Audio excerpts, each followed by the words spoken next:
There's no single head to cut off. Conspiracy theories can spiral totally out of control.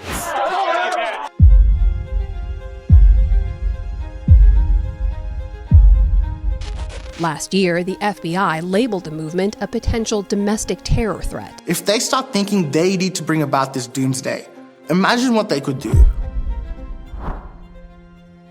Hello everyone, my name is Florio. Welcome to the channel, or welcome back to the channel. This is another part of my cult series where we're discussing all the different types of cults that are out there. And the goal with this cult series, I want to explore the ideologies that create these different types of cults, because everything starts off with an ideology first. And when we understand that, learn that more, we also start to see that everything in life is a belief structure. This one I found very fascinating. Conspiracy theory community, the spiritualist community. I'm going to keep this intro short. Let's dive into this video.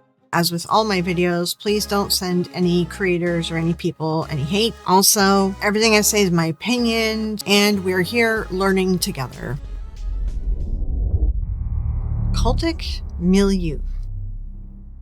The reality is, people don't always join one clean category and stay there. A lot of people don't get recruited by a single group at all. They get recruited by an environment. The term itself comes from sociologist Colin Campbell, who used it to describe a persistent subculture of heterodox beliefs that continually gives birth to new cults and absorbs fragments of old. I know it's a little bit confusing, so let's get into it a little bit. So the cultic milieu, it's considered underground. Underground environment, underground world, underground beliefs, right? But many different beliefs. There's spiritual, fringe, science, conspiracy theories, etc. And overlap beliefs and subcultures. So not one movement, not one doctrine. So it becomes an ecosystem.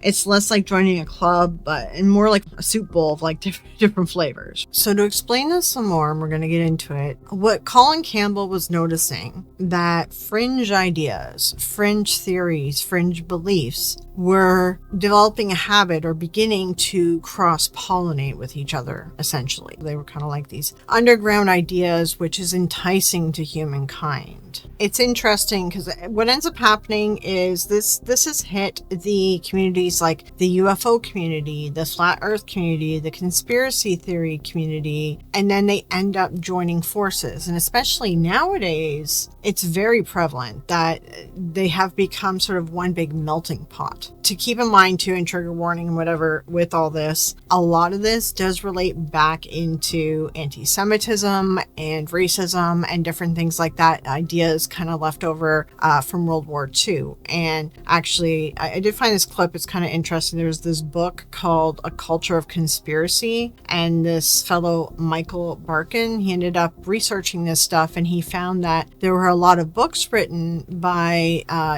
people who left Germany or were ostracized after World War II because of what they were, their political party, if you all remember. Angry man with the little mustache. So they started actually writing a bunch of science fiction books, and these science fiction books have further developed a lot of our conspiracy theories and also have cross-pollinated, because the cultic milieu, into other areas and other belief systems. And a lot of people don't realize, but every conspiracy theory actually has bad connotations where it started. Like, it's usually, I can't think of the word right now, like a metaphor or like just a reason to kind of bring racism or anti-Semitism or misogyny or whatever into the world by introducing this conspiracy theory as to the reason why all these things are happening. One of the things that later Michael Barkin in The Culture of Conspiracy, an excellent book, I really do recommend that people read it if you're in these circles to get a better understanding of toxic actors,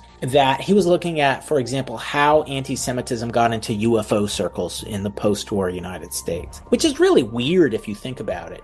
He came to the conclusion that there was a mystical fascist named William Dudley Pelley. He ran one of the two big pro-Nazi groups before World War II. He was sort of forced to be depoliticized after the war, and he became a writer of these sorts of topics, but kept the anti-Semitism and ended up injecting it as all the UFO people, and other secret tunnel people, hollow earth people, sci-fi people started to cross-pollinate and talk to each other in little fringe publications, that these ideas all get mixed up with each other. So you can see that Satanism gets mixed up with neo-Nazism, and did in the 80s in particular. And this did heavily affect the Satanic Panic. And now we're in this weird, I don't know what you call it, modern day today, but the cultic milieu is heavily, heavily influencing us. Like even my last videos too, where I talked about the spiritual healers, they all adopt this stuff too. And so does the red pill manosphere guys. It is actually infected and pollinated, as people say, all these different fields. There doesn't seem to be a separation, and I do believe that that's probably because the internet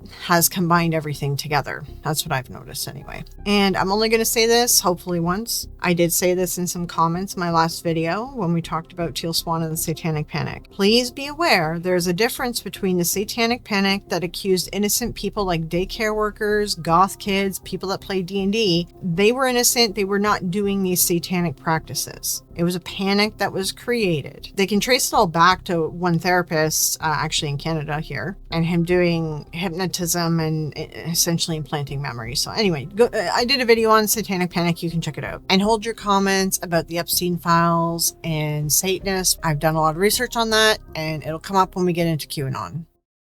Let's talk about the ideology of where it started. The cultic milieu exists because it feeds real human needs. It offers meaning when life feels chaotic, identity when you feel lost, community when you feel isolated, and a sense of being awake when you feel powerless. And in fairness, some people enter these spaces because mainstream institutions have actually failed them. It might be medically, socially, emotionally. So the hunger for alternative solutions isn't always irrational. It's often a search for their own agency or answers or help because they're not getting it elsewhere. But there's a catch. In a cultic milieu, the goal shifts from what's true to what feels more revealing. Essentially what feels more mysterious and a better story. And once revealing becomes the standard, the ecosystem can reward the most emotionally satisfying story, even when it's completely false. You don't have to accept one doctrine, you can sample dozens of them. It's a smorgasbord, essentially. It's an environment where you can go belief shopping, and belief shopping becomes your identity. And sadly, just open up TikTok, Instagram Reels, Facebook, really any social media. The reality is, the cultic milieu is dominating our daily lives. Most of us are part of it without even realizing it. Now let's discuss the techniques. How does this ecosystem turn into control? People rarely wake up and say, hey, I'd like to join a fringe belief ecosystem that's a cult. It usually starts smaller than that. It might be watching a wellness video, looking at a hidden history thread, following a manifestation creator. A lot of things are titled, they don't want you to know this, watching those videos or clips. And then the algorithm does what it does, and it starts stacking that content over and over and over. So if you watch one ascension video, you're going to get vibration content, then starseed content, then the system is lying to you content, then trust your intuition over experts content. And you're probably going to get some AI archaeology slop in there too. This is just me scrolling through Instagram. If I put in conspiracy theories, all it takes is for you to like one of the conspiracy theories or any adjacent video and your feed will start filling up like this. But specifically a really good example showing you the pseudo crap that the algorithm throws at you. I'm going to play a little bit of a clip of this video. The real Egypt. The Nile in Africa does not match the biblical Nile, and America has much more pyramids. When Moses split the Red Sea, he was leading the Israelites into California, aka Canaan, the son of Ham. Canaan had 11 sons. Sidon is Sedona. Phoenicians are from Phoenix. Sedona and Phoenix were on the coast of the Red Sea. The Red Sea of today is the Arabian Gulf. Look, the Hittite Canaanites were from Canada, or Canada, as you can see here. These are Hittites. These are Hittites. They will die with the lie that this is their land. Which, to jump in a second, that seems very, I don't know what he meant by that, but it came across racist. I don't know. The Canaanites crossbred with the Nephilim, the fallen angels, which produced the Anakim and Rephaim, which were hybrids. Half giant, half human, like Goliath or King Og. Joshua and the Israelites failed to completely wipe out the giants and Canaanites, and not all of them were evil. The Southwest has recovered the most giant skeletons. Giants are the descendants of the Nephilim, or fallen angels, Los Angeles. This giant was found in Southern California and was acknowledged and purchased by the Smithsonian. It was discarded as a fake even though they bought it after scientists examined it. There were dozens of findings, if not hundreds. Look, Western America has the most on Earth. See? That's why there was the Isle of Giganti. Then I'm going to show you Mini Minuteman, Milo. He's an archaeologist. He goes and debunks a lot of this stuff. He mentions that he did a bigger video on this. Definitely go check it out. Well, did you hear about the skeletons from the race of redhead cannibal giants that they found in the cave in Nevada? Oh, no, I haven't heard about that. Oh, well, it's proof that the Nephilim were here, or that, America was home to a lost white race. Whoa, that seems a little messed up. No, dude, it's not weird at all, I swear, because the natives have a story about it. I don't know, dude, that still seems a little weird to me. Yo, is that an iFunny watermark? There are 4 major lines of evidence used in this theory. The discovery of giant bones, the discovery of giant artifacts, the Native American story, and the suppression of evidence by mainstream academia. So I looked into every single one of these points, and you want to know what I found? This entire thing is complete bullshit. All of it, every single piece, top to bottom, and I can prove it. So I made the penultimate video on Lovelock Cave debunking this stupid theory once and for all. It's out now, YouTube channel Mini Minuteman. End off this little side tangent here. I believe that this guy who did this fake archaeology video at the beginning here is also the one who makes all his money off of selling supplements. All of this links back into the supplement industry, which that is something we're going to be covering in future videos, is the new age healthcare supplement industry, because it is an absolute minefield. It's a long story, which we'll get to, but I actually have a lot of knowledge in supplements and all that, so it is something we're going to cover in the future. The reason I just bring it up here is just all these people have ulterior motives on top of spreading misinformation or hate. They always make money off some scammy thing, supplements or crypto or some other crap. And none of it arrives labeled as like a fringe ecosystem pipeline. It arrives as a feed that slowly normalizes someone's worldview and changes it. This is where people don't join a cult, they drift, and it makes them feel special, safe, and certain. So the control is not top down, it's distributed across many cultures, languages, and social reward. Now I want to present a list of some key techniques so I can refine this and break it down more for you. Number 1, vibe-based proof. This ecosystem often trains people to treat feelings as confirmation. For example, resonates means true. Doesn't resonate means that you're not ready. Other terms might hear your body knows, or your intuition is higher than the data. The good vibes, when waves come together and enhance each other. And what does that mean to you? More energy. What's more energy? More life.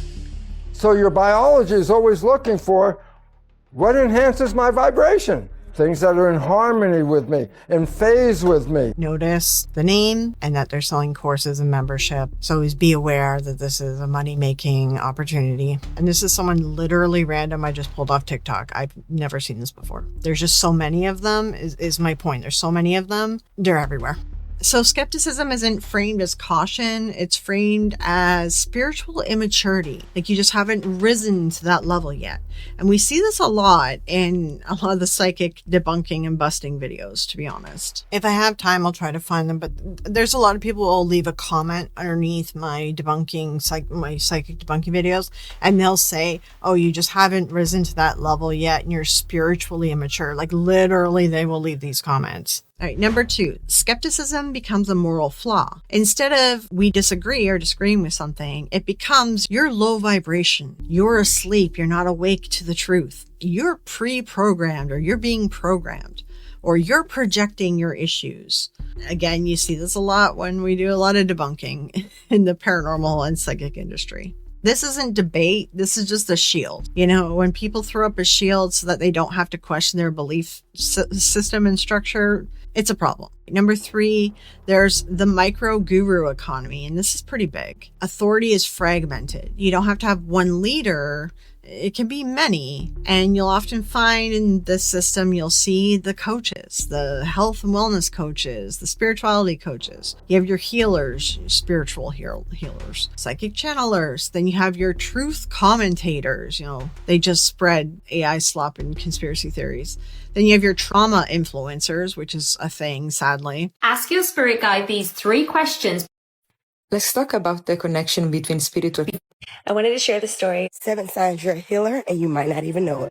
What I'm about to share with you can change your life. So let's. For all my healers and spiritual guides. If you want to start an energy healing or, this is part 1. Do you want to be a full-time energy healer? How are you?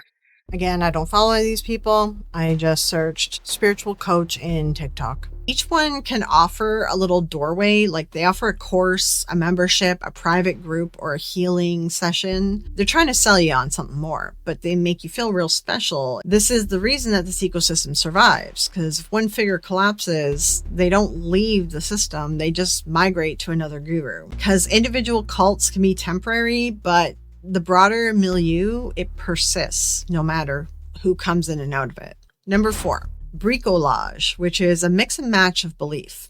The cultic milieu encourages that you build your own cosmology, a bit of spirituality, a bit of wellness, a bit of conspiracy, a bit of self-help.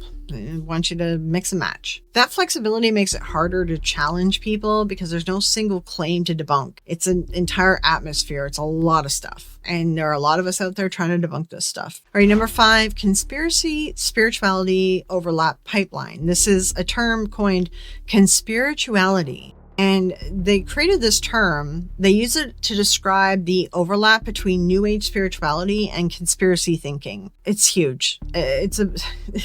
They blend spiritual transformation narratives with distrust of hidden power structures. Like, I grew up in a household, like my mom is all about this, and it drives me crazy. This is an excerpt from the book Conspirituality: How New Age Conspiracy Theories Became a Public Threat by Derek Beers. A friend of a friend is suddenly posting on Facebook several times a day.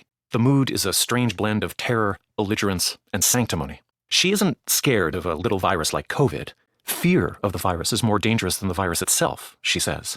But new 5G cell towers, these were destroying our collective immune system. One of her posts links to an article on a dodgy-looking alt-health site.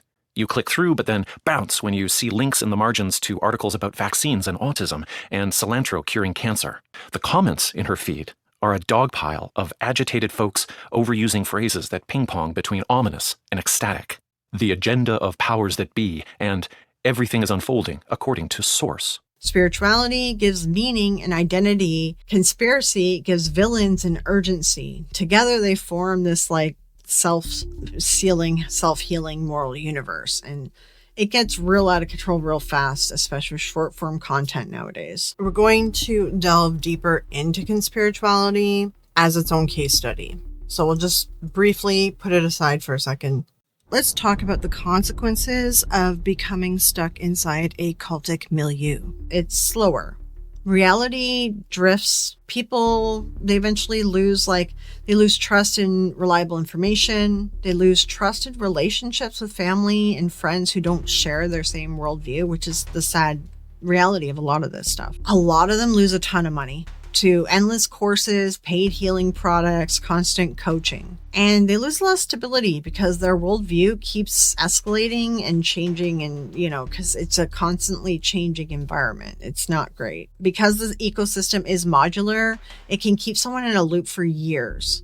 There'll be new claims, new teachers, new reveals, new enemies, and new promises. And this is why it feeds everything that we covered earlier. The cultic milieu is the environment that actually will then produce the other cults. It will produce personality cults as microgurus, produces high control groups, and can create doomsday cults. And it can create, a lot of times, leaderless ideology cults. So this is kind of like the birthplace of a lot of the other cults too. So an example case study here.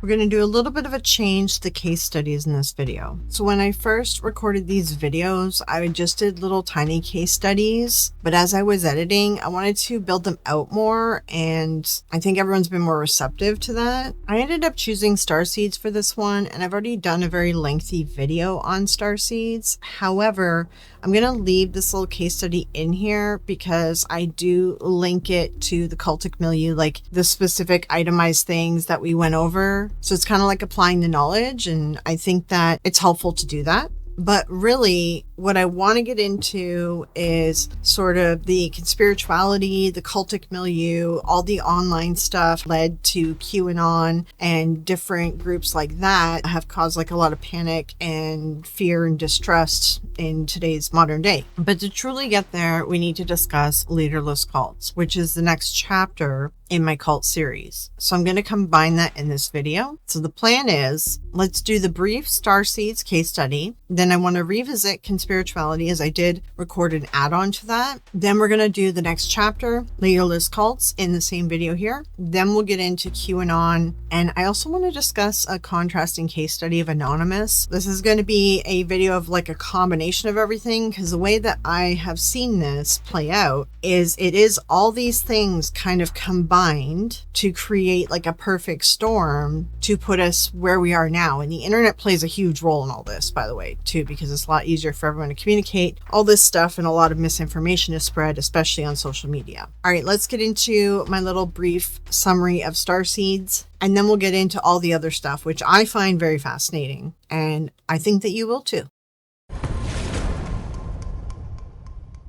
Starseeds, the Ascension ecosystem. I did do a video on starseeds a while back, so I'll try to link it, try to remember to link it too.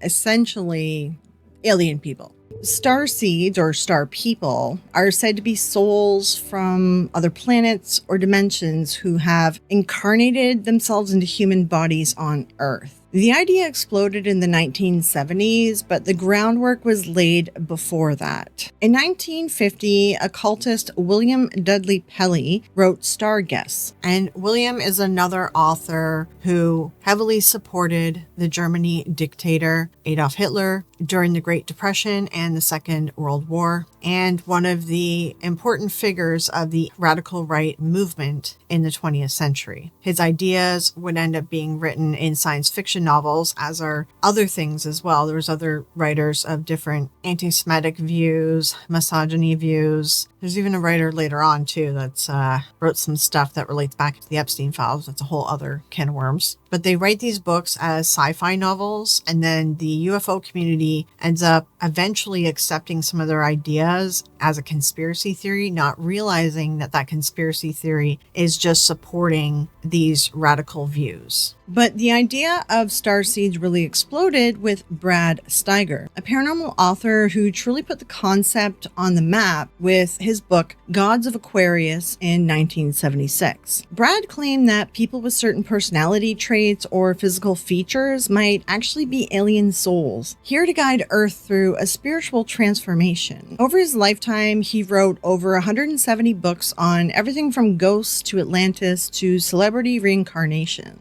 He wasn't a scientist, he wasn't even a consistent researcher. He was a storyteller, and Gods of Aquarius was one of his most impactful stories. Steiger's follow-up book, The Star People, included a personality quiz that helped readers determine if they were starseeds. And that quiz kind of continues today, and then you figure out which starseed you are, and that's a whole other thing. But it asks things like, do you feel like your parents aren't your real parents? Do you suffer from sinusitis? If you said yes to a lot of these questions, you were probably a star person or starseed. Was the quiz a bit of fun? Sure. Scientific though? Not even remotely. But this kind of pop spirituality made people feel seen, made them feel like they were special, and that kind of idea stuck. By the 80s and 90s, the idea gained serious traction through books, channeling, hypnotherapy, and of course, a lot of the UFO craze and the UFO talk. And this was around the time when therapists were doing hypnosis on people and they were telling stories about them being abducted by aliens. And it turns out it was the therapist planting memories, but that's a whole other thing. But the starseed is a modern new age belief environment where identity is framed as cosmic. You're not just a human, you're an alien, essentially. Transformation is framed as vibrational, like you're rising into the 5D. I won't get into details. You can go watch it's really bad. Energy of the blue aliens.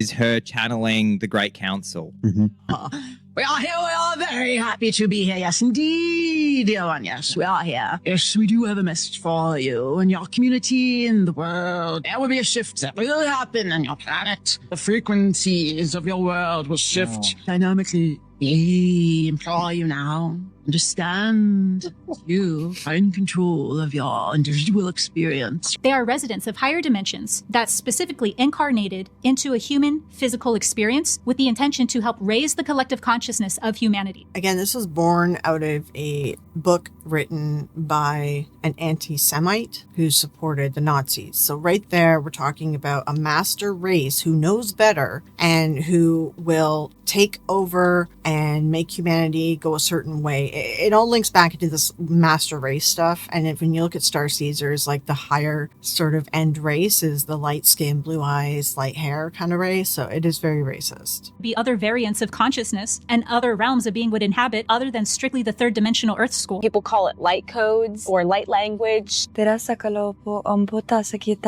we're just going to be like kind of moving the torso. Desikiash asanfo. Dinasiki energia.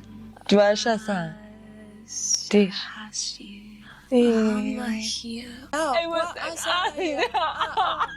it speak. Let it speak through you.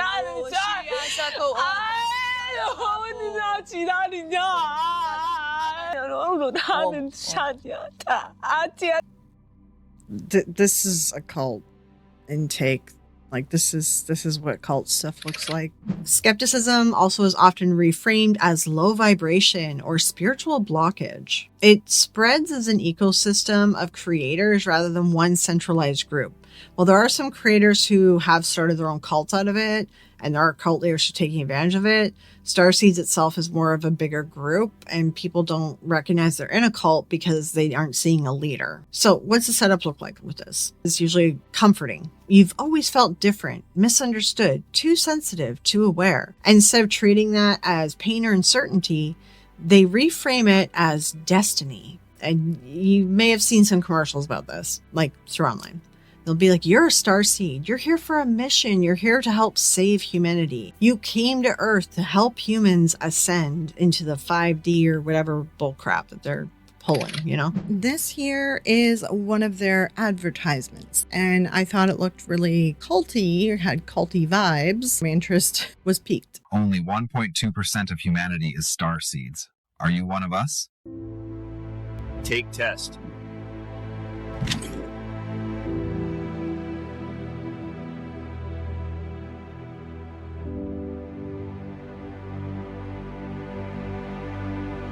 It's an identity promise, and identity promises are powerful, especially for people who feel lost, isolated, and like they don't fit. A lot of their messaging is geared towards how neurodivergent people feel, and they really take advantage of people who are neurodivergent. Like extremely, they know what they're doing. So the techniques that they use, like I said, identity elevation, you're chosen, awake, you're a light worker, a starseed. These are all labels that turn someone into feeling special, right? It's all vibe-based verification. The truth is framed as what resonates. So skepticism reframed as moral, spiritual failure. Doubt becomes fear energy, programming, low vibrational. Like I said, there's that micro guru economy too. There will be a lot of courses and memberships, like light worker courses and this and that, throwing your money everywhere. And they really drift through the escalation. If predictions fail or fall apart, it'll just patch it. A lot of times with this group, they'll be like, oh, we changed timelines overnight and we're in a different timeline. That's why that didn't end up happening. They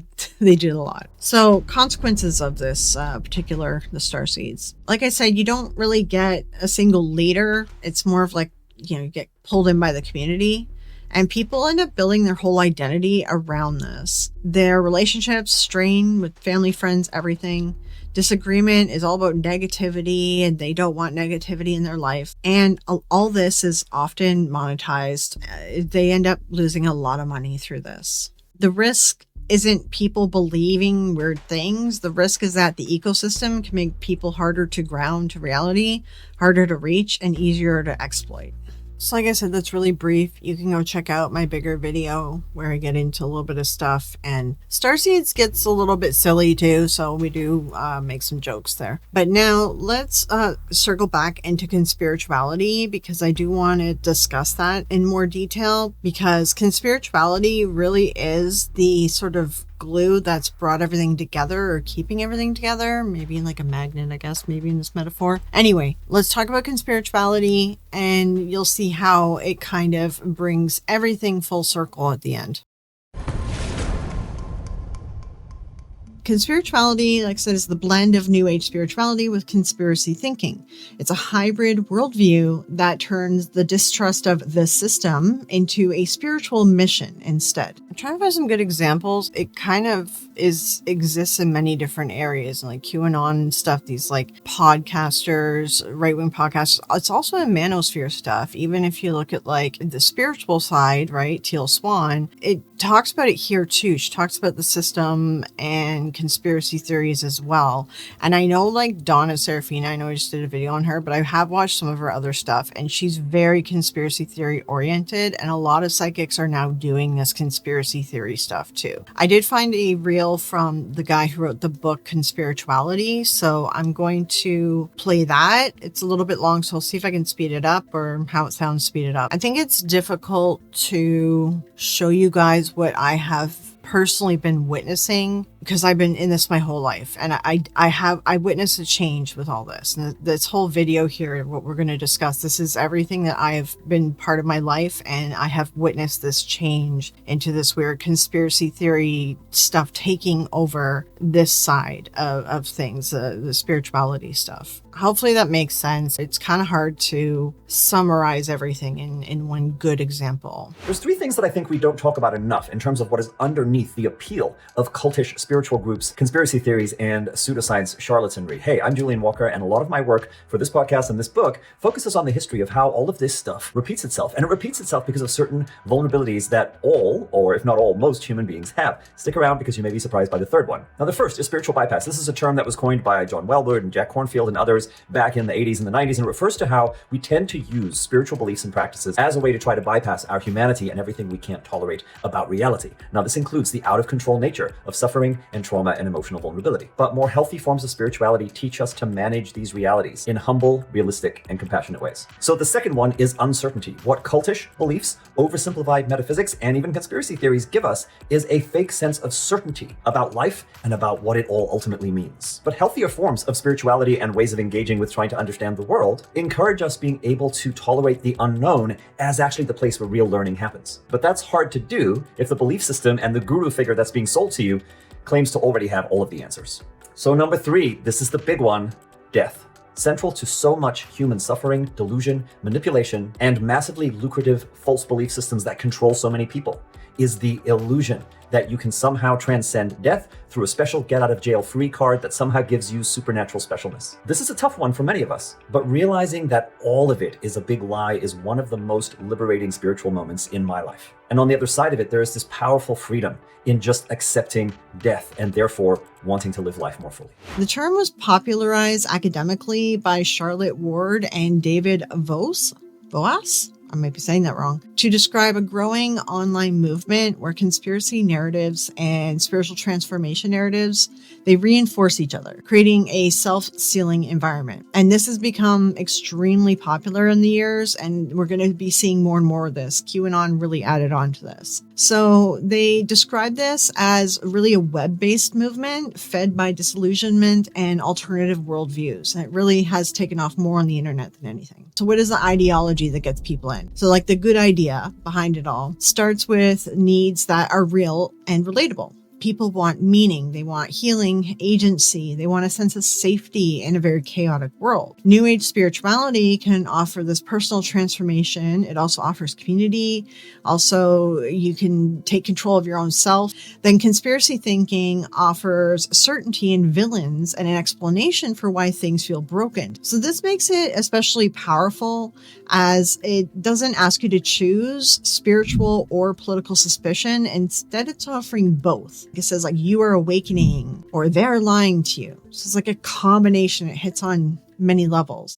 Some of the techniques, how it works. Conspirituality tends to run on a few structural mechanics that make it hard to pull people out of. The two core beliefs, they're fusion. One, a hidden group covertly controls or seeks to control society. This is their theory. Number two, humanity is undergoing a paradigm shift in consciousness. These two ideas together, they click really well. The conspiracy gives the threat, spirituality gives the mission. And they have a lot of vibe-based, resonance as proof, vibrating on a certain level. So instead of evidence being the test, felt truth becomes the test. And if it resonates with you, if you doubt it, then you're blocked or programmed or not ready, right? This plays into the other stuff that we have seen as well. And like with the other ones that we've seen, this is self-sealing. So conspiracy frameworks are resilient because disconfirming, like debunking the evidence, can be reinterpreted as evidence of a cover-up. It's only for conspiracy theorists, so if you're a sheep, keep scrolling. Right, guys, now they've gone. I know you've discovered things like space is fake that the scientists have missed, and I know you wouldn't claim things like planets aren't real unless you had really strong evidence backing it up. Trouble is that some of the NPCs, the Matrix dwellers, we call them sheeple where I'm from, they've been conditioned not to blindly believe everything they see on TikTok. Some of them even think that a better place to get credible scientific information is so-called peer-reviewed journals. But it's okay because I've published in these journals. Anybody working in theoretical physics can f*** off. And I know that as long as you have a sound methodology, reliable data, and interesting results, you'll be fine. Now, of course, if it turned out the claim was a lie and the evidence was completely fabricated, then that wouldn't get published. But I know that that's not the case because no one would ever claim that your heart is not a pump, you've been lied to, or that Earth is flat and stationary, unless they had really solid data backing it up, because it would just be far too embarrassing. So if you have solid evidence for a claim that inside the Earth is a hollow cavity, you need to write that paper because you're only one publication away from a Nobel Prize. And when you pair this with spirituality framing, it becomes even harder to challenge. Criticism isn't just wrong, it's now this like fear or low vibration, or the system is trying to stop you. Like Susan Gerbic right now, people are accusing her of being a CIA agent. Like this is the lengths they go to. Moralization of dissent also happens. So like disagreement becomes a character flaw. You're asleep, you're ignorant, you're negative. And this turns debate into identity conflict, which then they struggle with their identity and they get stuck in this belief system. And what's very big, especially in conspirituality, is the like micro guru economy, all these like, wellness sellers and pushers, because this is an ecosystem. It has influence and money, often centers around creators selling things like guidance, courses, activations, private group readings, alternative health protocols. This is where they combine spirituality and conspiracy together even more on it. They frame it together to keep their followers dependent on their insider interpretation or their insider information. And the algorithm amplifies this even more. So catalyst that kind of turns conspirituality from like a sort of vibe into this cult pipeline is the identity of fusion. Like it fuses the two into an identity. And then they add the threat framing as well. So once your spiritual identity becomes, I'm awake and I'm fighting the hidden evil, then outside correction can feel like a spiritual attack. An enemy narrative, hidden control, and salvation narrative, which is like a paradigm shift, aliens, the chosen people. When those fuse together, letting go of this new belief, it feels like abandoning both truth and purpose. So it builds up this spiritual warrior narrative, and the enemy is the system, the politicians, the whatever is above them or trying to silence them or stop them. Out of touch with reality, bud. There is a spiritual force of evil that is at work, acting on people from outside and influencing their behavior. That's exactly right. The reason that they told us that spirituality, witchcraft, whatever you want to call it, isn't real, or that if it is real, it's evil, is because they've weaponized it against us. All the people on the top, the politicians, the corporations, think about all the movies and TV shows that you watch. Is the spiritual war. I'm a psychic medium with the gift of being able to see into the dark side of the spiritual world. How do we know if a dark entity or a low vibration entity is close to us? And I hate to be the one to tell you this, but you're under spiritual attack. So this is a very dangerous combination to get people stuck. And there are some online cults that are using this combination because it does work really well. I came across this on TikTok. I do want to show this as an example. This would be sort of an extreme example of someone trying to pull people in through conspirituality. When you listen to these people, some of the points they're saying are valid, and some of the points they're saying you can kind of relate to your life and you can kind of agree on with them. And it's because of that usually pulls people in. And then from there, though, let's listen to what he has to say, but I'll show you, he's selling stuff, and I'll show you what he's selling after. And we're going to take a minute to actually break down some of his video here, because I do think this is a really good example for us to sort of analyze as well. We're not just fighting corrupt politicians, elites, secret files, cults, and power structures. That's only surface level. This isn't just about physical warfare, it's spiritual warfare. Yes, evil men exist, history proves that. But scripture tells us something deeper. Our battle is not against flesh and blood, it's against principalities, powers, and rulers of darkness. There's a real enemy behind the chaos, behind the corruption, behind the moral decay. That enemy is the devil. And so you can see here, you can kind of agree with aspects of this about, bad people in power and whatever it might be, but then they always end up skewing it that it becomes some kind of spiritual war, some kind of spiritual issue that's going on. And this is just magical thinking. It will lead into cult-like activities, cult-like groups, because we're linking it back into spirituality and religion. But no other book in human history has done what the Bible has done. Thousands of fulfilled prophecies written across centuries by dozens of authors. It stood the test of time. And that's a bold statement to make about prophecies. And I know a lot of people make that statement. But the reality is, it's just one of the oldest surviving texts. One of others, too. There's others out there. Surviving texts from thousands of centuries ago, when humankind was kind of getting more built up as civilizations. And all the prophecies in all these different texts, not just the Bible, other texts out there too, they're very generalized. So you can really apply it to that point in time or our point in time or any point in time. It even called out what the end times would look like. Deception, lawlessness, moral confusion, wars, rumors of wars, brother rising against brother, families being divided, parents rising against children, children against parents. Look around. Families torn apart over ideology. Lifelong friendships destroyed over truth. Communities fractured. Does any of this sound familiar? It's not random. The reality is, when the Bible was written, that stuff was also happening. Yes, it's not random because humankind always repeats the same mistakes. We always repeat the same thing. So you can apply books and texts that are written in a generalized fashion or in a sort of mythology kind of fable fashion. You can apply it to any point in time. And when things are written in a more general format as well, it's easier to try to make it fit into things. Like just look up Nostradamus as an example. If you only prepare physically, you're missing the real battlefield. You're not winning this fight alone. You can stock food, you can train with firearms, you can build a bug-out plan, and you should 100% do all of that.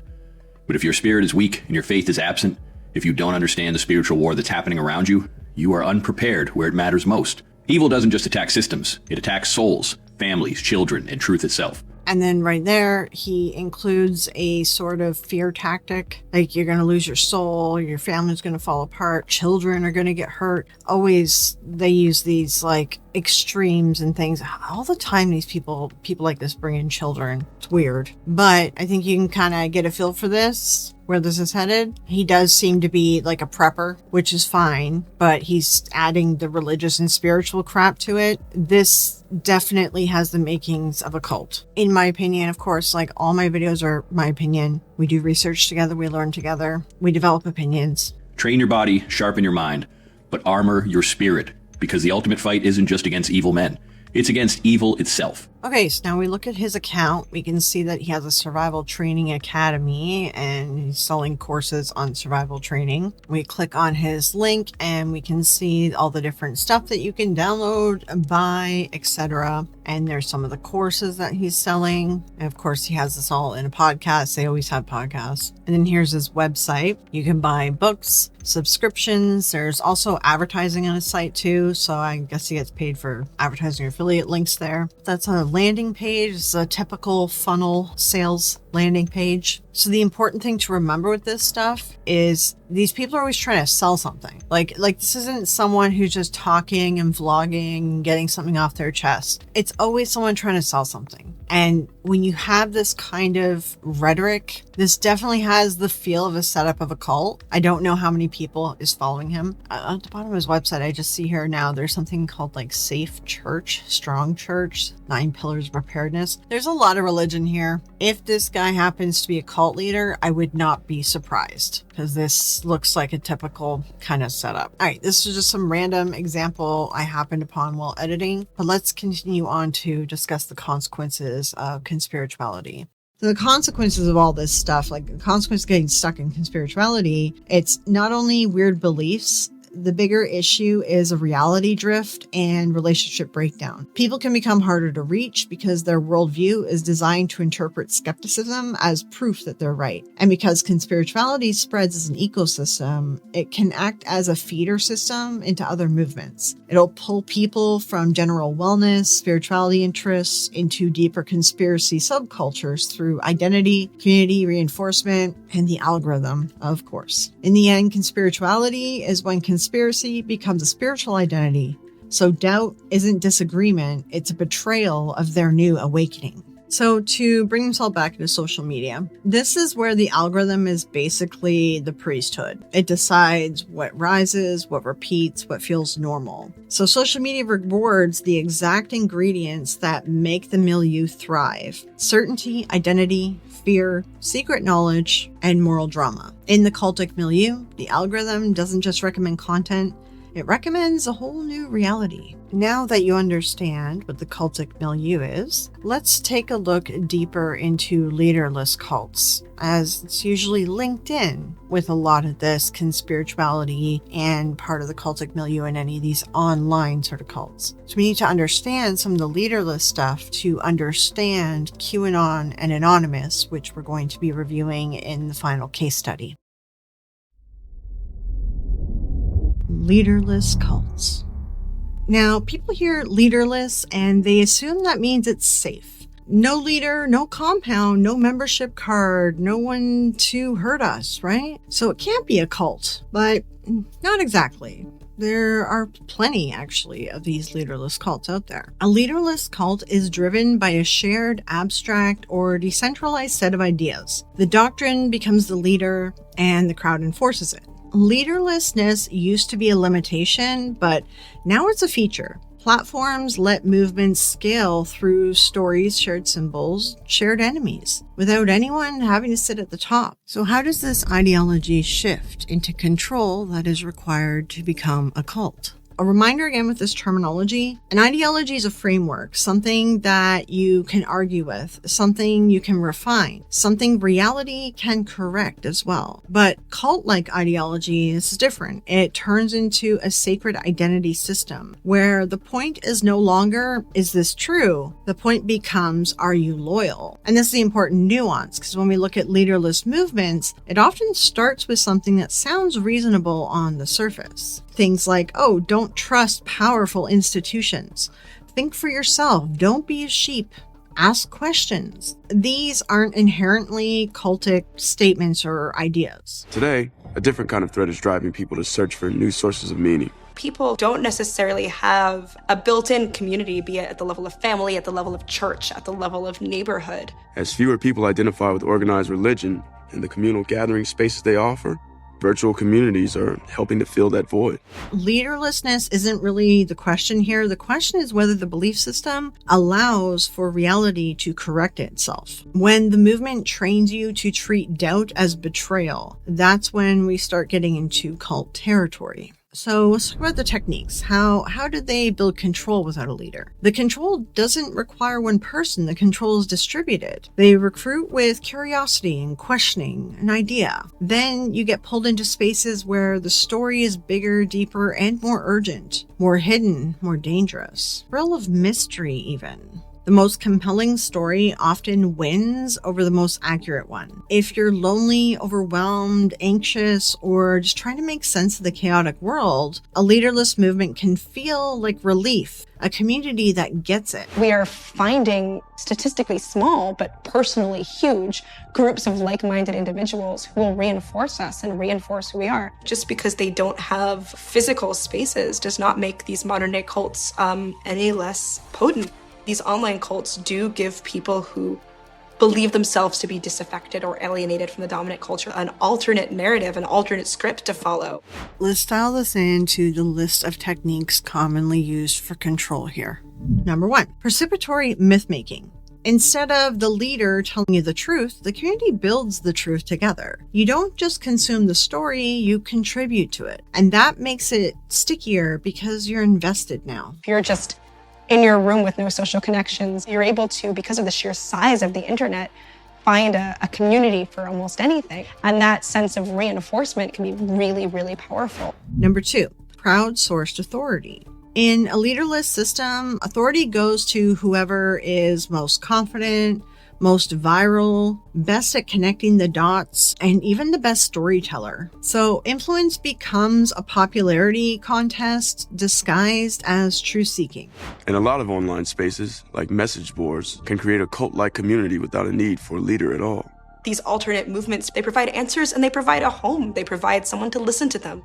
Vulnerable people at a crossroads can easily find this content. Number 3, self-sealing logic. This is the cult mechanic that matters the most. Evidence against belief becomes evidence for it. Conspiracy belief systems are often resistant. They can survive being discredited because the narrative patches itself. And most often, a lot of these communities are built around conspiracy theories, so you can kind of use this as an example to understand the thinking. Number 4, community enforcement replaces leadership instead.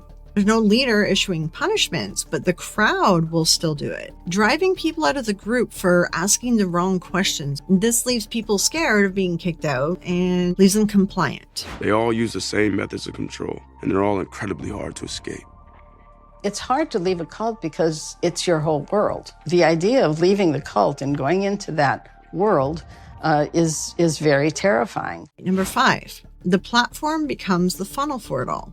You don't enter through the front door, you get pulled in through a feed. What the internet has done is, for the first time in human history, made the definition of community no longer geographically bound. You watch one video and YouTube will suggest others, and often that can lead to, for example, a spiral of radicalization. And because this whole system is decentralized, it's harder to remove the leader and end it all. Like, it's very difficult to tear apart these systems. There's no single head to cut off. And with social media fueling the fire, there's really no way to fully stop these things. The consequence of this, it isn't just misinformation. It's capturing people's identities. People, they'll lose relationships, families will fracture, communities will be polarized, and because the movement is self-sealing, attempts to intervene will most often backfire, and concerns get interpreted as enemy action. But this is also why it can spread so fast. It's emotionally rewarding, morally charged, and socially reinforced by a hive mind. Let's talk about a case study here. For this one, I think we should look at QAnon. I do just want to give everyone a trigger warning, as QAnon does delve into racism, CSA, politics, and religious trauma. So if any of these topics are too much for you to listen to, definitely feel free to skip past or click off the video, whatever you feel comfortable with. Fake news. Fake press. Pandemic wasn't real, and the race war isn't real. JFK was definitely murdered by CIA. 9/11 was an inside job. People in our government who are working towards a deep state. Reptilian aliens, the Epstein connection. MKUltra is a huge one. This is conspiracy overload for me. I'm not sure I'm ready for it. Is there a conspiracy theory that you don't believe in? That's a great question. I can't think of it off the top of my head right now. Like I said, I did experience QAnon coming in and invading or more absorbing a number of communities that I was a part of. I chose to leave a lot of these circles because they were all tainted by QAnon. I saw them hijacked. I saw them fractured. They were being dismantled from the inside out, and people were being taken advantage of. So with this case study, our mission here is, of course, we're going to do the background of QAnon for people that are not familiar with it, but I want to review the collateral damage that it caused. I'm covering this to show how conspiracy theories can spiral totally out of control.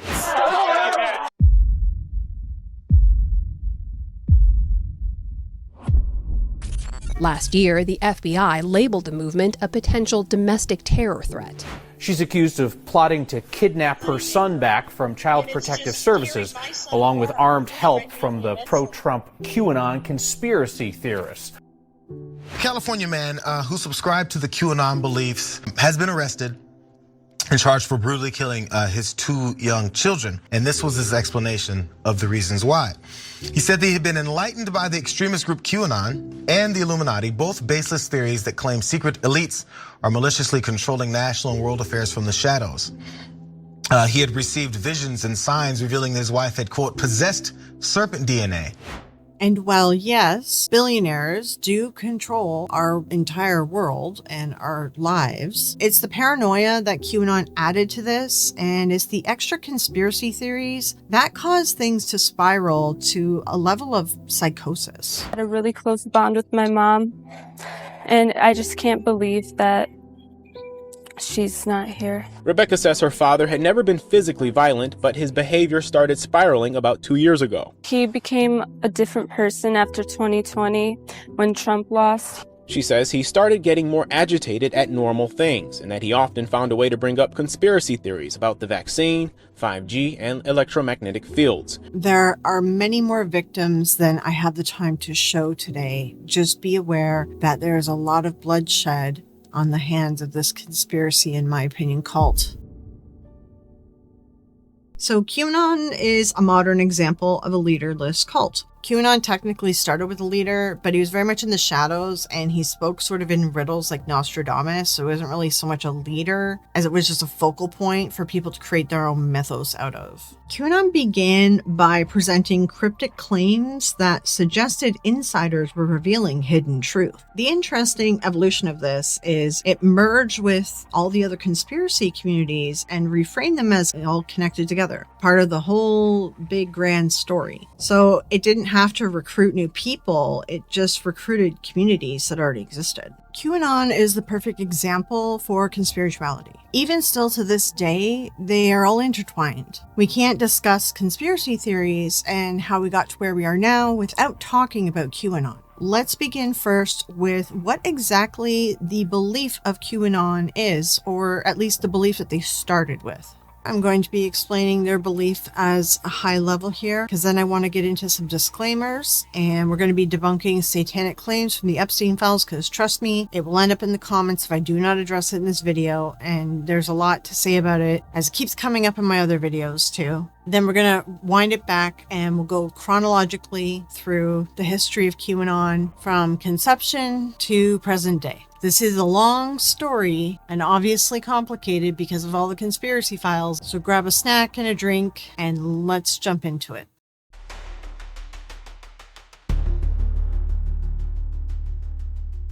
QAnon followers believe that a cabal of Satan-worshipping pedophiles run the government and media, and that they traffic children for satanic rituals. And the only person that can stop them is Donald Trump.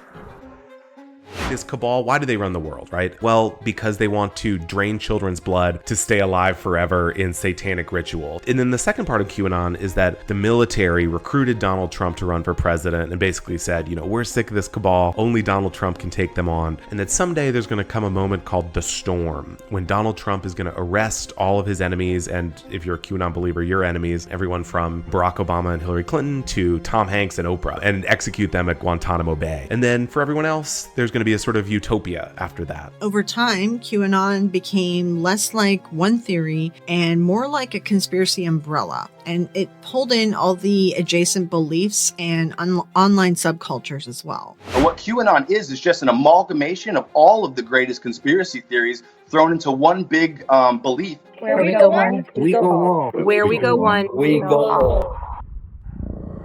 A few disclaimers, a few things that we need to address together. First of all, as we review the QAnon case study, this is not a political argument. It's a look at the cultural wreckage left behind by this digital movement. Not just one side, it's not black and white. When nuance is removed from political discussion, it not only becomes a lot easier to simply harden your stance and refuse to negotiate with your colleagues across the aisle. After all, they aren't just fellow politicians, they're the devil incarnate. The main reason, though, that I want to cover QAnon is because I was part of, or I was involved with, Anonymous, the spiritual community I grew up with as well. I grew up inside. So I witnessed a lot of QAnon coming in and destroying all these communities. And it became very black and white, left and right. Essentially, if you weren't on this far right extremism thought process of QAnon, which also involved a lot of conspiracy theories, it was just this complete 180 or 360.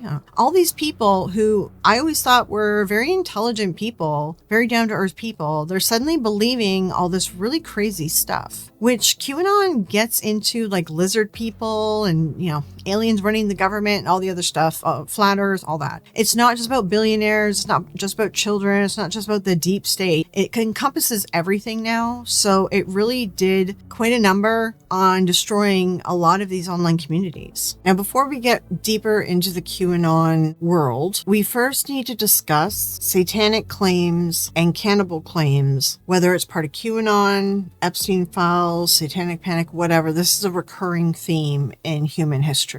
So let me explain more.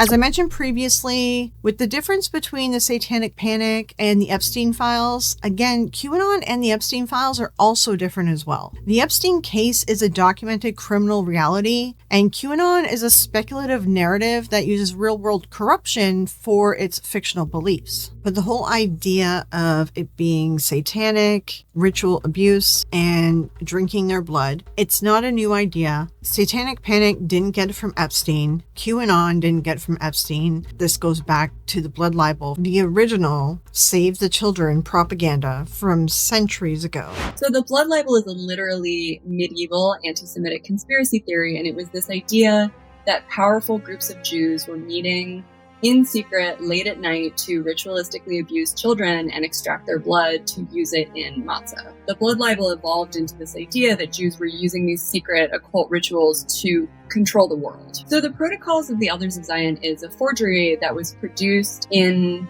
the late 1800s or early 1900s by allies of the Tsarist secret police in Russia, claimed to be the minutes of a secret meeting at which Jews in Switzerland were planning how they were going to control the world through these other secret means. So blood being used in matzah evolved into a much more sort of complicated framework for how Jews were supposedly controlling world governments. So the blood libel worked in the same ways that the protocols later worked, which was they served as a pretext for persecution, and they have been used to promote all kinds of other anti-Semitic beliefs and actions to this day. In the 1970s, white supremacists in the US started circulating a version of the protocols in this idea that they called the ZOG, the Zionist Organized Government. And it basically is the same belief system as the blood libel. It is this claim that Jews are secretly controlling world governments.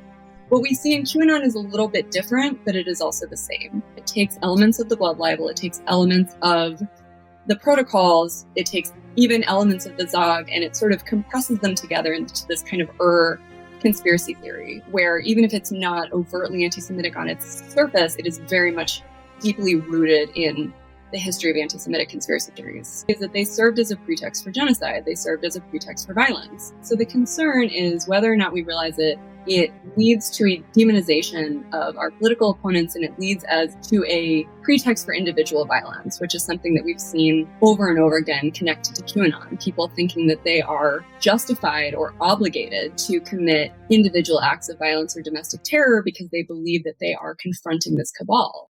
Sorry, that is a longer clip, but I would not have been able to explain that as well as she did. She clearly has a lot of knowledge in it, so it's better for someone to speak on it who has full knowledge of it. So now that we kind of understand where all this actually originated from, like this is a recurring theme for centuries now, this will help you understand better when we jump more into the QAnon stuff. But before we get into the history of QAnon, because I do want to walk you through the chronological history of it, we honestly cannot talk about QAnon without talking about Epstein at this point. And it's pretty much because of the claims of Satanism and eating children.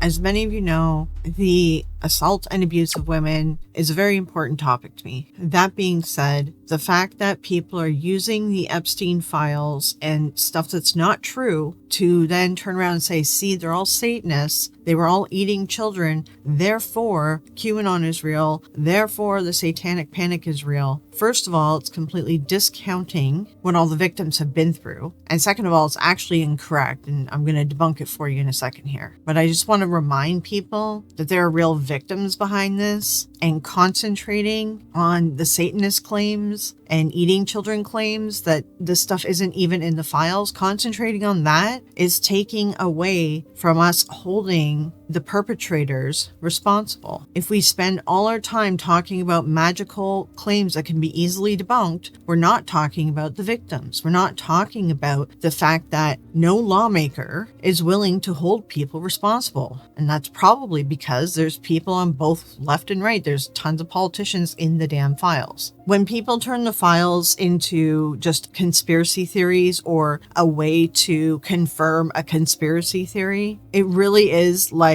a punch to the gut to the actual victims who went through this crap. Why are we not talking more about the real stuff that happened to them? Instead, we're concentrating on stupid conspiracy theories that can be easily debunked, and I'm going to do that right now. And please go visit the YouTube channel Soft White Underbelly to hear statements from the victims themselves. As well, you can also visit the website worldwithoutexploitation.org to sign a petition and hear more from the victims as well. The first topic, Satanism.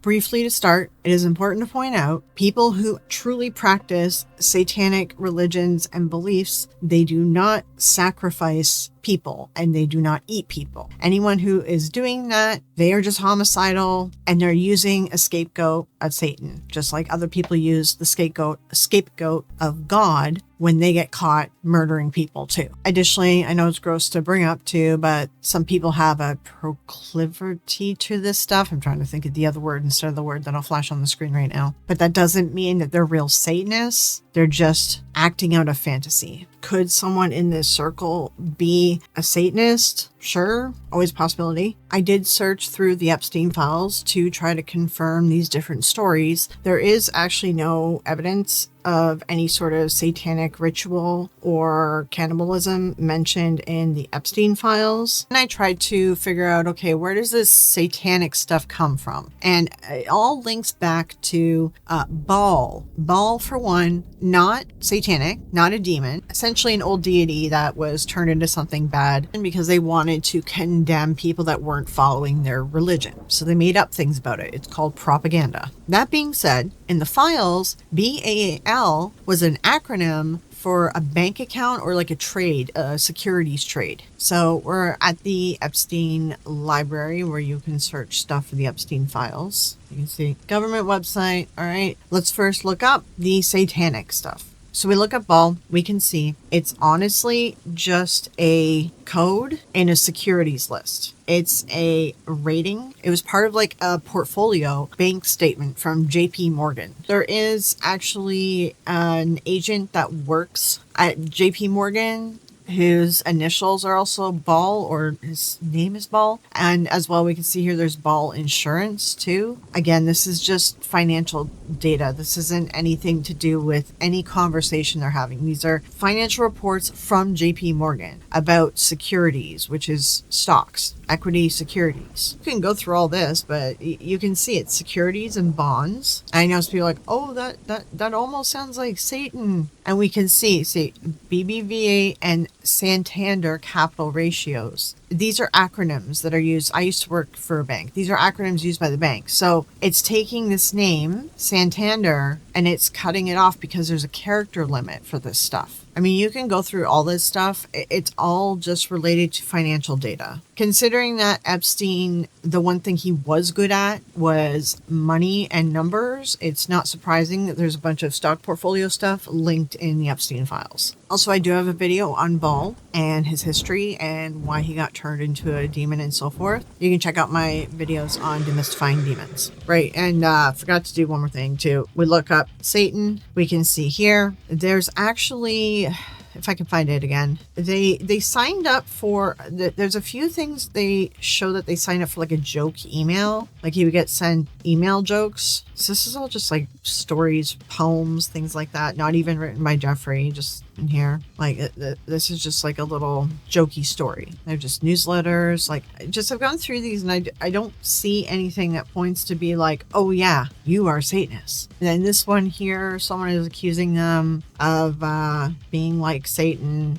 This was when stuff was coming out. Like, you know, he was arrested before. Like he was arrested in previous years too. This is what people forget.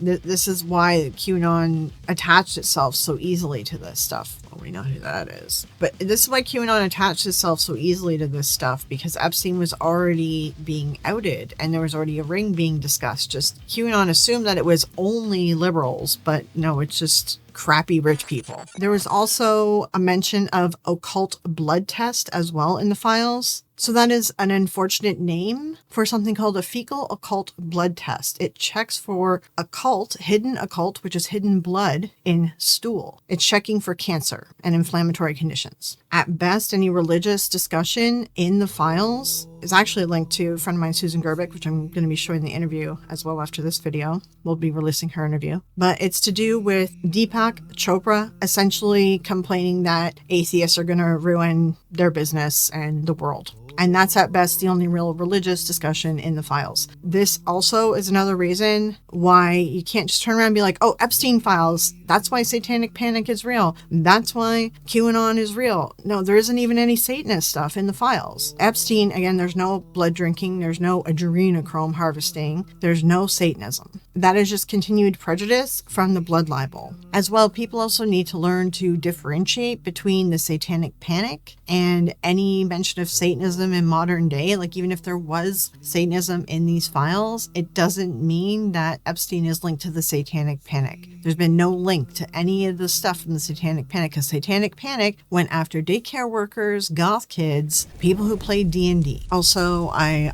did a video on the Satanic Panic as well, if you want to dive more into that too.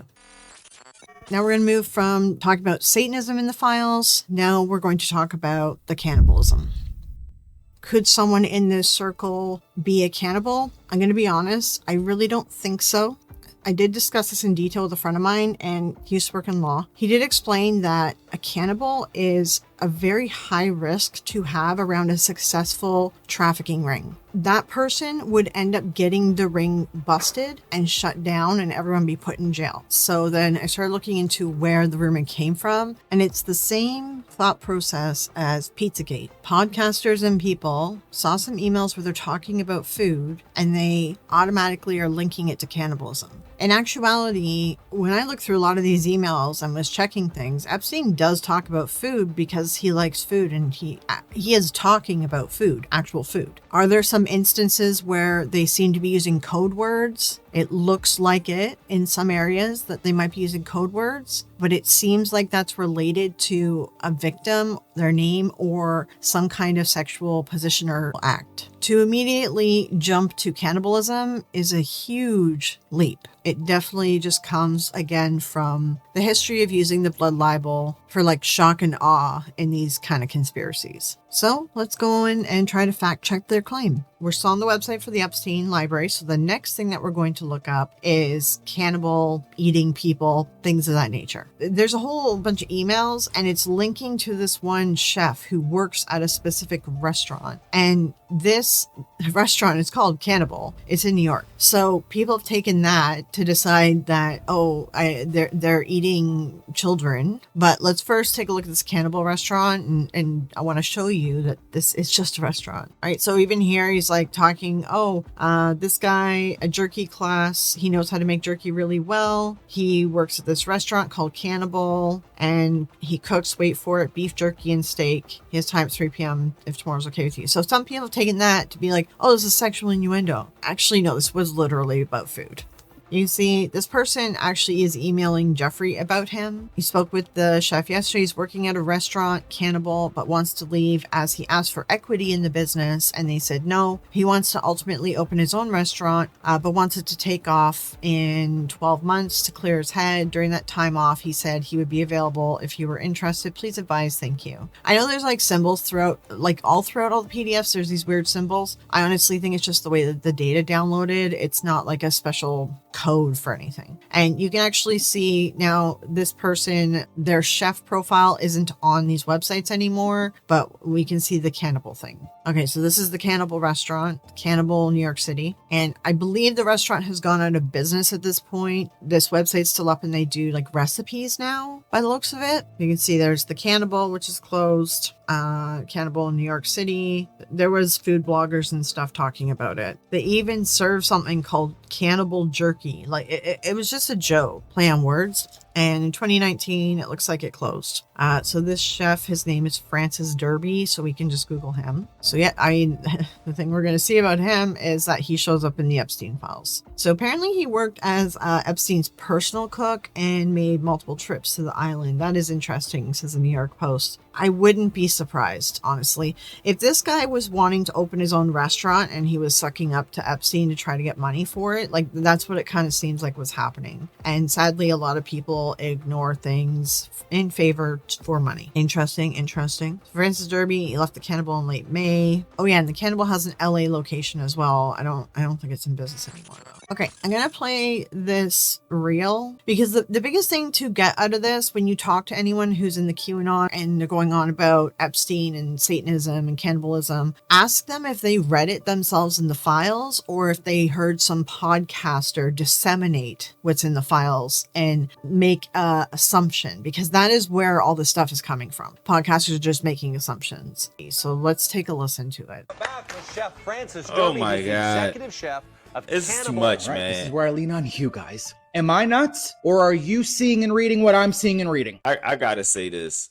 We're seeing and reading what you're seeing and reading, and it's beyond disturbing. Okay, so you get the idea, and then at the end he's like, subscribe to our channel for more, because that's what they're gonna do. They're gonna look at this and be like, oh my god, he was serving human meat at Epstein Island. No. So this restaurant is talked about a lot because it looks like, I guess, that the chef was doing cooking personally for Jeffrey Epstein, right? But that's about all it is. And then something about cannibal in this paper. An opposition accused him of being a cannibal. It's just a newspaper clipping.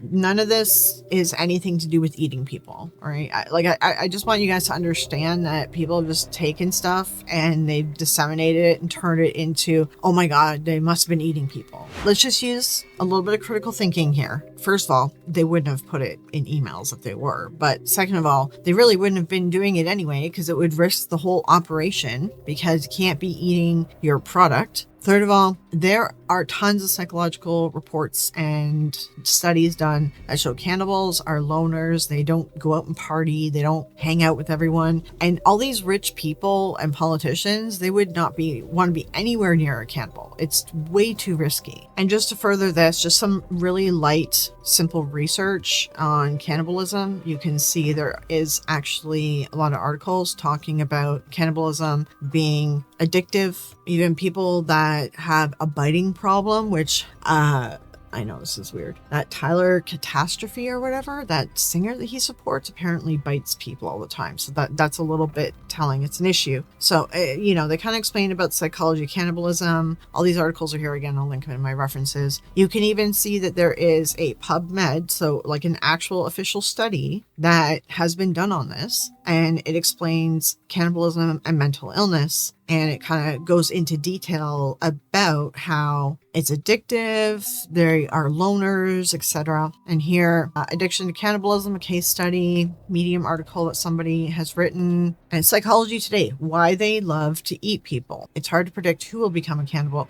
It's not common. Cannibalism is not common. That's the reality of it. So it's just a huge leap to assume that everyone there is eating children just because the personal chef of Jeffrey Epstein happened to work at a restaurant that was named Cannibal, one that he didn't own and he didn't name it that. He just worked there. I'm just saying all this because I want you guys to do some critical thinking here. There's no Satanism. There's no eating children. Could someone in his circle be a Satanist? Maybe, sure, whatever. But their whole operation was not based around Baal or Satan or any satanic stuff. I forgot one thing I did find actually was Cannibal Cop, and this was actually linked to Maxwell for some reason. So it's in this Exhibit 1. This is to do with Maxwell's crimes, I believe. But see, it points to this, U.S. v. Gilberto Vale, alleged cannibal cop. So we can look this up and see what's up with this. This is the only thing that I can find that they have any kind of link to this. This seems to be linking to training that people have done. This all seems to be linking to psychologists. I think that this might be like a whole team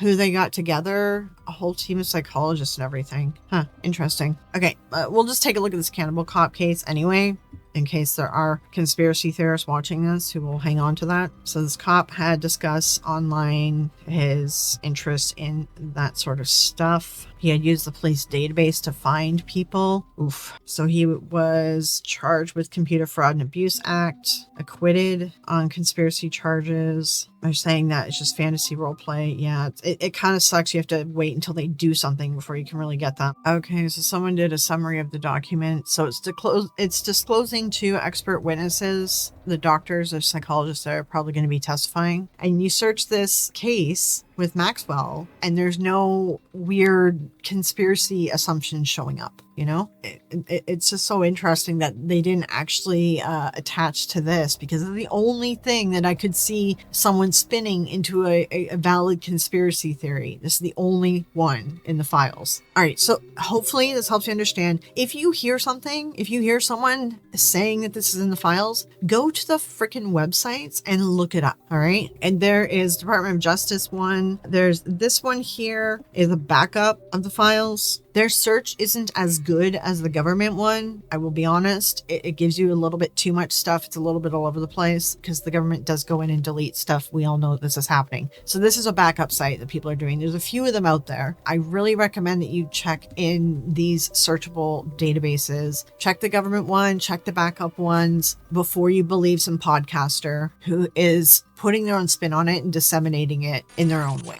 And now back to the Satanism part of it. Real Satanists don't eat children. They don't eat people. That isn't part of the satanic religion. Anyone who may have been busted doing it at any point in history, they're doing their own thing. They are just a homicidal person and likely a cannibal. And cannibals also, I will point out, can't control themselves and are usually loners. So they really wouldn't fit in the Epstein circle. And again, as I mentioned throughout this video, this is why media literacy is so important. Just because a podcaster says that there were satanic practices in the files, it doesn't mean that it's true. while we're on the topic of the blood libel and the sort of historical implications of this propaganda, it is important to point out that QAnon is very much biblically based. It does discuss like a reckoning, a new age, sort of like a rapture kind of conversation. QAnon followers believe, they call it the storm is coming, like the storm is coming. I believe they've given it a couple other names as well, but essentially it's supposed to be the day that Trump took office, then he was going to drain the swamp and arrest all of our enemies, which was anyone who's a liberal Democrat. He would then take them all and have them executed. So I do want to include a little bit of the religion aspect of this because Americans are very religious, so it's kind of baked into their culture. It's easy for them to fall into evangelical views. While the word rapture doesn't appear in the Bible, some concepts within Pauline texts, most notably 1 Thessalonians, allude to some kind of snatching away of believers at some point in time. This isn't clearly prescriptive and must be read within its cultural and rhetorical context like all of the Bible, but that didn't stop American evangelicals from pointing to these select verses in the Bible out of context and going, yep, the rapture is a real thing, God said so. QAnon also has very, very similar language describing a reverse rapture type event where the masses of the earth who don't believe in Q and in Trump will somehow be killed in a single large devastating blow. Lots of the plandemic conspiracies centered around this idea, claiming that anyone who got a COVID vaccine would die all on the same date at the same time when their microchips would suddenly be activated by the 5G towers. The vaccines are just a way to consolidate the power of the elites, never mind the fact that if the elites really did plan to do that, they'd only be left to rule over a populace that 100% doesn't trust them. But I digress. The whole one big event to separate those who believe and those who don't is a total American evangelical concept which we all understand on a societal level. So QAnon is able to adopt it to do two things: immediately communicate the ideas it's trying to get across while still maintaining a degree of vagueness, and try and get devout evangelicals to opt into their worldview. And this evangelical apocalypticism permeates the entire movement. Everything, every little symbol decoded, every little phrase that Trump throws into his speeches, it's all crucially important to keep up with and understand and believe, because if you don't, well then you'll miss out on the big storm. You'll be left behind in the Great Awakening. You won't be accepted into the new world. It's very black or white. The great part about all of this stark evangelical language is that we're also used to it. It's everywhere and it has been for a long time. And if you're anything like me, when you hear someone say something like, that person is the devil, you're probably less likely to think that they're promoting fascism and more likely to think, okay, grandma, let's get back to bed now. To end off this religious sort of talk, I do think it's important for us to remind Christians of what Christians are supposed to really be like. And a lot of the people in the QAnon, people that have these beliefs, they do tend to be Christian, often evangelical. And I'm not a Christian, but I find a creator who does a really good job referencing all the correct scripture and books and gospel to show why this whole belief system is the opposite of being a good Christian. So I'm just going to throw this in here. I just want to give you a quick heads up because it's a lot of religious talk, but also this creator is clearly using an AI voice and AI generated images. But I couldn't find any other creators who were referencing all these books, and I don't know enough about the details of scripture to be able to confidently talk in this manner on this topic. And I do think that the script that he wrote for this and the references that he makes are actually very important. So I'm going to include this here, and I might do something to edit the pictures around. A non-AI creator who does go into detail like this is Monty Mader. I do recommend you follow her. I just don't have time to look up each one of these verses and look through all of her old shorts because she would have said these things years ago. I'm sure that she's made a short for each one of the points that we're about to listen to, but I just don't have the time to gather it all. But she goes into a lot more detail and she knows the Bible very well, grew up in a cult. I really do recommend her for stuff like this. What real spiritual awakening looks like. The actual Great Awakenings in Christian history had specific characteristics. 1, repentance and humility. People recognized their own sin and need for God. The focus was inward. Lord, change me, not outward. I see through the lies everyone else believes. 2 Chronicles 7:14. If my people who are called by my name will humble themselves and pray and seek my face and turn from their wicked ways, then I will hear from heaven. Real awakening starts with humility. QAnon's awakening starts with I'm enlightened and you're a sheep. 2. Focus on Christ, not conspiracies. Historical awakenings were about Jesus, his death, resurrection, salvation, grace. QAnon's awakening is about political power, secret plans, and defeating enemies. Colossians 3:2, set your minds on things above, not on earthly things. An awakening that's entirely about earthly political battles isn't a spiritual awakening. It's nationalism with religious language. 3. Love for enemies. Jesus commanded us to love enemies, pray for persecutors, bless those who curse us. Matthew 5:44. QAnon's awakening creates enemies. Anyone who disagrees is part of the cabal. That's not Christ-like. Romans 12:21, do not be overcome by evil, but overcome evil with good. Demonizing political opponents as literal satanic pedophiles isn't overcoming evil with good. 4. Fruit of the Spirit. Galatians 5:22-23 lists the fruit of the Spirit: love, joy, peace, patience, kindness, goodness, faithfulness, gentleness, self-control. What's the fruit of QAnon's awakening? Anxiety, anger, division, broken families, obsession, impatience. Jesus said you'll know false prophets by their fruit. Matthew 7:16. The fruit of QAnon's awakening doesn't match biblical awakening. The danger of conspiracy is gospel. Here's what really concerns me as a Christian. QAnon offers a counterfeit gospel. Real gospel, you're a sinner, Christ died for you, repent and believe, be transformed by the Spirit. QAnon gospel, you're enlightened, trust the plan, research and awaken others, humanity will be saved by the storm. One puts faith in Christ, the other puts faith in a conspiracy narrative and political saviors. Bearing false witness. The 9th commandment, Exodus 20:16. Q made countless accusations without evidence. That's literally bearing false witness. Failed prophecy. Deuteronomy 18:22. If a prophet speaks in God's name and it doesn't come true, that's a false prophet. Q made hundreds of failed predictions. Many QAnon believers framed this as God's plan.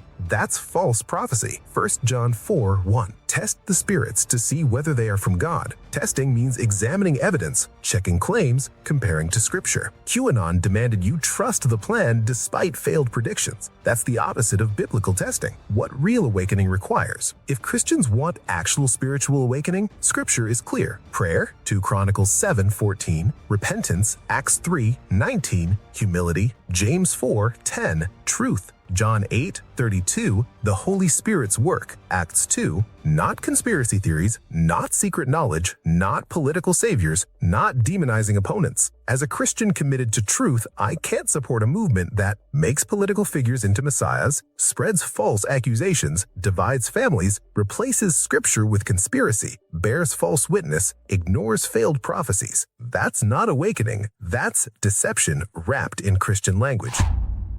And listen, we can have a conversation about AI, and we will, because there's some stuff on the schedule I got to get to. I do think that it is a nuanced discussion, and I do think that my views on it will be ever changing as things get more and more intense, like lately. But for now, we're just going to put a pin in that. We'll come back to that in a later video. All right, now that we've covered all the religious aspects, the Epstein aspects, and I give you a brief overview of what QAnon stands for, or what they believe, now we're going to be jumping in to the bulk of it from its conception to modern day.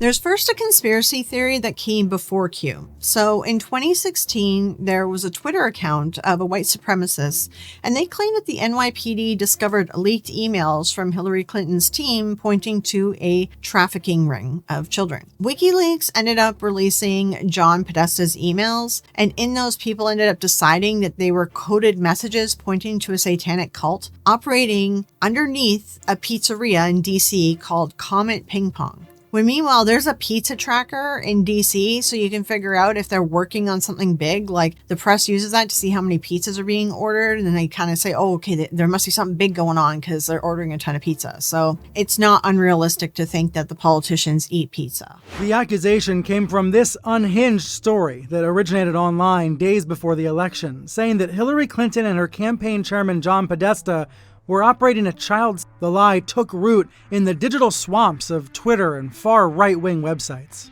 We're not covering Pizzagate enough, even though we covered it every day, to expose the Satanism and the occult and the code words.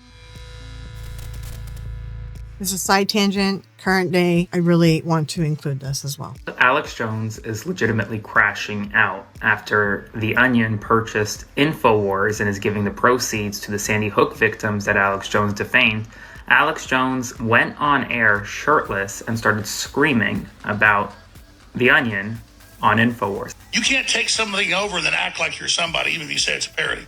Right. You've already checked with lawyers, so they're in deep shit. I'm already suing the Democrat Party law firms. Already got civil rights lawsuits. Do you think, look, just because you're wearing my shirt, don't mean you're me.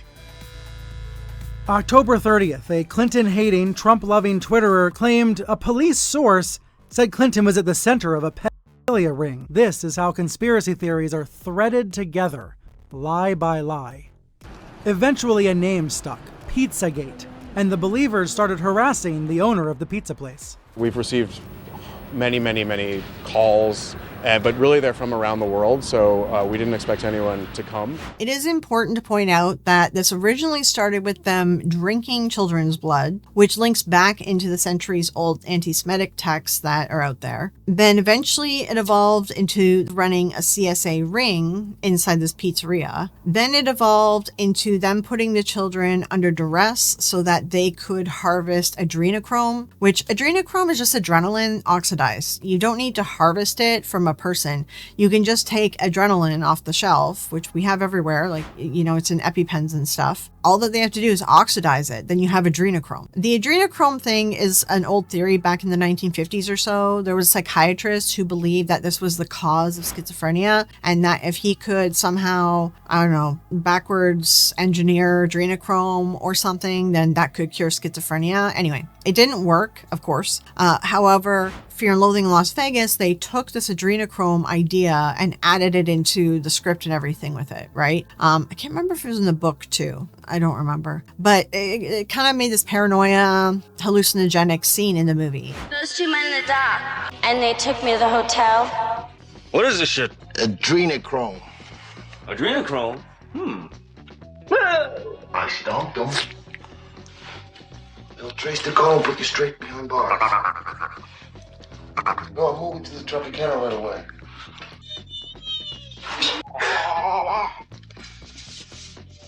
And it seems like that's where people got this adrenochrome thing from, and they kind of ran with it. And some guy did actually break into the pizzeria to rescue the kids that weren't there either. He was arrested because he was armed, of course. A North Carolina man arrested in a DC pizza shop after brandishing a gun, telling police he was there to investigate a conspiracy theory called Pizzagate. Edgar Welch appearing in court this afternoon. According to police, Welch said that he had read online that the Comet Ping Pong restaurant was harboring child sex slaves, and that he wanted to see for himself if they were there. The suspect said he was armed to help rescue them. With detectives still on the scene in DC, Pizzagate believers were already claiming that this real development was just part of a cover-up. The media is claiming that this is because of Pizzagate. This is very dangerous fake news. Anybody claiming that the gunman today at Comet Pizza had anything to do with Pizzagate is lying. This is sort of what everything took off from. Now, you may or may not have realized, but I haven't talked about Q or QAnon yet. This was all the precursor, and this is what QAnon's beliefs were built upon, Pizzagate. So let's get into talking about Q and where he was born.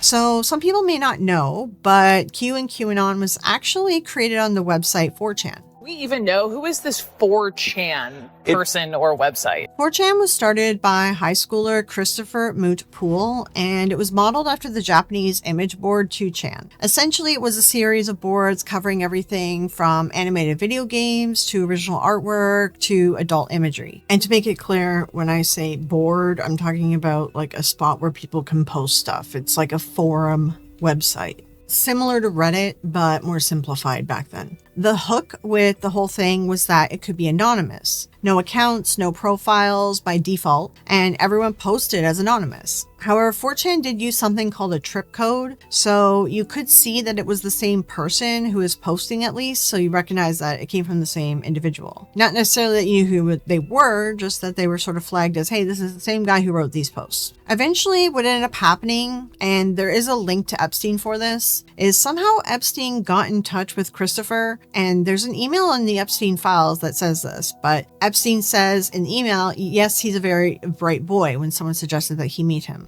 He then goes on to say, gave him a ride home. And the person that emailed him about Christopher was suggesting that he meet him because he said something like, it's a great way to sow discourse in the world. So I just want to touch on this article really briefly. Epstein met Poole, said that he drove him home, thought he was a really bright boy. The timing of this is very interesting. In that same month, then Christopher added a politics board to 4chan, where 4chan never discussed politics before. It was built for memes and cringy stuff, not to get into politics. So it was after he met Epstein that this politics board showed up. The person who first suggested that Epstein meet Poole emailed him again saying that 4chan's potential, he says, this article describes why I find Poole interesting. The potential for manipulation is huge. So essentially saying like, this is a great site for us to take advantage of and mess with people. So we can just briefly look at the emails as well. Epstein says that he had no clue who he was when they met. And then this guy says he's one of the greatest hackers. I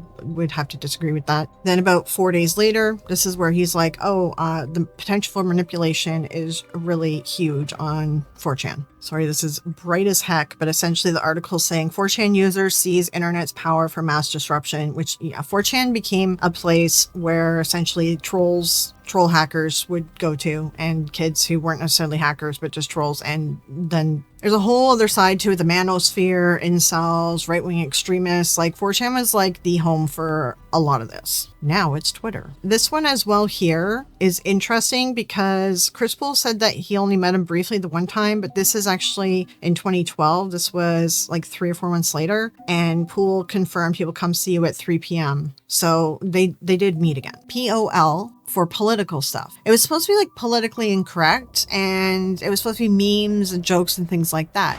It did start off like that. Then hot takes started, then LARPing, and it kind of blew up from there. So it was like a mixture of sort of talking a little bit about politics, but more like trolling it and making fun of it. So people would often pretend to be things like FBI agents and stuff. So a year later, after the Pizzagate in 2017, this post appeared on the POL board, and this is where Q ended up popping up, essentially pretending to be some kind of insider with Q clearance. And this user predicted that Hillary Clinton was going to be extradited and arrested. The user told people to watch for the National Guard, and things were going to happen in about 30 hours. Some people did originally call it out as a LARP, which it probably was, or at least paranoia. But then it kind of took off from there. There's a reason why it took off. Pizzagate was the precursor, but that happened first, and people were riled up about it. And I do think that that played a role in why people believed in Q, and also politics itself, COVID, lockdowns, things like that. Just everything was really tense, and conspiracy theories were starting to combine online because everyone was online because no one was going out. It really, the cultic milieu took over, and conspirituality grew huge and led to all this. As to why everything was happening. People were also locked down in their homes. They were, stuck to their computers, stuck to their phones all day. So they had more exposure to this kind of thing online. Q then claimed to have Q-level security clearance. Instead of just making claims, Q asked questions, and he would do puzzles, and people would have to figure out his meaning. Essentially, he would also be very vague, sort of like Nostradamus style. And because a lot of this content was like puzzle-like mysteries and whatnot, it invited audience participation. Followers weren't passive consumers, they became interpreters and co-authors as well. This was like crowdsourced authority. QAnon's cryptic drops functioned like prompts. People then connected the dots, interpreted hints, and built collective explanations, so the community itself became the engine of belief. Influence went to whoever produces the most compelling interpretation, not to whoever is more accurate. Storytelling obviously wins over Facts. And QAnon invented its own legitimacy by convincing itself that Trump was giving them secret messages. Trump retweeted QAnon dozens of times. So, prominent QAnon accounts. And that has only been increasing in recent weeks. And there's a strategy there, right? Because it works up his base.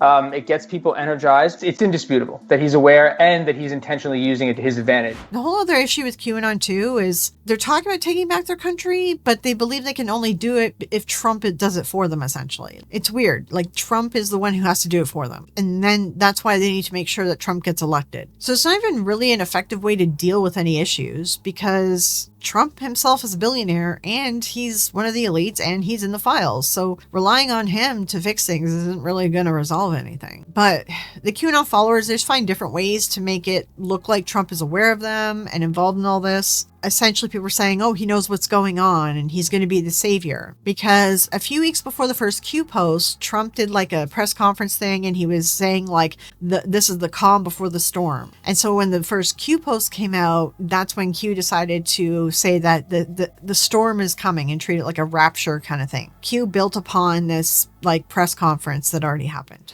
It's the calm before the storm. What's the storm? The calm before the storm. What storm, Mr. President? You'll find out. Oh, and there's another instance as well that they said Trump was also Q, because he mentions the number 17 in a speech or debate that he did, and Q is the 17th letter in the alphabet. There's a long list of things that they try to link to Trump like this that are just like so...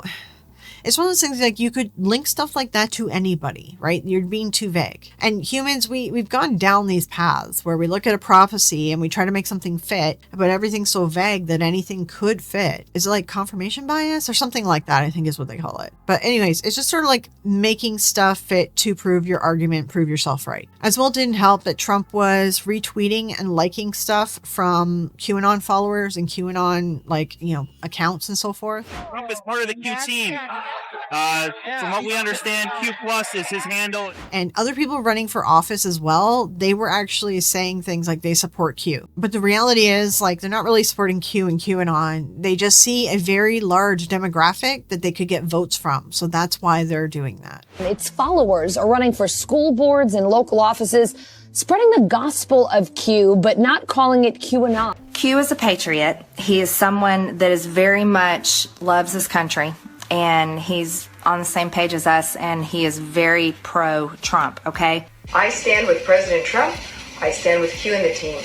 Thank you, Anons, and thank you, Patriots. So it's just connecting some dots as to why QAnon took off so well. Now, eventually, 4chan started kind of reaching its point where it was getting into trouble, and it was having to do more moderation because there was a lot of bad stuff ending up on 4chan, and there was a whole, incident that happened too, called Gamergate, but we won't get into that. 4chan was really like the bad part of the internet. I mean, I think it still exists. There's many of them, but these are like the garbage part of the internet. So what ended up happening though is another user named Frederick Brennan ended up starting another website which he called 8chan, and he said that would have no moderation at all. Even though he was getting into trouble with law enforcement, he ended up actually moving to a different country, and he sold the 8chan website to a different person named Jim Watkins, and he continued to work under him for a bit. And then 8chan ended up being managed by his son Ron Watkins. And Q ended up moving over to 8chan as 4chan was just, having more moderation and whatever. I guess they decided 8chan would be better. Also, a reason that Q moved over to 8chan has to do with Gamergate, and it's like a whole misogyny thing that we're not going to get into again. I am, of course, simplifying this story here. And if you want the full story of all the details of this whole thing, there's an HBO documentary, which I'm going to show you a clip of in a second, called Q Into the Storm, 6-part HBO documentary. I recommend that you check it out if you want to know the full details of this story. But if this kind of story interests you guys, I could do a separate video on it, but let me know.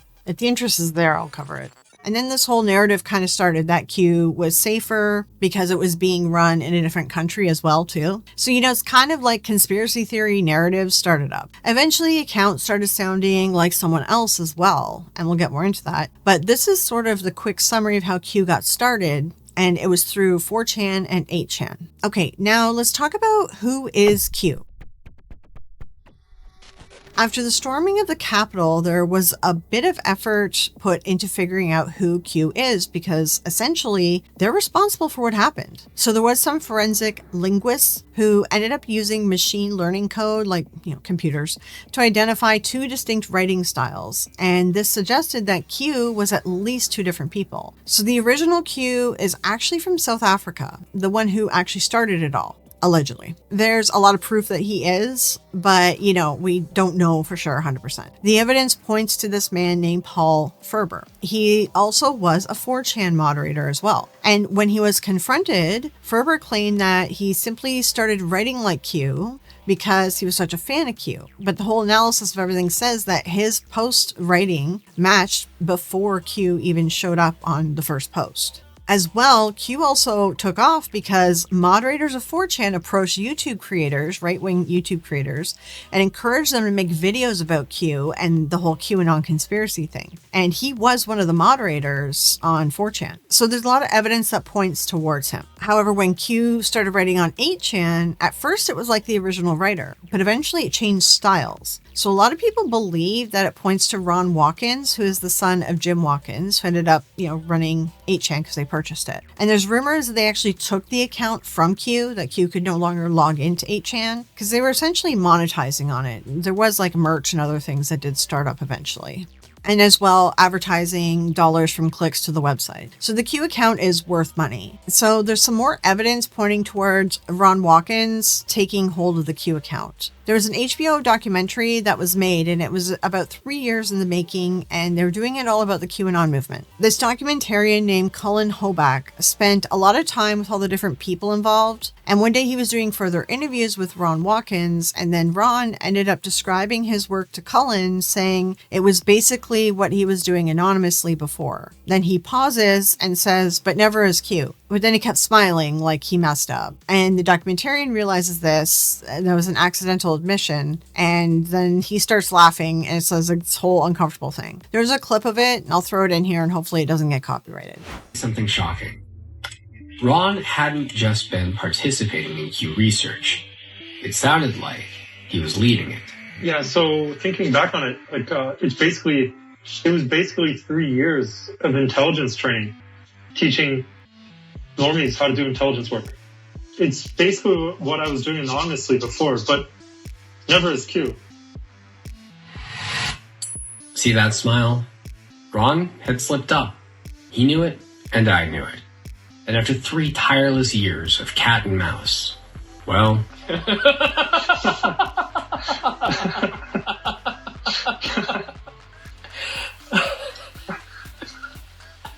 Never as Q, I promise. Never as Q. Because I am not cute. It never was. Oh, man. So with this new Q account, they were steadily posting up until the 2020 election. After the election, when Trump lost, then the predictions didn't come true. So Q ended up posting a YouTube link to the song We're Not Gonna Take It, then went silent. And on the inauguration day, Ron Watkins posted to the Telegram group saying that we gave it our all and now we need to keep our chins up, go back to our lives as best we're able. And it might have been Q that posted that. I'm pretty sure the research is Ron. Anyway, but we believe Q is Ron Watkins. And then from there, we get into failed prophecies and how cults kind of handle that. So let's talk about the fact that we have so many failed prophecies going on here. First, there was the 30 hours, and within 30 hours, Hillary was not arrested. Then this storm was supposed to come, and Donald's first term, that didn't happen either. 2020 was supposed to be, he was supposed to be elected, and then it was really going to happen then, and that didn't happen either. Now he's elected here, more power than he's ever had, more, Republicans in seats, and yet these people still aren't being arrested. They haven't been executed. In fact, now the Epstein files are out. A lot of people and a lot of his first picks are in these files. So the Epstein files, I think, is just waking some people up to the fact that yes, a deep state exists. However, it's capitalism. It's billionaires. They've been doing it openly this whole time. And Trump is one of them. And I think most rational people can agree that we already kind of knew about billionaires controlling the world. We didn't necessarily know that they were also depraved, that so many of them would be in the Epstein files. But are we really surprised? Most of us aren't. Look at the way that they treat other people. Truth that we know about human communication, which is that the most effective lie that we can tell is one that has little bits of truth in it. It's not wrong necessarily to say that there are people in positions of high power that are not trustworthy or people who don't have the best interest of the masses at heart. The problem is the deep state conspiracies before these files were released. They were like, oh, the Hillary's a lizard person. The earth is flat. We didn't land on the moon. All the other stupid nonsense. This is the path that QAnon took. QAnon brought in all the conspiracies from everywhere. And other things like, Kennedy is still alive. He's been buried or frozen until a certain time that he's supposed to come back and be part of the saviors. That's another one. But the point is, you kind of lose your messaging when you're starting to sound a little too nutty. So the Great Storm, the Awakening, not happening has caused a lot of people to leave QAnon. Even just the 2020 election, that loss, a fair number of them left QAnon. But there are still people in there though, and they still believe that Trump somehow is going to save everybody. This is what happens in a cult though. You have self-sealing logic. So essentially, when something goes against your belief, there's a way that you can patch it and carry on. And that is what they do. Again, that's my opinion. QAnon is a cult. When predictions fail, the narrative typically patches itself instead of collapsing. They just do timeline shifts, meanings are reinterpreted. Evidence against the belief can be reframed as evidence of a cover-up. People aren't just agreeing with claims, they become awake, part of a righteous in-group with a moral mission. That identity is why changing your mind can feel like betraying who you really are. I think we can all agree that the issue really is the billionaires and money. And Trump is not the savior of the situation here. But QAnon is self-sealing, just like all the other cults that are self-sealing. They find a way to fix holes in their story. Whoever the opposition is can change in a heartbeat. For a long time, the tech industry was viewed with great skepticism by QAnon adherents because of its generally leftist approach and its social posture, which conspirators viewed as a sign that the big tech companies were actually propping up and providing resources for the cabal to continue their operations. After the tech bros cuddled up next to the president, though, people that QAnon adherents once viewed with skepticism are now admired and lauded for their commitment to the right social causes. Anybody who is acting in good faith, who's legitimately interested in taking down or exposing the people involved in this ring, could easily see, okay, Trump is involved, Lutnick is involved, he named Alex Acosta, who obviously gave Epstein his sweetheart deal in his first term. He was involved. Trump's new Fed chair pick was implicated in the Epstein files. And so you have all these people. Anybody acting in good faith would just be able to say, like, okay, these people are clearly not on the level. They are the very people that we're seeking to expose. But they feel vindicated at the fact that they ushered in a Trump administration who are themselves the ones who are implicated in all of this. And so where does the vindication come from? Like, okay, yes, that there is a cabal of people, but the people who they empowered to expose all of this stuff are the ones who did it. And so does that part ever register? Well, I mean, kind of baked into the theory. There's so many little rules kind of baked into QAnon that allow you to kind of opt out when you run up against a piece of real information that makes something the that's entire inconvenient. that makes the entire mind pyramid collapse. This flip-flopping happens a lot within the QAnon community. We're going to circle back to this again as well. Since then, no new posts have happened. There was one that showed up in 2022, but a lot of people said it didn't sound anything like Q has ever written before, so it might have just been someone that hijacked the account, which does happen a lot in these boards. But other than that, it's been quiet. So the account just stopped. But the movement has merged together with so many more broad right-wing conspiracies and every conspiracy, really. So everything's connected now. So this was just a quick summary of who it is believed Q is. Personally, I don't believe that there was any sort of CIA operation or any secret thing like that. The involvement of Epstein, I believe that he wanted to use it as a board I believe that he wanted to use the political board to kind of sow discord, because Epstein Epstein was getting his hands in politics too. All right, now you're this deep into the video. You may have forgotten that this video is about cults and psychology. Get comfy, because that was just the background of QAnon. We still need to dive into the psychology of it, demographics, the entry points, and then I want to take a look at some testimonials from believers, testimonials from victims, the families of these people and how they've lost their family members, and then people who have left, and the tips that are offered to help a family member who's stuck inside this QAnon cult. In my opinion, I think it's a cult. So let's first jump in to talk about the psychology of this all.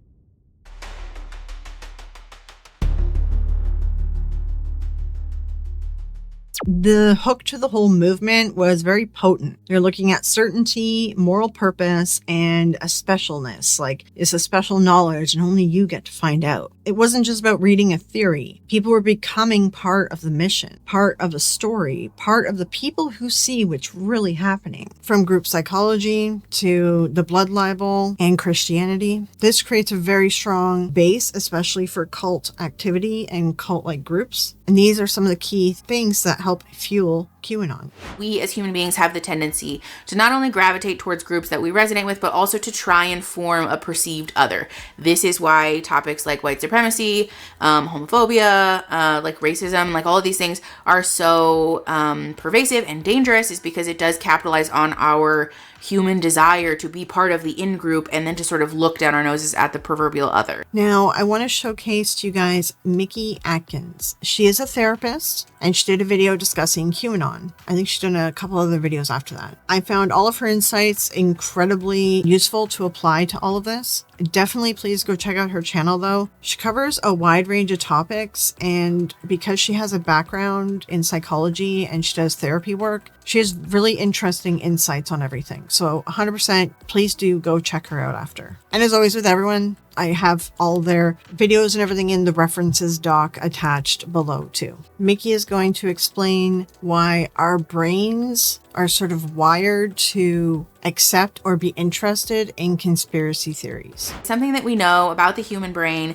which is that it's very uncomfortable for us to sit with things that don't make sense, that we want them to make sense. There is a link between the way that people speak about QAnon and the way that people speak about like religion, for example. And this speaks to a phenomenon that we know about the human brain generally, which is that we really find comfort or value in trying to make sense of things that don't make sense. It's very uncomfortable and we really don't like it. Our brains really don't like it when there is something that's like a big, scary, overwhelming problem that causes us a lot of distress and we can't easily find a solution or cause or a reason to like put it in a box. It creates a lot of discomfort for us, and so because of this we see the brain trying to do a bunch of different things. And then I found this interesting. She further goes on to explain that the human brain gets pleasure out of solving puzzles and finding answers, which also adds to why conspiracy theories have been around since like the dawn of man, essentially, and why we're never going to get rid of them.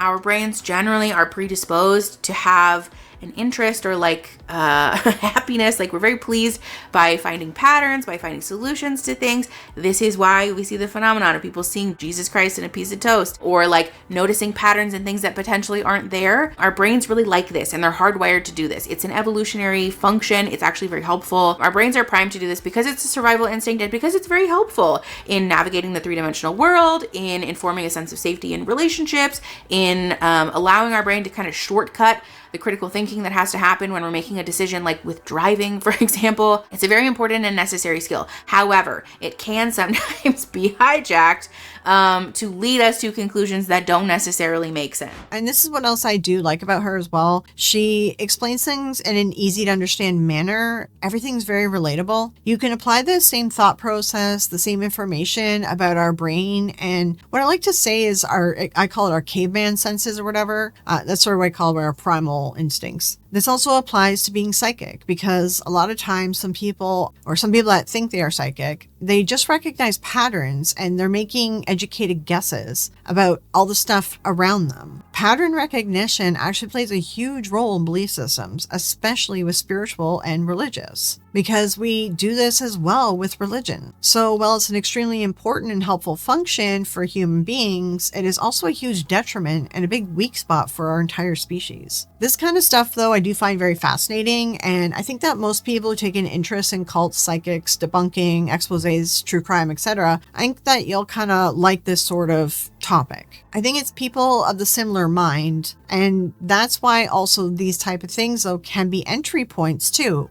There can be a good and bad with all this. And we're going to be getting into all the entry points of QAnon. This is also why we see a tie between how many people who are QAnon believers also happen to be religious, because when our brain is already primed to be thinking in this way, and we already have the neural pathways built to view things in this perspective, it's not surprising to me that these people are very easily drawn to a conspiracy theory that has a foundational level the same bolts and nuts and pieces as evangelical Christianity. It's like very similar in structure. Not that Christianity is a fucking conspiracy theory. That's not what I'm saying. But when you look at the way that it's when you look at the way that it's spoken about, the foundation and the bones are very similar. And so that's why we see this connection. So when we talk about QAnon, it's very interesting because we have a group of people who are very attracted to making sense of the world. And they find themselves trapped in conspiracy theories in this QAnon world. Really, that world does not make sense. So they end up in this sort of feedback loop of trying to make sense of things that don't make sense, but they themselves don't make sense. And I know this is confusing. In the realm of trying to make sense out of a phenomenon that seems to not make sense, I think it's worth discussing what it is that's actually going on here, which is a lot of cognitive dissonance and discomfort about things not making sense, and a group that has a really strong desire to make sense out of things, sometimes with magical thinking. And an interview with Cindy Otis, CNN, she kind of combines all this together to help describe and explain QAnon. We tend to underestimate the extent to which these sorts of narratives are appealing. And so you have people who are essentially looking for answers. And so it's a very compelling narrative to say, all of this is orchestrated. There's a cabal coming after you. They're trying to make your life miserable. You want an answer for why bad things are happening? Here they are. The riskiest part about QAnon existing in today's world, when we look at, our capitalist society, combine it with tech and internet and AI, all this different stuff, there's so much out there that we just can't trust. We realize that we can't trust it. We also don't have the time to analyze it properly. We don't have time to think. Some people that get stuck in this conspiracy theory loops or QAnon, they kind of get trapped because they didn't have time to think it through before they adopted it as, their truth. They didn't have time to apply critical thinking or to fact check something, and they got caught up in the moment. And this happens to me too. Okay, I normally do share stuff that I try to fact check, or if I don't fact check it, I'll try to be like, if this is true, this is interesting, or I haven't checked it yet, but this is interesting. I'll try to say that. But I've noticed with myself, I have a bit of a blind spot, and I think there are some other people out there that have this too. If there's anything shared about like women being SA'd or attacked, things of that nature, I tend to sort of react first and fact check later. It's a bad habit of mine, but that's sort of what's happening with the people of QAnon. They're kind of reacting first and not fact checking anything. I'm going to show you some interviews as well too of some different believers. You can kind of get into their headspace a little bit. A lot of them too are women, and they got recruited and interested in QAnon because of the children, because they think children are in trouble, and children, that's their blind spot. Now is just a really difficult time to figure out what information is correct and what isn't. And when it's something that feels that urgent, that hundreds of thousands of children are being trafficked across the border, it feels like, oh my gosh, I have to do something about this and I have to do it now. You don't give yourself that moment to pause and think about it. Now let's further expand upon this and discuss the demographics of who are in QAnon.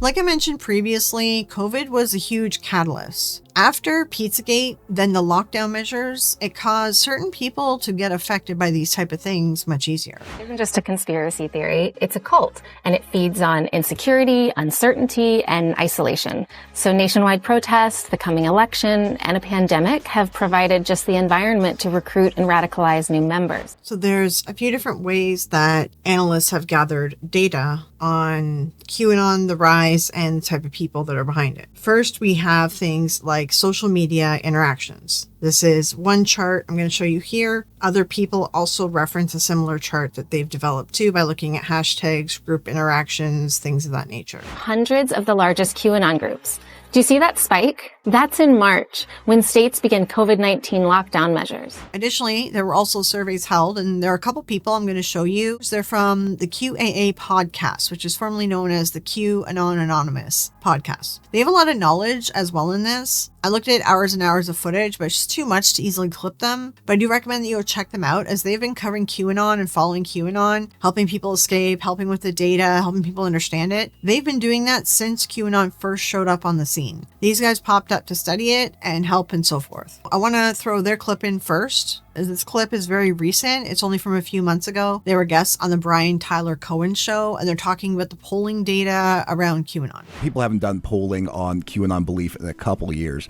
but like last they checked, it was in the neighborhood of sometimes like 4 or 5%, which is, you know, millions of and America? millions of Americans. Yeah. It's that's like 15 to 17 million people. Yeah, Yes. that's right. Yeah, that's right. And Yes, people are pilled. That's also happens to be roughly the same level of polling for belief in that there's a cabal of lizard people who rule the world. There's lots of people who believe some silly things. To be fair, QAnon believers also believe that these are lizard people anyway. So anyway, just want to say that. All right, now let's take a look at Mickey explaining the poll that was done. Again, Mickey's video is from a few years back, but it was when the polling data was pretty fresh. So it's a little bit of a different perspective. Nearly 1 in 5 Americans self-identify as QAnon believers. And to be clear, the way that they conducted this self-report poll was not by asking people outright, are you a QAnon believer? Because that would skew a lot of the data. But the way that they asked this was by asking them 3 questions that touched on the core tenets of QAnon beliefs and asking people to rate how they agreed or disagreed with that on a scale of 5, starting with strongly agree to all the way to strongly disagree. And so with that data, we found that 1 in 5 people actually do agree or choose to believe in the core tenets of QAnon. And again, as a reminder, Mickey is a therapist. She went to school for this. She understands how to read research studies. She understands how to read this data and how to process this data. And she has a bunch of references and everything as well in her video. And I do link everything below in my references doc. I'll try to put her video actually like at the top above the references doc link, just because she does provide a lot of stats and you may want to double check them. I also can be a bit of a data nerd. I like data analysis too. This kind of stuff, it helps me visualize and understand a situation better as well. So that's why I also wanted to include this part of her video, and hopefully it's helpful to all you to kind of be able to visualize the numbers. The majority of these people are conservative, especially far-right conservative. The majority of these people are religious, particularly Christian or some denomination thereof. The majority of these people are Trump loyalists. The majority of these people are white, and the majority of these people have a household income of less than $50,000 a year. I wanted to talk about this because it is worth having a discussion about what we know about these populations generally speaking, from statistics and like Pew Research polls and things like that. These people tend to be less college educated. I think this is a really important piece of the discussion, not because we should be shitting on people who aren't college educated, because college is a privilege that more and more people are continuing to not have access to because it is so disproportionately fucking expensive. That's a conversation for a different day. But because college serves as a catalyst for a lot of folks to be doing the work where, first of all, we're exposed to a lot more diversity in our lives than we ever have been, because a lot of us attend college at the age of like 18 to 20 something, but also because college provides folks with an environment that prioritizes critical thinking, especially at the postgraduate level. But college generally, there's a lot of learning and a lot of training that happens about how to interpret research, how to interpret news, how to interpret facts, and how to make a conscientious judgment about a piece of information using like good faith perspective. These are really valuable skills when we talk about wading through misinformation and disinformation, especially because media literacy is continuing to be an issue with populations like QAnon, or like the populations who believe in QAnon anyways. And so for this population to be generally not college educated, in my opinion, speaks volumes about what's potentially happening there. Now, this part I do find interesting because a while back I was interviewing Benjamin Radford for one of my videos, and we were talking about when did you learn critical thinking? That was sort of like a topic of ours. I do remember taking some courses. It was philosophy courses. At the time we had like a grade 13. It was like a pre-university thing that you did if you wanted to go to university. You had to do this grade 13 thing here. In that course, in the philosophy course, we started learning critical thinking as well. There's a really fun science class that was like Mythbuster level stuff. It was really fun. And there's critical thinking in that too. But after that, it was like, yeah, college was the place that really taught more about critical thinking, how to analyze data, how to fact check stuff. Like, college was the place where I really learned all these kind of things. And when I was talking to Ben about it, we were both saying that it's very sad that grade school and high school aren't teaching people this, because a lot of people don't go to college, especially in America. It's weird. You guys have like the SATs, and it's very difficult to get into a college. Like, you have to compete with people. They look at your SATs, they look at your volunteer work, all your extracurricular activities and everything like that. Here in Canada, you just have to have good grades. Like, there's no SAT as well. Like, thank God, because I'm not great at testing, but I'm really good at doing all the other work, like writing and everything else. So people that don't do well with tests, they can have a easier chance to get into university, because then it's like your mark is based on tests and writing and doing the actual work, et cetera, et cetera. That's why I just find the SATs a really wild thing that you guys have to go through. Anyway, like usual, another side tangent. But I do agree with her. Not many people are able to afford or even go to college. Again, in America especially, because colleges seem to be, or at least if you took pre-courses after high school, that is where you kind of learn these skills. And that's a problem. And I think that we can kind of look at some of the stuff going on in the world and realize that a lot of this is just people that don't know how to do critical thinking, people that don't have media literacy. And so links back into, if you're new to my channel, I also cover psychics, paranormal fakers, things like that. So it's the same problems that we see in the psychic world, in the paranormal world. It's the same issues. People that don't have media literacy, people that don't know how to do critical thinking, people that don't know how to analyze the situation, people that can't recognize disinformation and misinformation. And when we get to that point, we end up with things like QAnon, like conspiracy theories that have gone totally out of control. I wanted to leave this part that she's talking about with college here, because I do think this is a huge point. We should be learning this at younger ages, younger grades, but for whatever reason we don't. But mind you, in Canada, there's an argument to be made that Canada does teach some critical thinking at a younger age, but they did it through TV shows and commercials like back in the day. Don't know if they really do it much anymore, because who watches TV? But that's topic for another day. Okay, now let's delve into religion. The other thing about this population that's of note, in my opinion, is that statistically speaking, again, I'm going to put sources for all of this in the description, by the way, but statistically speaking, because the majority of QAnon believers are religious, what we know about religious populations, especially evangelical Christian, but like Christian people generally, is that statistically speaking, they're much less open to going to therapy, viewing therapy in a positive light, or like being open and comfortable with discussions about therapy and mental illness. So her explanation from a therapist point of view, I think it's really important from like a layperson like myself looking at this. If you're in the spiritual community, this would be like shadow work if you're familiar. The idea behind this is that if you deny that there's mental illness in the world, if you deny that we always should be working on ourselves and trying to become a better person, if you deny things like that, a lot of religious people do deny it. They say that none of this stuff matters. A lot of them do the whole like, my life is in God's hands, so I don't have to make any decisions. He does it all for me. Whatever happens, happens. And that isn't a good way to live life. You never really analyze yourself. You never really work on personal growth. You don't notice any of your own flaws. And people in that mindset, they're very easy to convince into a cult. However, the other side of that is also people who feel like they're very flawed and that they need a lot of help. And people are seeking therapy or alternative ways to fix like themselves and their mental health. They often end up in cults too. So it's like the extremes. That's usually when we get into problems, right? Ideally, you want to be in the middle. And ideally, you want to see an actual licensed, properly trained counselor, therapist, psychotherapist, whatever it might be. Don't put your mental health into the hands of some guru on TikTok. In my clinical experience, a lot of work is typically done on ourselves, obviously,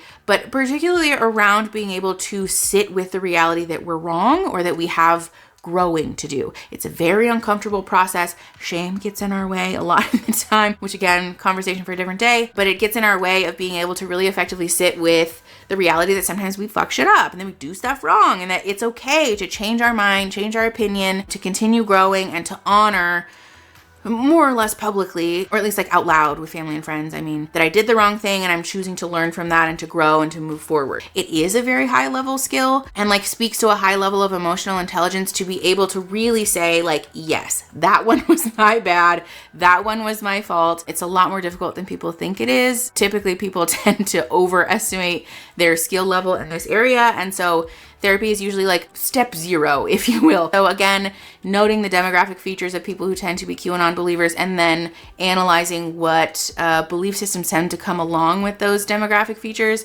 is really helpful, I think, in painting a picture of people who are oftentimes lacking in the opportunity and the experiences and the resources to participate and to learn the skills that tend to be protective factors against getting sucked into conspiracy theories and cults and things like that. That is why over the especially last few years or more or so, I've been every year sort of deconstructing from what I grew up in. I've been every year trying to analyze and figure out flaws, the holes and the issues, and trying to grow as a person. In doing so, I've walked away from the whole belief structure really that I grew up in. But that started cracking long ago, and I have a couple videos on that too you can check out. Okay, then in her video, she discusses how people who consume alt-right media and far-right media are disproportionately more likely to be part of QAnon. I think that we all know this. Again, this video is from a few years back. We all know this by now, that news, media, social media, AI, whatever, is playing a huge role in whether people fall for conspiracy theories, QAnon, get pulled down rabbit holes that they wouldn't normally be down. I think we're all aware that media is a huge problem. So I'm not going to include all the data from that because I think that's kind of an obvious thing nowadays. And now she's going to touch on some statistics on the uncomfortable part, which is the white supremacy angle to all of this. After all, the blood libel is the main mythos that started all this. And white supremacy was really fueled by and started by anti-Semitists, but it took on like all races that weren't white. The other unifying demographic feature of QAnon believers, which is far and away people who tend to be white supremacists. People who are white supremacists who view themselves as part of a superior group have a lot of incongruency in making sense of like, why is my life so difficult if I'm part of like the chosen group of people? This is incongruent with my lived experience, and so therefore I need to find a solution for why this is happening to me.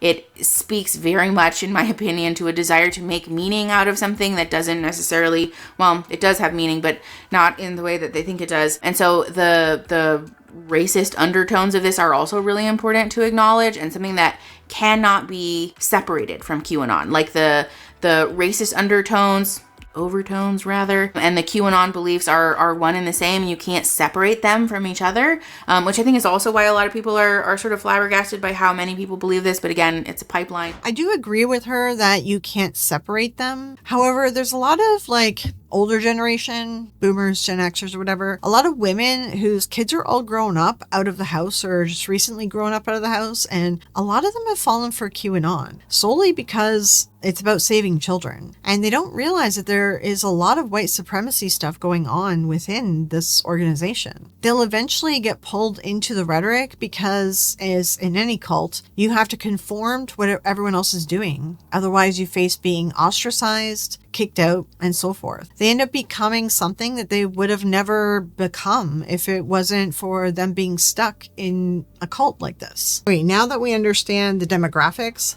of the type of people that get pulled into this, now I want to discuss the entry points, because there's a lot more than people realize, and it is way too easy to fall into QAnon because of social media algorithms and because the entry points have expanded so much due to the cultic milieu.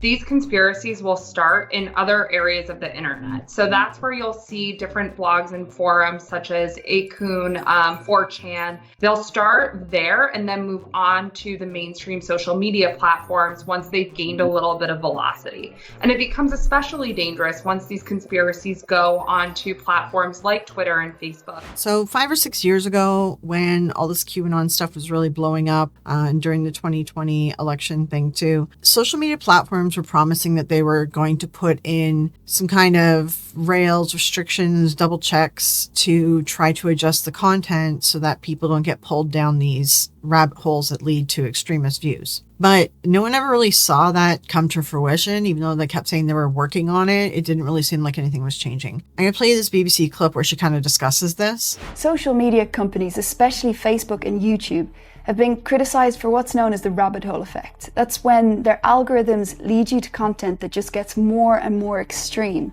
They say that they're changing, but I did a quick search for QAnon on my Facebook account, and the following day, there was a list of QAnon pages in my suggestions. I'm going to play a little clip. This is from a recent 60 Minutes episode that you can find on YouTube. Last year in 2025, Facebook was actually sued. There was a VP and a head of safety division that stepped forward and testified against Facebook. Essentially, they are saying that Facebook only cares about keeping people on the apps. They don't care about safety, especially children's safety. And then there's cases that ended up winning against Facebook. One of them actually was a young girl saying that she became addicted to social media because of Meta. Well, it was probably Instagram or whatever. So it does set a precedent there with these cases, which is good. Are you aware that child grooming content has been found on your platforms?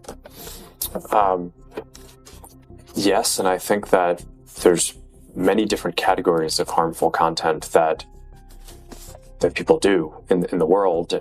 We have a huge platform. So. At every turn, the billionaire boss tried to distance himself from the damaging allegations being made about his empire.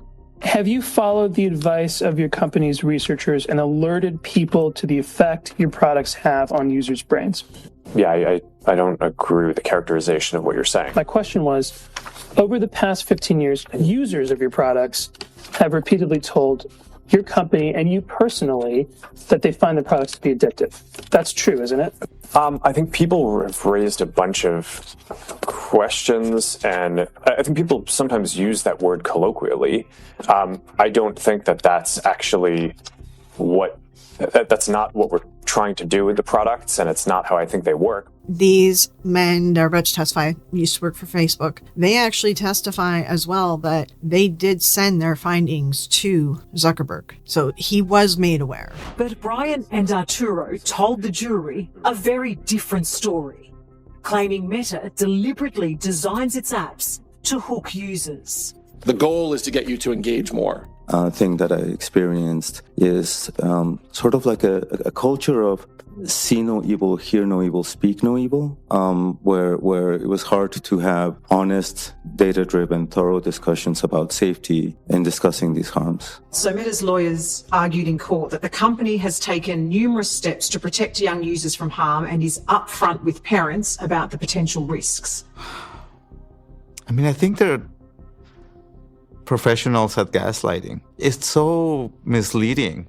It's not true. It's demonstrably not true. The juries in both cases agreed, and in March made damning findings against the trillion-dollar empire. While I was gathering stuff to finish editing this QAnon case study, I then came across this video about apparently Facebook purposefully was pushing QAnon to people to test, I guess, what they could do to minds or something. How does your Facebook feed become so politically polarized?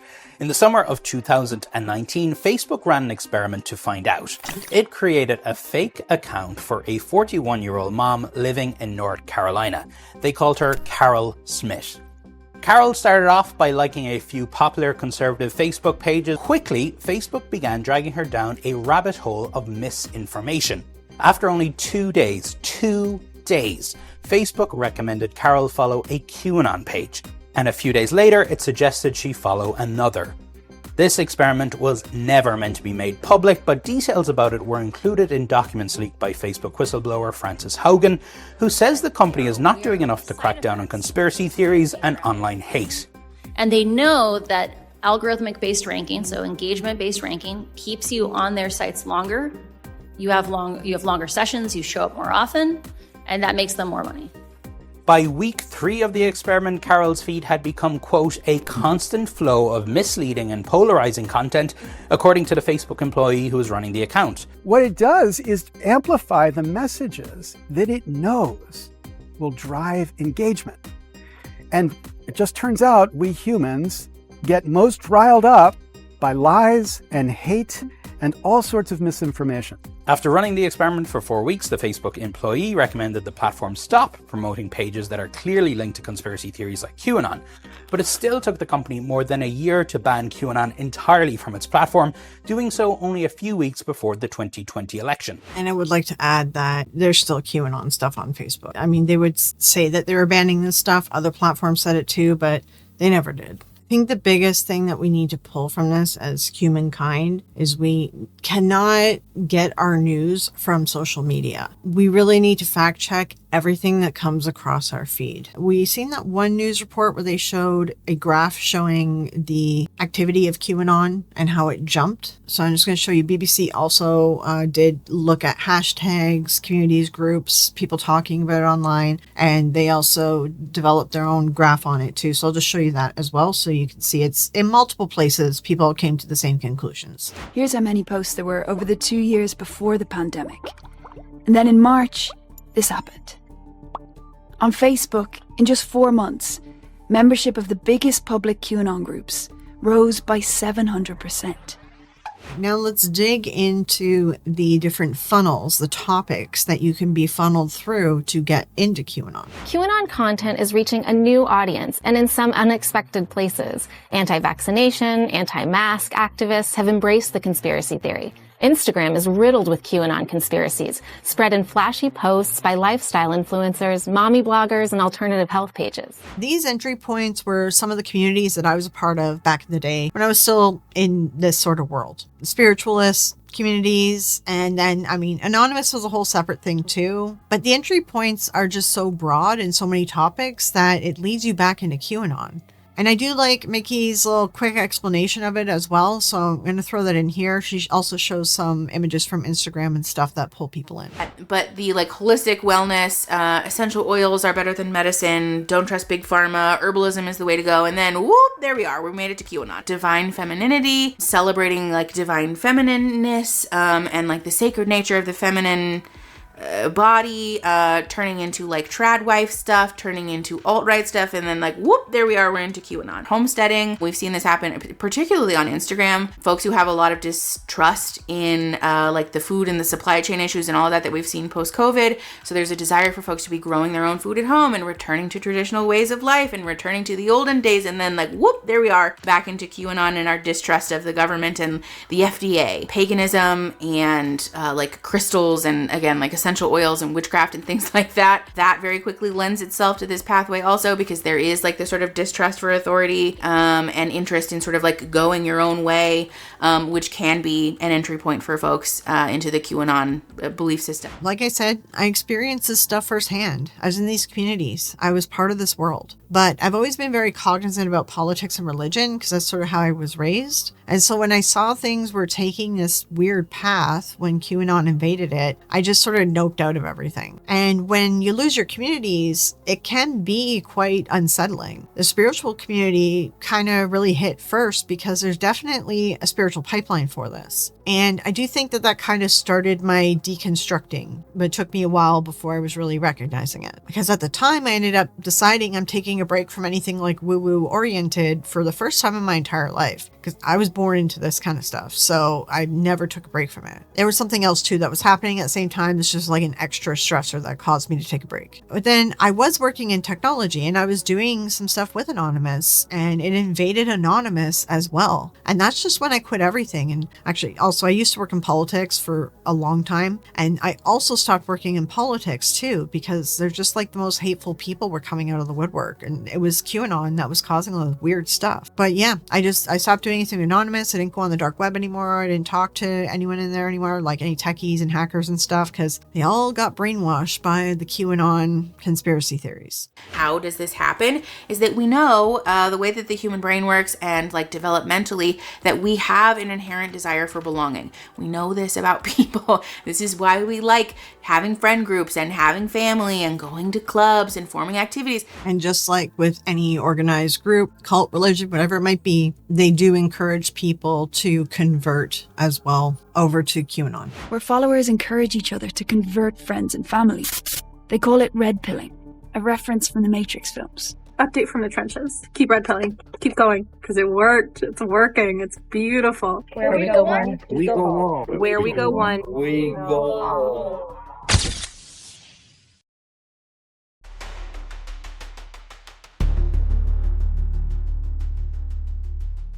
Now let's look at the actual people, the believers, the family and friends, the victims, the people who escaped QAnon. Let's hear directly from them and see what they have to say. The elites, we've been suppressed, we've been lied to all of our lives, and now our eyes are open. We're taking our country back. We're going back to a republic. Facts, only facts. This is where QAnon ends up pulling in people, because we all know that the billionaires and the elites are kind of controlling the world. We live in a capitalist global economy world. I think most of us already knew this. So there's a negative truth in there which draws people in. QAnon does the whole save the children stuff, that children are getting hurt because they're trying to draw in people that may have some sort of empathy, or maybe mothers, right? A lot of mothers do join because of things like that. And then it just further spreads more and more on social media and gets totally out of control. Suez Canal, remember that? It was deliberately knocked into that and lodged in there because what was on it? Thousands and thousands of children and women, trafficking, and adrenochrome, and also those vaccines. It goes from something that is kind of believable, like elites ruining our lives, controlling the world. Of course, we already know that. But then you bring in the children's stuff, and if it was just about Epstein, then sure, yes, that's accurate. But you turn into all these other things that just are like weird, like harvesting adrenochrome, the deep state, the Democrats, the liberals are lizard people. The German Chancellor Angela Merkel is Hitler's natural daughter. There's theories about Donald Trump being a time traveler, aliens, any conspiracy theory you've ever heard, including many you haven't, find a home in QAnon. But I mean, you couldn't have believed that stuff, surely. I went all the way up to aliens. Jatash Jadeja is an ordinary guy who fell headlong into this extraordinary world. This is all lies. Like, these are all just made up things. It's all fantasy and extreme stories to draw in people. For its followers, QAnon can be all-consuming. It's clearly more than a hobby to you. What is it to you? It's life. We're here to take the country back. We're not playing around. The alliance has gotten rid of the dark entities that were with our government. Sacrifices, babies being sacrificed. I received hundreds of messages, links, and videos. Evidence, they said, of the conspiracy. Fellow truth seekers. It looks to me like a portal opened. The conspiracies, all the conspiracy theories start coming in, meshing together, and then we end up with a lot of crazy talk from these pure believers who have just really disconnected from reality at this point. It involves the whole Space Force, possible alien life, like files, and it seeks to tie all of that together. JFK Jr. is alive and he's waiting to come out of hiding because they tried to kill him. Theories are spreading around mythical healing devices called medbeds that are supposedly being held back by shadowy elites. God, man, these medbeds need to hurry up because I'm not getting any younger. It's a healing, holistic technology, but not like what we're used to. They can regenerate molecular genetic biomaterial. For example, we can create organs and limbs. The important thing to remember as well is most of these people have not read the Q posts. They're actually written in a way that you can interpret them into anything really you want. And most people are just listening to someone's podcast or watching someone's video where they are having their own interpretation of the posts. What is there? 4,953 Q posts. And you worked through every one of them? I've read every one of them, yeah. And or I've listened to someone interpret every one of them. Or I've listened to someone interpret every one of them. When you say that people's speech is being suppressed, that you feel as though you're being silenced? I don't think anyone's intentionally silencing me, but we hesitate to speak out because people think you're crazy. Do you think you're crazy? No, I don't think I'm crazy. I just think I know what I know, and I'm pretty confident in the information that I've been given. Do I sound crazy? So BBC made a video when everything first started getting popular in QAnon, and they interviewed this musician named Nick, who I've already showed you a couple clips of him as well. Fake news, fake press. But then they came back to him after the election. It was after the 2020 election loss. And then they interviewed Nick again. And he totally changed. And he talked about leaving QAnon and he was complete opposite of what he was to begin with. So first, let's take a look at his original interview. Pandemic wasn't real. JFK was definitely murdered by CIA. You're taking it from someone who's got JFK on their arm. 9/11 was an inside job. People in our government who are working towards a deep state, who are trying to keep us controlled. Reptilian aliens, the Epstein connection. MKUltra is a huge one. Is there a conspiracy theory that you don't believe in? That's a great question. I can't think of it off the top of my head right now. I've only been actively posting, I'd say, for the past couple of months. But the response that I've gotten is insane. I mean, people are online looking for this stuff right now. And there it is right there. This makes money online. So a brief sidebar to all this here. This explains the reason why a lot of creators had jumped on this. It's to make money. Is he a pure believer? I don't know. I think he is based on the bit of interviewing that we saw, but there's a lot of people out there who are faking it, and there's a lot of them that are good at faking it too. So he might be faking it all to make money. All the QAnon conspiracy stuff did get him attention online. It got him popular. A bunch of his music got popular from it. The reality is, slop content makes money right now. Rage bait makes money right now. It always does better in the algorithm too. And that's why critical thinking and media literacy is so important. We need to be more discerning of the content that we are consuming. Now we go to her follow-up interview. It looks like it was been a year. I thought it was like 2 years, but it's a year later. Let's see what Nick has to say about his beliefs now. When everything unfolded on January 6th, what were you thinking? I'm so embarrassed to be a part of this group right now. Get us off national television. What are we doing? Is that the Capitol? Is that a shaman? Things have changed with you, I think, a bit. I don't want to believe in some of these nefarious, terrible things. The information that I've researched has led me there. So when the information that I've researched has not led me to there, and President Trump is not the president, and Joe Biden's our president, then yeah, I'm going to be a realist and say that this isn't what I thought was going to happen. You know, a lot of people were supposed to get arrested. That didn't happen. So we really see the swing here, that his mind seems to be clear, and he's starting to realize all the issues and the failed prophecies of QAnon. However, the interviewer does then sit down with him to watch a QAnon conference, and that gets Nick all riled up, and he gets pulled right back in. This is what you see with a typical cult member, cult victim mindsets. It's easy to pull them back in or easy to pull them into another cult altogether. Nick and I sat down to watch some videos from a QAnon conference in Las Vegas. Oh my God, Jim Caviezel was there? From the slavery that sin makes out of all of us. The actor has been open about his belief in the conspiracy. That's what this is about. I'll be honest with you, right now in this fucking moment, Stephanie, I do believe wholeheartedly. Why? Why do you think he must know more? Why not? Why not? He's been places I haven't been. He's met people I don't know. He's probably in contact with a lot of military people who know about this military operation. Why would you think that? Why would he be here? For the same reason that you would be there if you were a famous actor and it would be useful for them to get you in as a speaker. He is no longer going to be cast in any Hollywood movies. People think he's absolutely insane. But this energized Nick.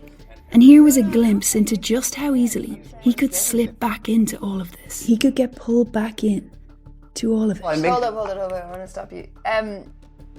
In the words of Spock, it's only logical. Right there, you can see a lot of the magical thinking and sort of dropping reality to then fit this narrative of whatever your mind is trying to concoct or whatever's pleasing about this particular topic, cult topic, whatever. But yeah, so that's a comparison I wanted to show you guys because I do think that it's really interesting that they were able to catch this on video, and you just really see how cult members just flip. You just get pulled right back in so quickly. And he got out and his mind was clear, and it was just so easy to pull him back in again. As we end this section on the believers, it's important that we now recognize the victims, and that is our next section.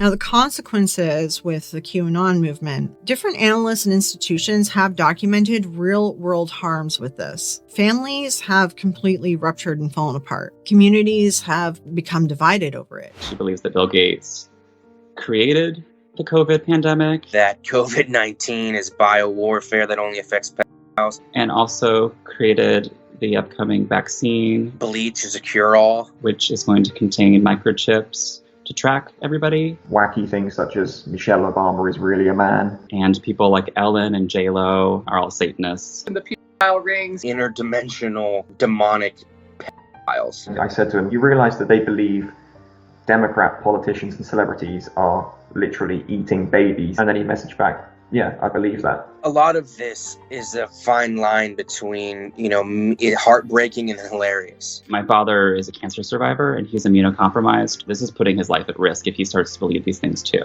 She's 81 and she's not wearing a mask. She's not social distancing in any way. She implied that my girlfriend's mother, who had COVID-19, was a predator. That's when I kind of snapped a little bit. She's going deeper and deeper in. Like, what is that going to look like even 6 months from now? Yeah, I have to accept that the person I knew as my mother is probably not coming back. This switch that flips in them when they're talking about what the latest Q drop means. They're not logical anymore. They're not understanding, and often they're not kind. And I'm worried that with every single new Q drop, it's going to be something that sends them over the edge. Something that changes them so much that they completely shut themselves off from the rest of the world. And there's a lot of links to violent incidents as well. One reason it's often described as cult-like in structure and impact is because of the violence as well related to it. On December 26, 2016, a man named Edgar Welch traveled to D.C. from his North Carolina home. He brought an AR-15 style rifle with him. He walked through the doors of Comet Ping Pong and fired 3 shots.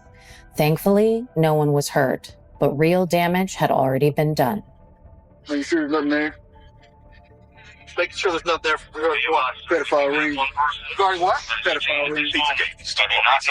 In 2018 in Arizona, an armed man blocked the Hoover Dam bridge, as well he was in an armored vehicle. In 2019, a 25-year-old man named Anthony Camillo fatally shot a mob boss in New York City. He believed that this mob boss was part of the deep state. And during his court trial, he held up his hand like how Richard Ramirez did, and he had a Q written on his hand. Storming of the Capitol, that one was a huge one.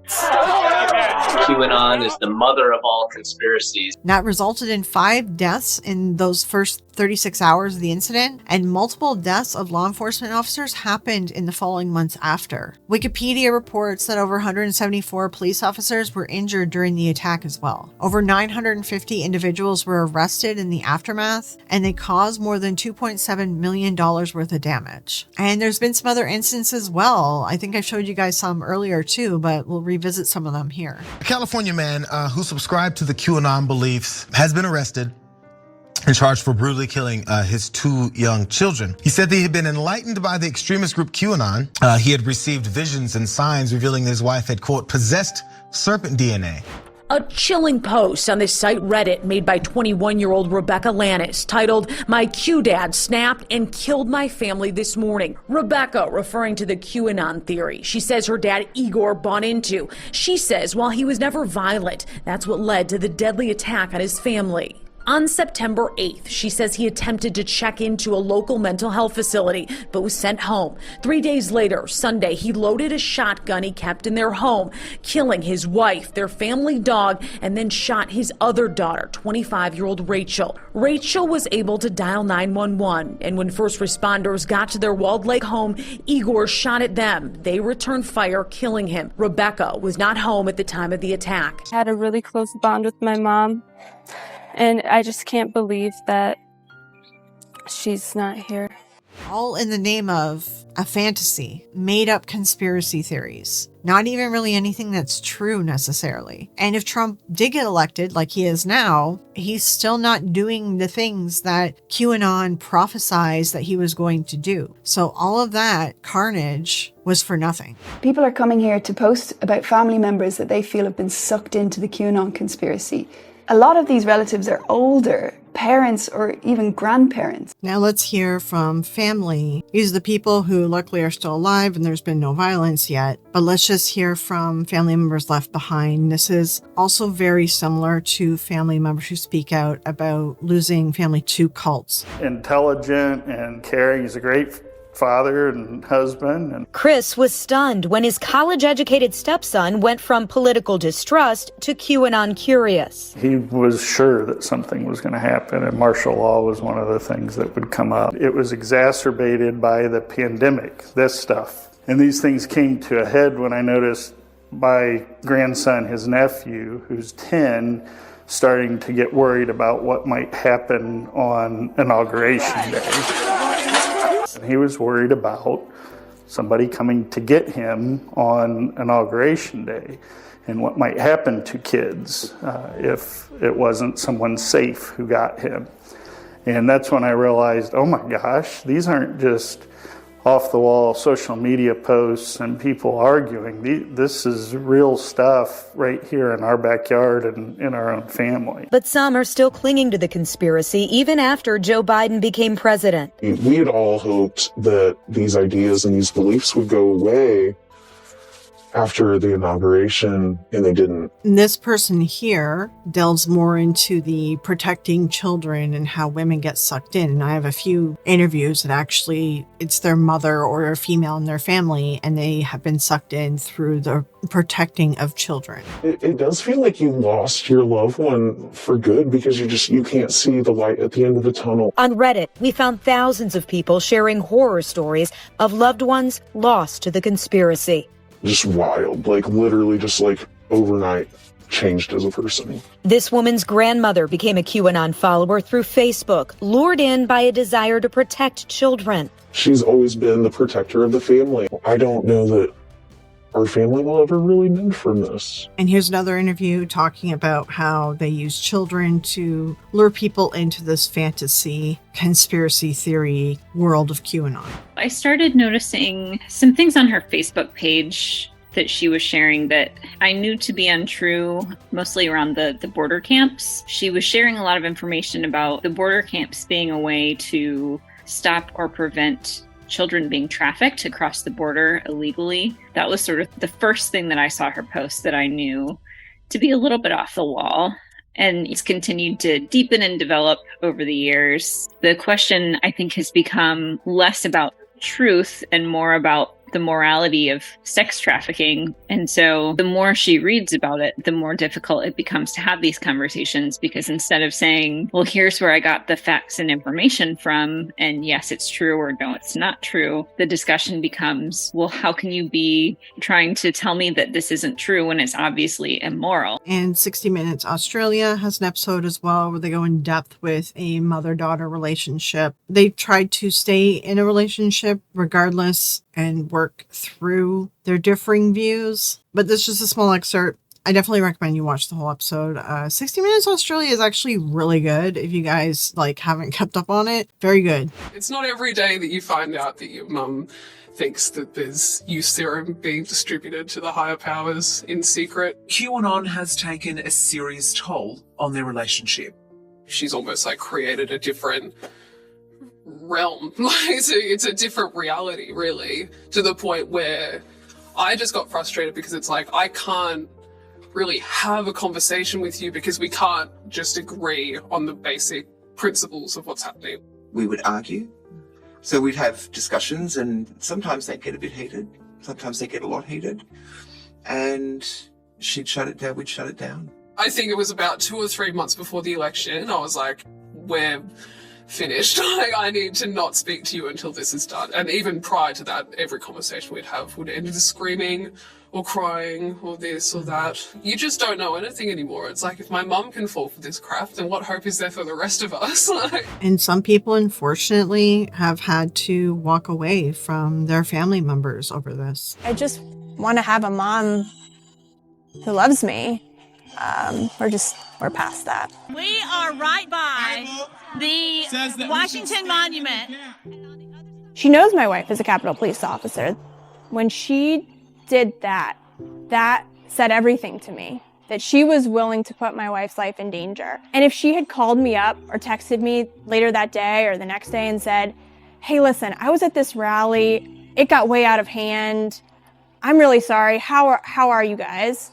That would have changed everything, but it's been crickets. I haven't heard from her. Ever since I was little, she rallied against science, against public education, against vaccines. I grew up homeschooled. I had to take steps to vaccinate myself as an adult. We didn't go to doctors. It was going to be easy for her to fall victim to misinformation. Not only does she really believe it, but it intersects in her mind with her religion, and she sees this as biblical end times. Community enforcement replaced everything about leadership in this. And if people question things, if people try to leave, the community steps in to enforce it. The movement doesn't need a central authority. Enforcement just happens through social cues. Dissent is mocked. People are shunned. Some people be labeled as compromised as well, working for the secret whatever government. It captured people's identity, replaced reality testing with loyalty testing, and pulled people away from relationships in their lives. Almost like an existential battle between good and evil, like angels and demons. What you do is that you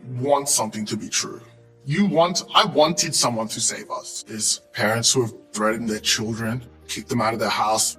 There's decades-long marriages that have broken up, So families are losing loved ones to this theory, this crazy conspiracy. They've already lost. Hundreds of thousands have already lost.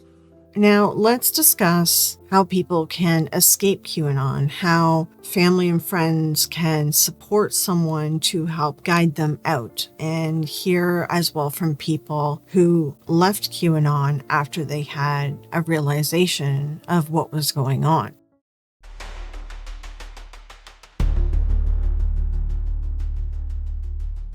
Followers are trained to interpret pushback as proof that they're right, that the truth is being suppressed. And again, because there's no leader, it's very hard to dismantle something like this. The doctrine just keeps running and algorithms keep pushing it. Many people who were once QAnon adherents and have since moved on from the conspiracy describe a moment where they recognized that the goalpost had moved and moved and moved for so long that even if it was legit and true, they were just too over the rigmarole to care anymore. Even if they sincerely held their beliefs about the Democrats and their cabal, the amount of times they had to endure being lied to and the amount of work they had to put into justifying those very lies, it all became tiring and perhaps more importantly, evidence that the whole thing just might not actually be legit. And when learning about cults, one of the biggest things that everyone needs to take away, cult deprogramming 101 is there's no such thing as cult deprogramming. You can't force someone out. They have to come to it on their own.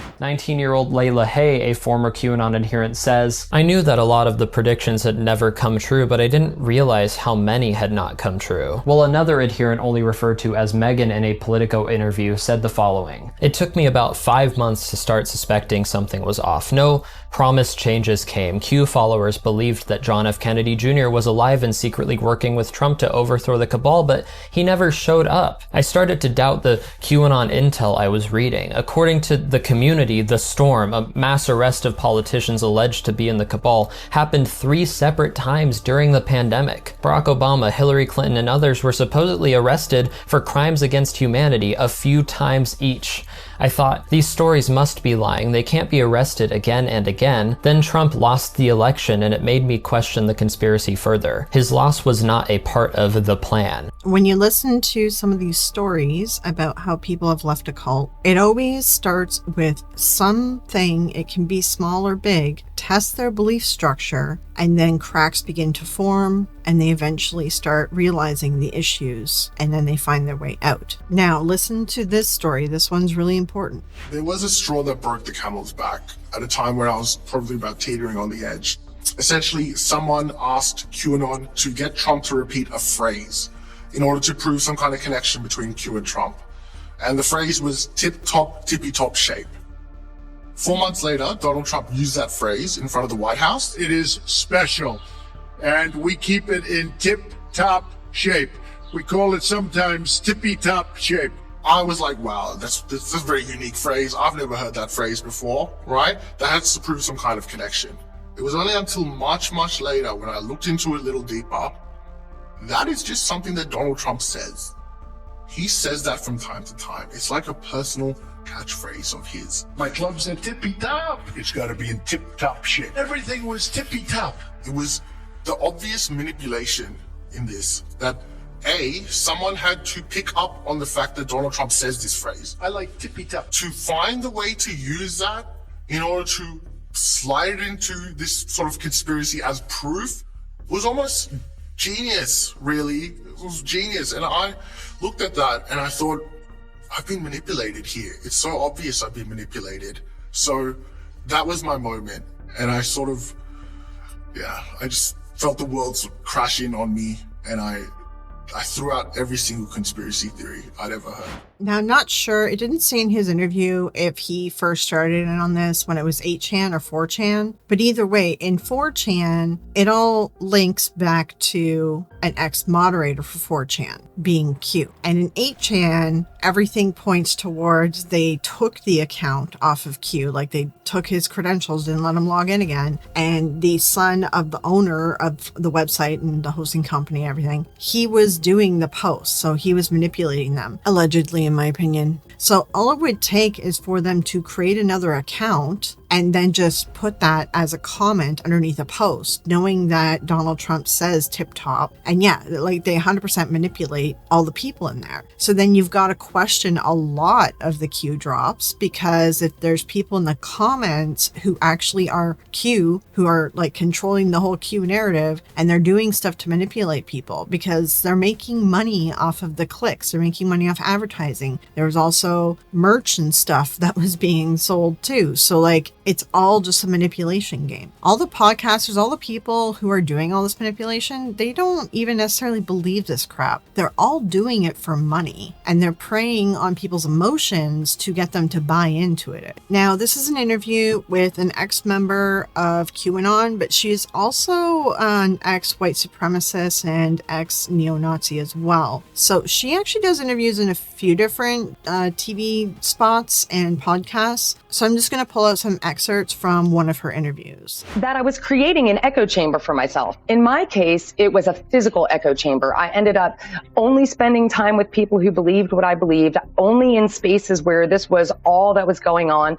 And I didn't recognize that that was happening to me, that my brain was really like hijacked into only framing the world around this ideology and these beliefs that I was immersing myself in. When we start interjecting the idea that children are in danger, of course, moms in particular and women are like, oh, we have to save the children. Like, why has no one told me about this? Is often middle-aged and older people who feel like they're tech savvy, but aren't actually really all that tech savvy. So their ability to fact check is often really limited, and they think they are. Anytime that you try to argue facts with somebody who is deeply entrenched in a viewpoint, that's very rarely successful, and in fact actually exacerbates the defensiveness that they have. Plus, the world that they exist in online have ready-made defenses for any objection that comes up. So they're well versed in this defense mechanism that just argues back and puts them on the defensive. All right, so we've heard from some ex-members, but how do we get people out, or what's some advice that the professionals say to do for if you have family or friends that are still stuck in QAnon? Is there any way to sort of bring them back? Yeah, there is, but it has to start with empathy and understanding, which is non-judgmental and allowing them to keep their dignity, because otherwise, what's their incentive? And on top of that, you have to admit you were wrong for so many years, and that you were made a fool of. There has to be some sort of incentive and some pathway back. To get families back to reality, suggest activities outside their echo chamber, set boundaries for conversation topics, and don't mock their beliefs. The tendency can be to just dismiss everything they say. These are stupid, crazy people. And honestly, if that's your starting point in a conversation with somebody, you've already lost. So I think it's really about just trying to be supportive, trying to be in their life, and trying to give people an alternative to spending all their time online, fantasizing about these kinds of things. And I know it can be really hard to do that. I mean, I even struggle with it as well. All through my life, too, I used to fight with my mom about a bunch of her beliefs about aliens and lizard people and all that stuff. But, if you slip up, you try again. And nobody's perfect in this situation. And you either decide that you're going to try to do this hard work with them, or if you need to walk away for your own mental health, walk away. Don't force yourself to try to save them. Eventually, they will come to it on their own. Well, for QAnon, yes. For all conspiracy theories, probably not. Maybe some, but not all of them. All right, that being said, I do want to circle back to Mickey because she has good advice as well, sort of reiterating some of this stuff, but other feedback from her as well to help get people out or help talk to people who are stuck in QAnon. Had they had someone to interrupt their entry point into QAnon, or interrupt that pipeline, that sort of shitty slip and slide, they might not have ended up in the place that they were. Far and away, the takeaway that I have had from doing the research about this is that we very much as individuals have some level of ability to potentially interrupt this pipeline for loved ones, for friends, and for the people that we have contact with by kindly and compassionately and respectfully hosting these conversations, which is another thing. I know that QAnon is probably one of the most memed things, and for good reason, because it doesn't make any fucking sense. However, if you are a person who has an interest in having these conversations because you have emotional space for it, because it's feasible for you to do so, and because it feels safe for you to do so, it would behoove you to do the work of being able to host that conversation in a way that doesn't actively shit on and condescend to people, because this attitude of I cannot even believe that you would believe this, you are so stupid, this is so embarrassing, pushes people further into the pipeline. This is another thing that we have heard repeatedly from folks who have been sucked into QAnon and then eventually left and gotten out of there, is that the sort of meme rhetoric that people talk about QAnon with does very much further this persecution complex that is rampant in this community, that you can't trust the outsiders, no one will believe you, everyone will think you're crazy because we know the real truth. We are the enlightened ones, and of course they're upset that they don't know the truth, and so you can't believe them. They're going to laugh at you, and for good reason, because you know better than anyone else. It's a very seductive and insidious message for someone to get, and so furthering that conversation from that perspective is not helpful. I do want to give a very clear caveat here, though, that if you are not a person who feels comfortable doing this, who feels okay to do this, who has the emotional space to do this, or who, this is traumatizing for you to do this, you don't have to. As well, with all my cult videos, I do put support networks, resources, things like that in my references document. There's phone numbers, there's people you can contact, there's cult busters I personally know. I have them at the top of the document. If you're in a cult, or if you know anyone else in a cult, if you need to reach out to those resources, please do, and they can help guide you further. QAnon has only been around since October 2017. That's not even 4 years, and it's now got millions of people around the world. They're harmed because they still think this plan is going to happen and Donald Trump is in control. If they become the storm, if they start thinking they need to bring about this doomsday, imagine what they could do. Now, I did want to talk about a contrasting case study where I want to discuss the group Anonymous, the online hacker group.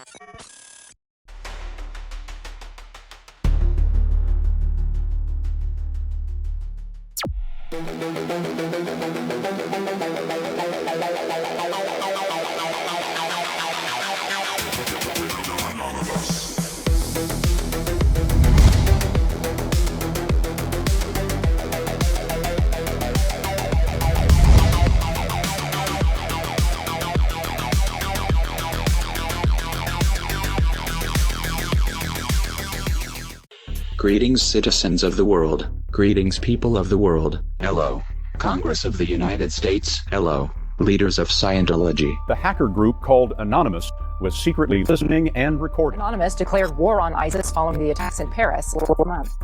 We are anonymous. We do not forgive. We do not forget. Expect us.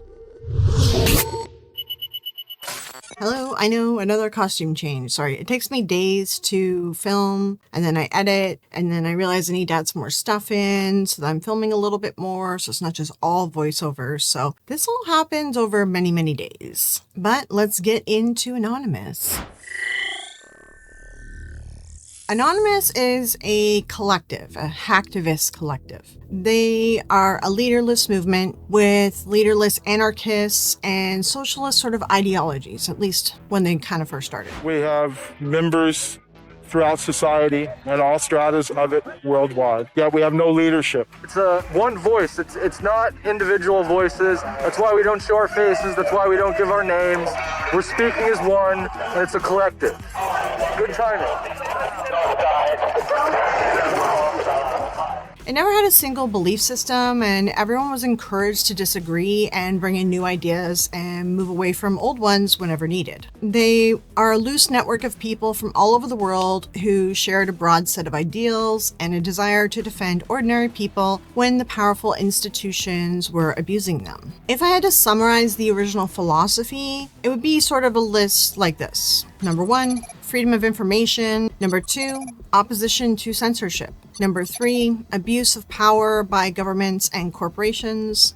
And number 4, protection of ordinary people. Sorry, they're against the abuse of power. We stand for freedom. We stand for freedom of speech, the power of the people, the ability for them to protest against the government, to right wrongs. No censorship, especially online, but also in real life. The best analogy that you can give it is it was kind of like a Robin Hood mentality set in a sort of anarchist humanist world. You take power away from institutions that abuse it and return the power to the people. The anarchy side of it was not about the misunderstood version of anarchy, which is random destruction, but the belief that centralized power structures, such as governments, corporations, religious institutions, they shouldn't control every aspect of human life. That's really the core ideology of anarchy. And at its core, Anonymous was about helping people and exposing corruption. It wasn't about getting one politician elected. It wasn't about helping Democrats or Republicans. It wasn't about helping or choosing the left or the right. It wasn't about pushing these different talking points of conservative versus liberal. When politics entered the picture, it was because people were being harmed. It wasn't about who should be in power. We've been called kids, we've been called cyberbullies, we've been called hooligans, and sometimes those words aren't entirely unfair, but this is a serious political movement. If governments were censoring information, Anonymous pushed back. If corporations were silencing critics, Anonymous would push back. If religious organizations were abusing their power, Anonymous pushed back.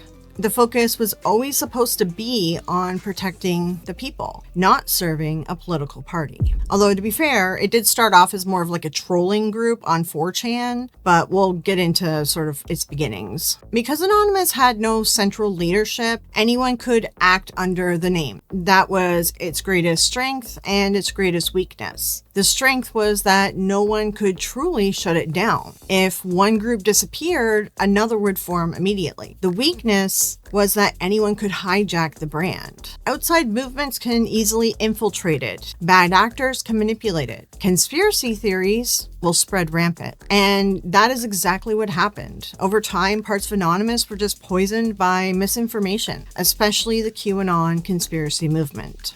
And I did watch this happen in real time.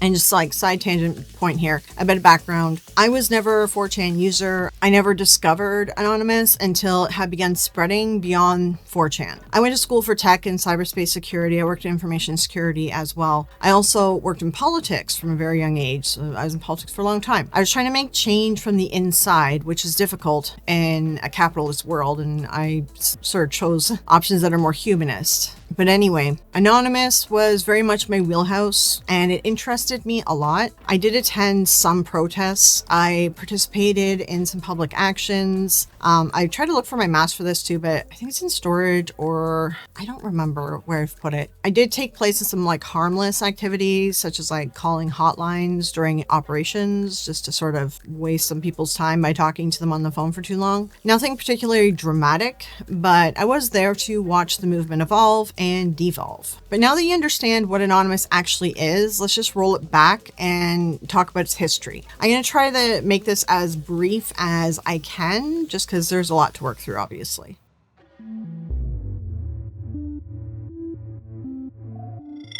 So it all started back in around 2003. Anonymous started on the image board 4chan. We even know who is this 4chan person or website? The original concept was like a community, online and offline, existing in an anarchist, digitalist global brain, or like a hive mind. They're very much focused on trolling. Anonymous was never meant to become an activist phenomena. Today it's identified with politics, with activism, but its roots are in the offensive, sometimes terrifying, sometimes humorous world of internet trolling. They chose their name because, like I said earlier, on 4chan, when you post on 4chan, it says anonymous, but it'll have like a trip code to know that it's the same person, but everyone's just anonymous on there. So that's sort of where they based their group name from. 4chan was famous for everyone posting under the name Anonymous. What started as a simple meme transformed into a shared identity for users involved in internet culture activities and online pranks. It started off as trolling. There might have been some like small hacks here and there. There might have been raid of reviews, like you go review a place. I mean, a lot of people do this now. A lot of DDoS attacks back in the day too, because DDoS, it doesn't do any permanent damage, it just takes down websites for a short period. But there was a lot of pranks, because that's really what 4chan was built upon, was being kind of cringy and to troll people. So it lasted like this for a while. It wasn't like that big of a movement, but in 2008, they decided to go after the Church of Scientology. This one was big. One of the major events in evolution of Anonymous took place in 2008 with Project Chanology, a protest against the Church of Scientology. Going after Scientology, this began the first in-person protest with the Guy Fawkes masks, which I'll just explain sort of where the mask came from and why they chose to use it. So we made the code of conduct. Don't bring weapons. Dress accordingly. Cover your faces, because they will try and find out who you are and screw with your life. Rule number 17. Cover your face. This will prevent your identification from videos taken by hostiles. You go by what name? We are Anonymous. Anonymous, we're wearing the mask as a symbol chosen from the graphic novel and film V for Vendetta, which is based around the real-life Guy Fawkes. In the graphic novel, Guy Fawkes acts as a sort of Batman or Robin Hood kind of idea, but Guy Fawkes does like hurt people. There's no like morality there. Everyone was going, well, we're going to wear a mask. What's the only fucking mask that we all already know or have a joke about? And it's the Guy Fawkes mask. You see the movie V for Vendetta, the ending scene where everyone's wearing the Guy Fawkes mask. That is very reminiscent of what Anonymous thinks Anonymous is. We wanted to represent anonymity in some way when it moved into real life. I think that the Guy Fawkes mask was one of the most natural things to happen. It is the idea that none of us are as cruel as all of us. You have this massive crowd of people who are anonymous that is going to fight against a bigger thing and win. Guy Fawkes is the best known member, the real life version of him, is the best known member of the Gunpowder Plot, which was an attempt to blow up the House of the Lords in London on the 5th of November, 1605. So you may have heard, remember the 5th of November. That's sort of the where this came from. Why they decided to do this essentially was the King James at the time. People were hoping that he would be more tolerant of different religions and allow people to choose to believe what they wanted, but he didn't. So that's sort of where things led. They decided that they needed to get rid of Parliament and the King and get rid of it all. They got caught. It didn't work out. It was unsuccessful. If you want to learn more about it, I suggest that you do look it up. There's obviously more information into that whole plot and everything as well. But let's move back into the first protest. protests. Since 2008, an Anonymous has declared war on Scientology. And this was around the time when I found out about Anonymous. I used to really love Tom Cruise, and when I found out that he was pushing a cult, I was very disappointed, to say the least. So when I heard about all this, then I saw Anonymous going after them. That really piqued my interest on this whole thing. It began on January 14th, 2008, when a leaked Scientology video starring Tom Cruise made its way onto YouTube. When you drive past an accident, it's not like anyone else. As you drive past, you know you have to do something about it because you know you're the only one that can really help. It talks about you're the only one who can stop, bad things from happening. And so this is kind of widely mocked online. It circulated like wildfire. Anonymous was making sure that it wasn't getting taken down. Scientology, Church of Scientology, tried to send a cease and desist just to get them to remove the video for copyright reasons. The church subsequently filed a copyright violation claim against the website, which Anonymous argued was a form of censorship. Actually, Gawker, the site that I worked for, was, I think, the first one to put it on the website, and we got in a huge legal battle with Scientology, who wanted us to take it down. Instantly, the Scientologists post a DMCA. And this is a way that if you own content, you can go to video sites, upload sites, and have your content pulled when someone uploads it illegally. Not really a smart move on the part of the Church of Scientology, because you know what they say, don't feed the trolls. Anonymous saw that, and they said, oh, you guys just fucked around badly. Like, you're trying to censor our internet. Are you trying to take a joke away from Anonymous? You don't do that. Anonymous has therefore decided that your organization should be destroyed. For the good of your followers, for the good of mankind, and for our own enjoyment. Knowledge is free. We are Anonymous. We are Legion. We do not forgive. We do not forget. Expect us. By giving them attention, by giving them a cease and desist letter, one, it made more people talk about it. So now we have the Streisand effect. More people are finding out about it. But two, it just made the Anonymous group go at them harder. A few people on 4chan posted, hey, we should grab that video and post it on a few other sites. What followed was this term called the Barbra Streisand effect.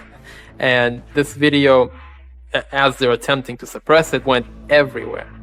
Everywhere you look on the internet, you were gonna stumble upon this video. And this is when all the in-person protests really started. And so attacks, operations were sort of put together on Scientology. There were people protesting outside of the buildings. If there was one in your city, then you would go protest outside of it. I had no idea how many Anons there were until we started moving.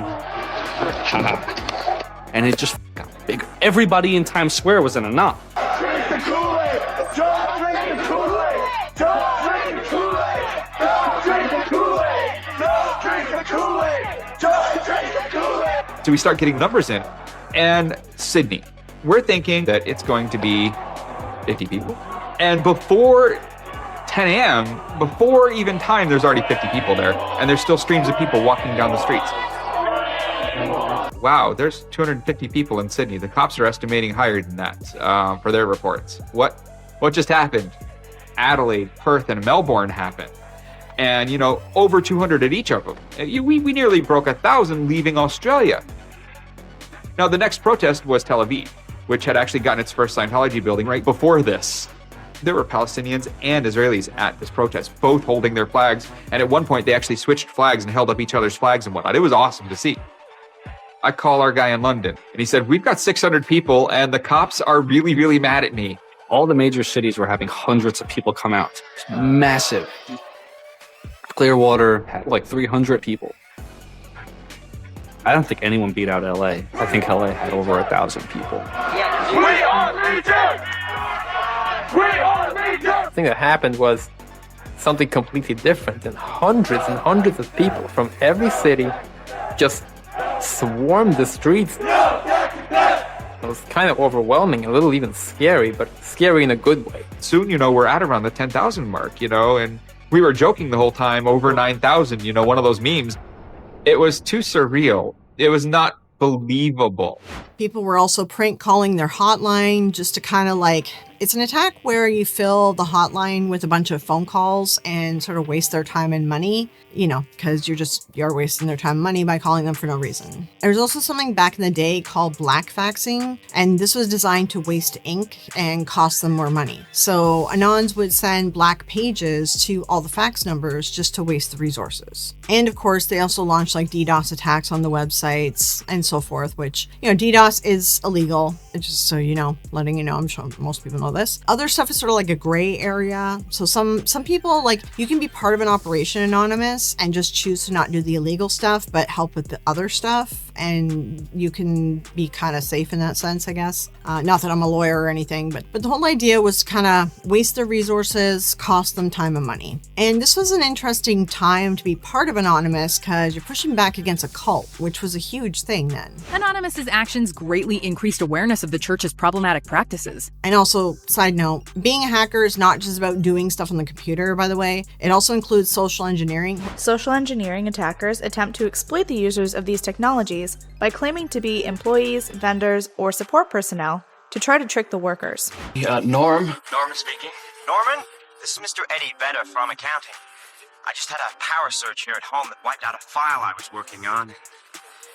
Listen, I'm in big trouble. You know anything about computers? Could you, read me the number on the modem? That's a little boxy thing, Norm, with switches on it.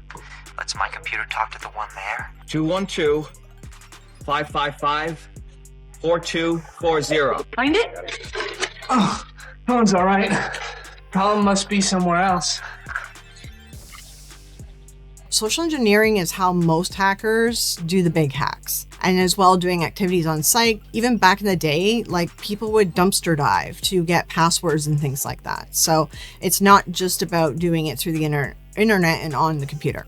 Eventually, 2009 rolls around, about a year of this, and Scientology finally realized that it's better to just ignore and not respond, and then eventually they'll go away, which, again, the whole don't feed the trolls thing, we all know this. So the anonymous operations, they did get bored, and they just kind of stopped.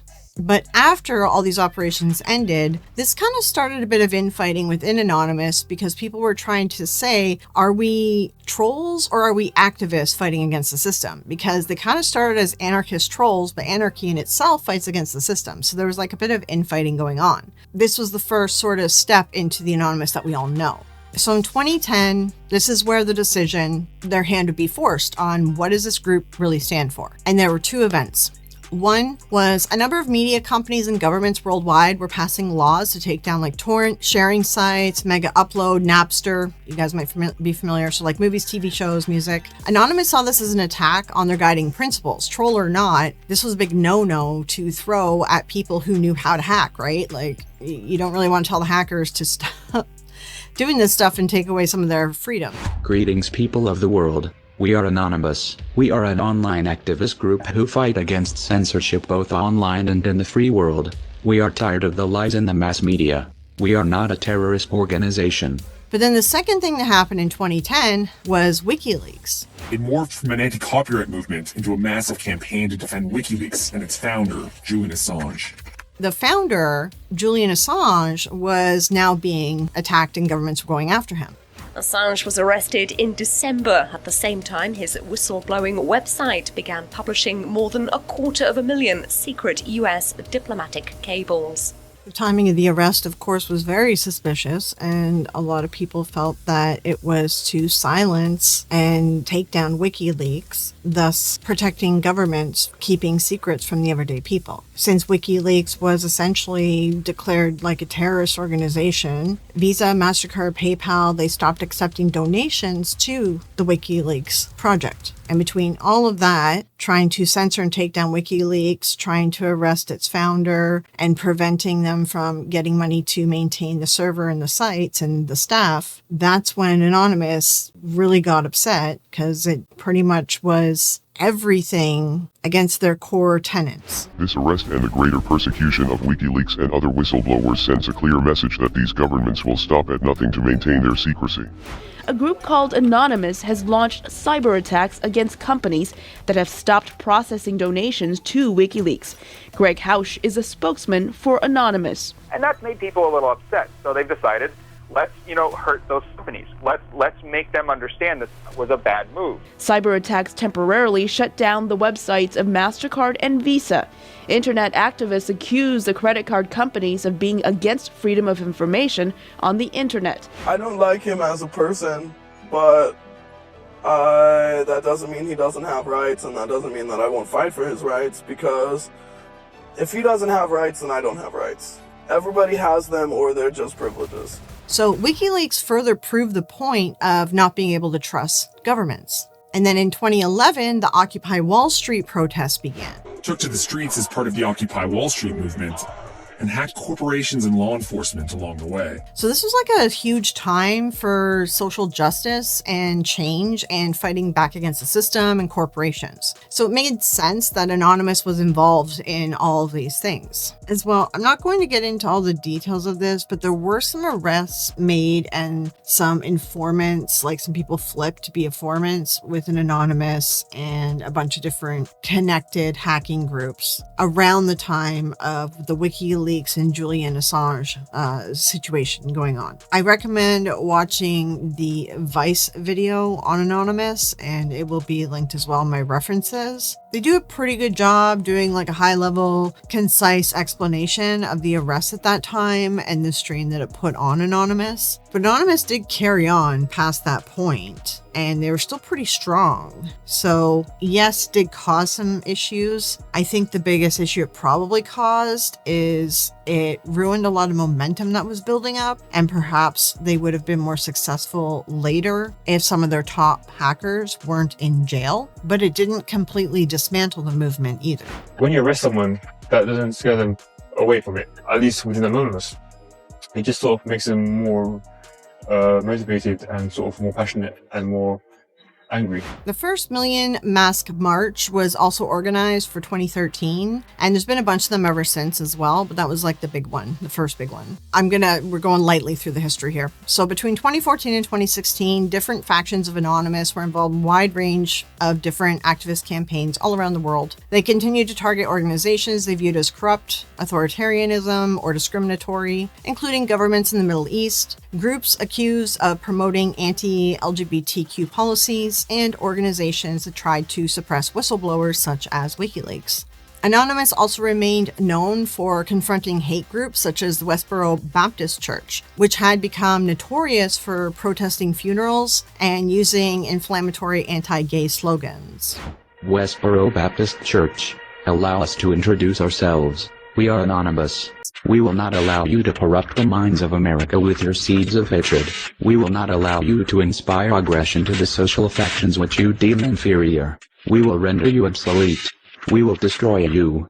We are coming. They hacked into members' social media accounts, launched a DDoS attack on their website, and released personal information, including names and home addresses of various prominent church members. If you're not familiar, they were planning to protest the victims of the Sandy Hook shooting.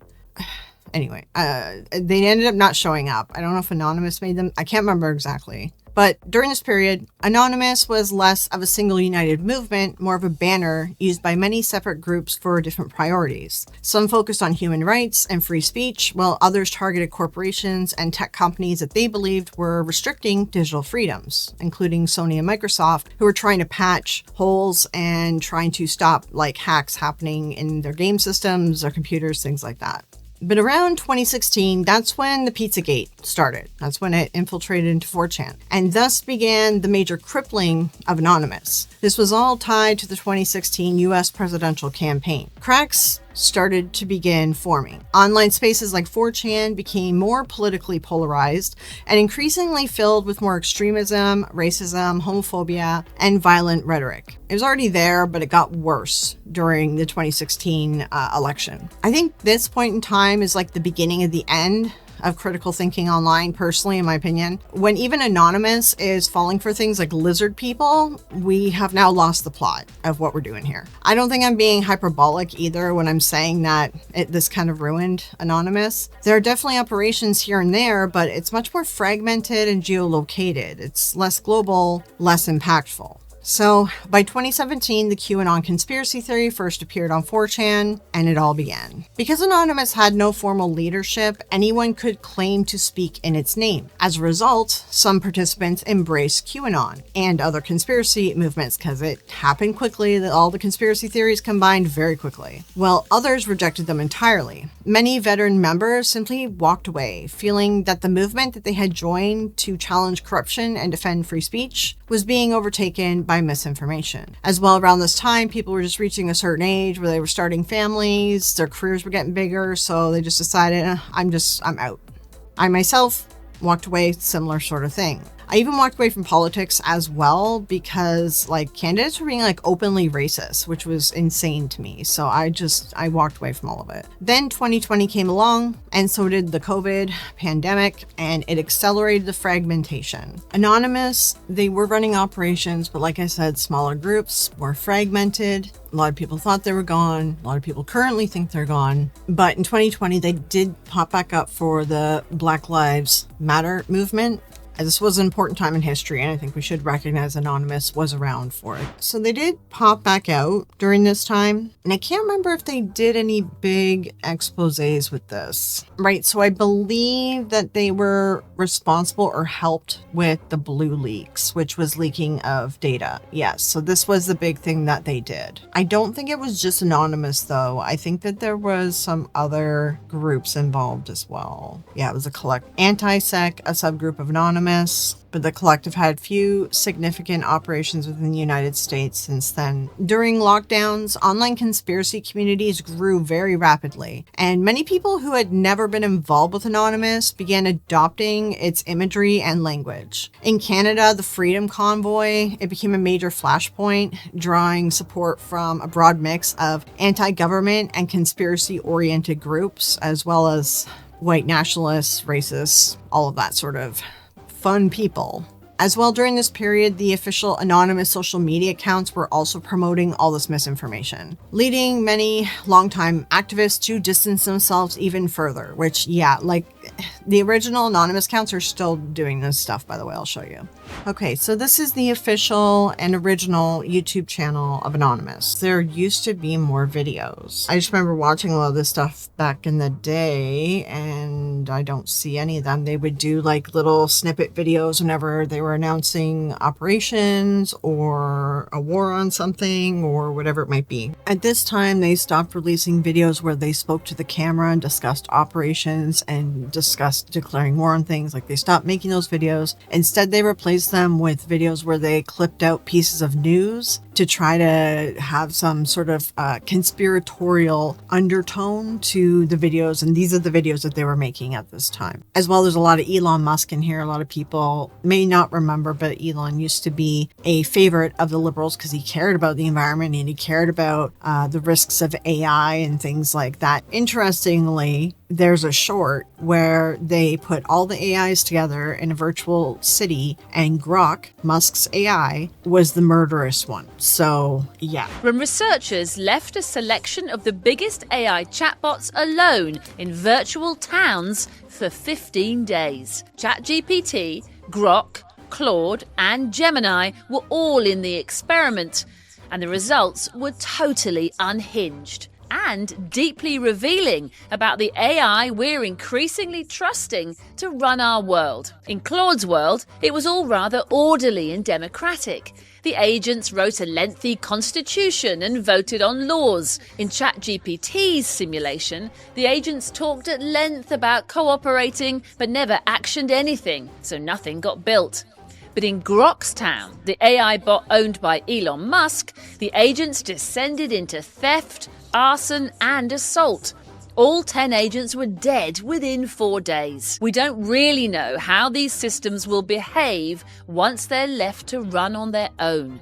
Even when given strict rules, the simulations showed they broke them. He started his EV company because he was concerned about the environment, but he's been destroying the environment ever since. So he's not who he used to be. Anyway, that's a whole other separate story. But we're not going to go through all these videos. You can take a look at them if you want. It's honestly just clips, and they start getting progressively more conspiracy-based and more religious. And Anonymous has never been religious. It's never been about religion with Anonymous. So whoever has control over this channel, whoever took over control of it, just furthered the sort of QAnon feel and thought process in these videos. All this being said, Anonymous did not disappear completely. While some factions drifted into conspiracy culture, others continued carrying out more traditional hacktivist campaigns that they were known for. Smaller campaigns and smaller results. In 2021, some anonymous groups supported efforts opposing restrictions on reproductive rights in the United States. In 2022, anonymous-affiliated hackers launched cyber attacks against Russia following the invasion of Ukraine. Was in 2022, Anonymous responded to Russia's invasion of Ukraine by launching an extensive cyber hacking operations against Russia. They hacked state-run outlets, disrupted operations in Russian space agencies, and attacked a yacht linked to Vladimir Putin. Their efforts targeted over 2,500 Russian people, including government agencies, media outlets, and major banks. Because of this action, Anonymous got gigabytes of data for public leaks and used Russian printers to disseminate anti-propaganda messages. Basically, Anonymous was fighting for Ukraine with propaganda messages, trying to spread misinformation, and trying to confuse and disrupt the Russian people. Anonymous released a 446 gigabyte leak from the Russian Ministry of Culture and several emails from Russian companies shared with a whistleblower group. This was called Operation Russia. Though Anonymous declared a full-scale cyber war against the Russian government, they didn't just issue threats, they followed through. Websites of the Russian government agencies were defaced, state-run media was disrupted, and sensitive data was leaked. Also, there was operations to support protesters in Iran after that, can't remember her name, after she was killed, and she was like a symbol for issues going on there. The death of Mahsa Amini sparked massive protests in Iran. Anonymous quickly stepped in with Operation Iran. They targeted the Iranian government websites and state-affiliated institutions to support the protesters by leaking data and launching DDoS attacks. They aimed to amplify the voices fighting for the rights of Iran. By this point, Anonymous was no longer a unified movement, but a fragmented label used by many different unrelated groups. Some focused on human rights and anti-authoritarian activism, others absorbed into conspiracy-driven politics. And you might have also noticed there are some different hacker groups. They just kind of rebranded, chose their own name, and stepped away from Anonymous. So that's a bit of background on Anonymous and my own experience with it. I'm, of course, keeping this a very high level, but I wanted to show how Anonymous evolved and where things began to fall apart. Anonymous' biggest strength and weakness was that it was an ever-changing collective built around broad ideas like anti-censorship and anti-corruption. But because anyone could claim to speak for Anonymous, the movement was also vulnerable to misinformation and ideological hijacking. Sadly, instead of focusing on real-world issues, corruption, censorship, abuse of power, some of the members just became obsessed with fantasy narratives. Because if you can distract thousands of technically skilled activists with made-up stories, then they stop investigating the actual corruption. They stop targeting real abuse, and they waste their time chasing shadows. And that is one of the most effective ways to neutralize a movement. And interestingly, yes, I'm sure governments would love to take credit for this, but the reality is QAnon was just a reaction from a lot of right-wing supremacists who were stuck at home, bored, and kind of went from there. The internet got filled with a lot of people who would normally be out touching grass, but COVID.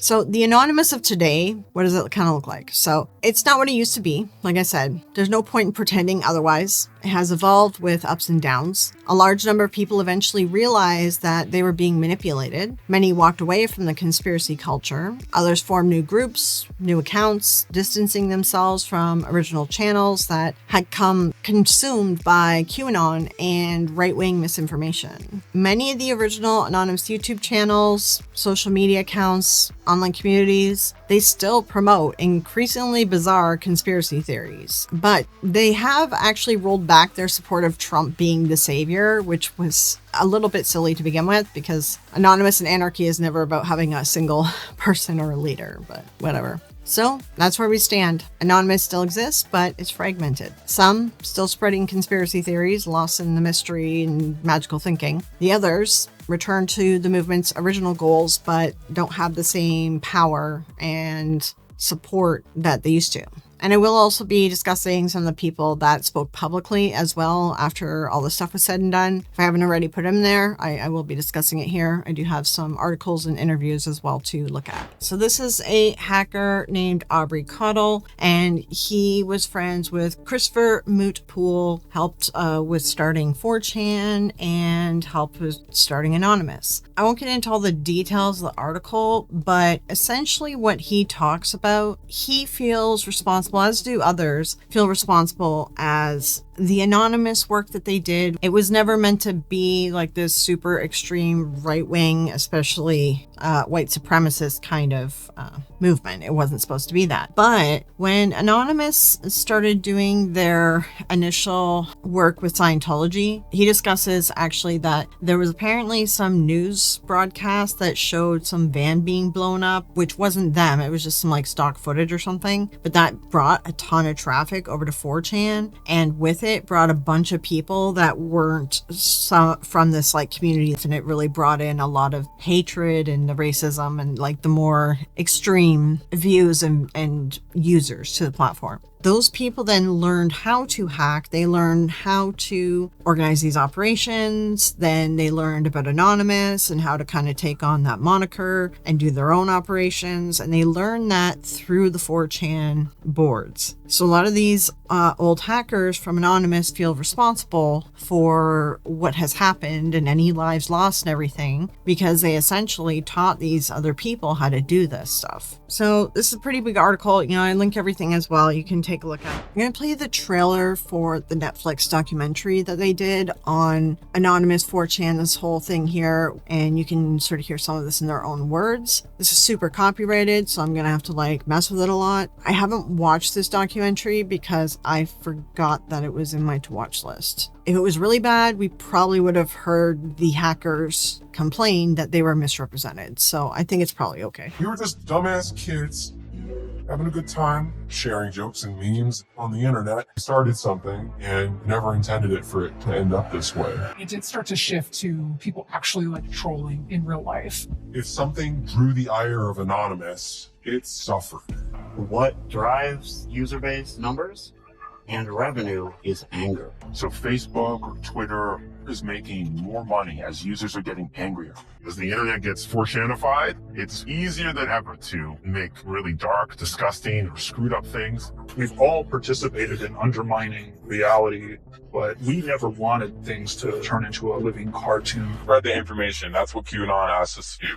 In the snowball effect of all this, they shouldn't really be blaming themselves fully, but with Q being likely who it is, which was a mod of 4chan, then they probably also blame themselves for not recognizing that too. But at least they have some humanity in them that they can see the issues that came out of all this. And yeah, the sad reality is 4chan, what it used to be back then, is what all social media is now. Like Twitter's worse than, or X, whatever, is worse than the original 4chan.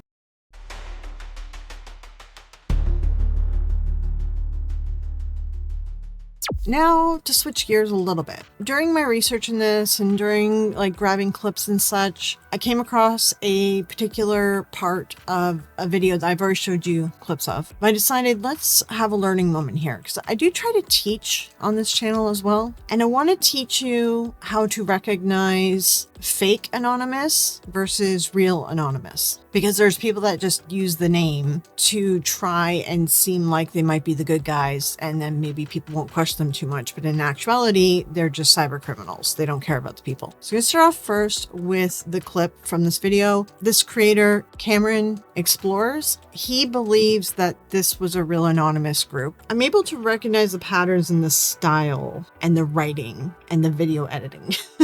So I don't know, like it might just be something you just have to kind of learn, but let me try to teach it to you so you can pull something out of this. And I just want to add, it is a good video. Go send him some love. He's a small channel. It's just something that you have to learn through experience, I think, with Anonymous, and not many people have that experience, which is totally understandable. There's different reasons why people take the name Anonymous for their own personal gain.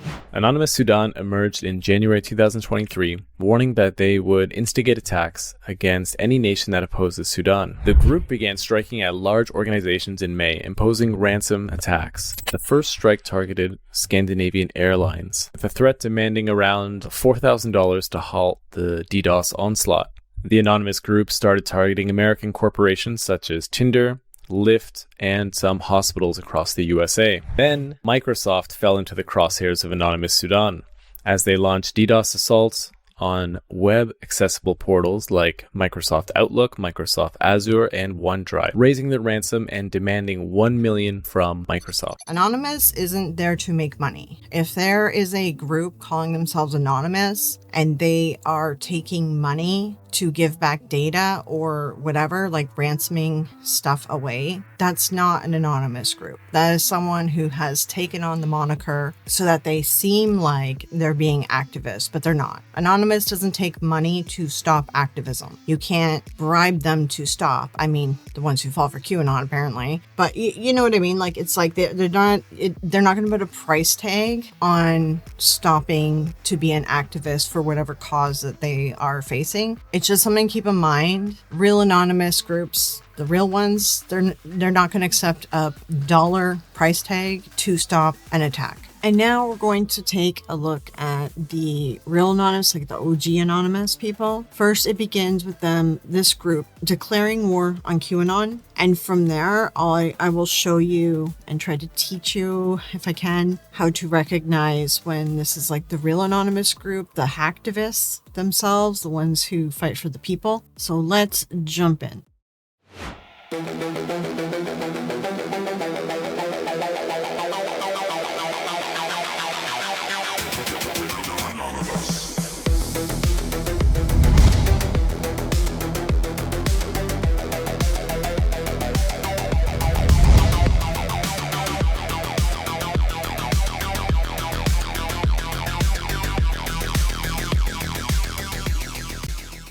Greetings, world. We are Anonymous. 2018, an article was posted saying Anonymous declares war on QAnon. This has a video, which I will show you in a minute. This was on a different anonymous account. So the original, official, whatever, anonymous account, like the first one, was actually posting QAnon stuff and conspiracy, like theory stuff at this time. So these offshoot groups of Anonymous were trying to wage war against QAnon. This is the video that's on the article. And this is, see, it's a different channel. There's like music in this, might be copyrighted.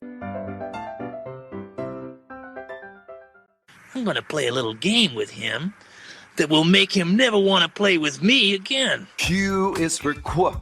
Quiddly, quiddly, diddly do. This is a song that is all about Q. Quiddly, quiddly, diddly dee. Q is the letter that comes after P. Greetings Q. We are Anonymous. We've been watching the interwebs from deep within our basements, flinging data bits and bytes here and there, living the stereotypical hacker life, you know, eating Doritos and drinking the dew. We do the do. That shit's trademarked by the way, and we've been watching the world burn at the hands of idiots. We've slapped around a few people for being ignorant morons, sure.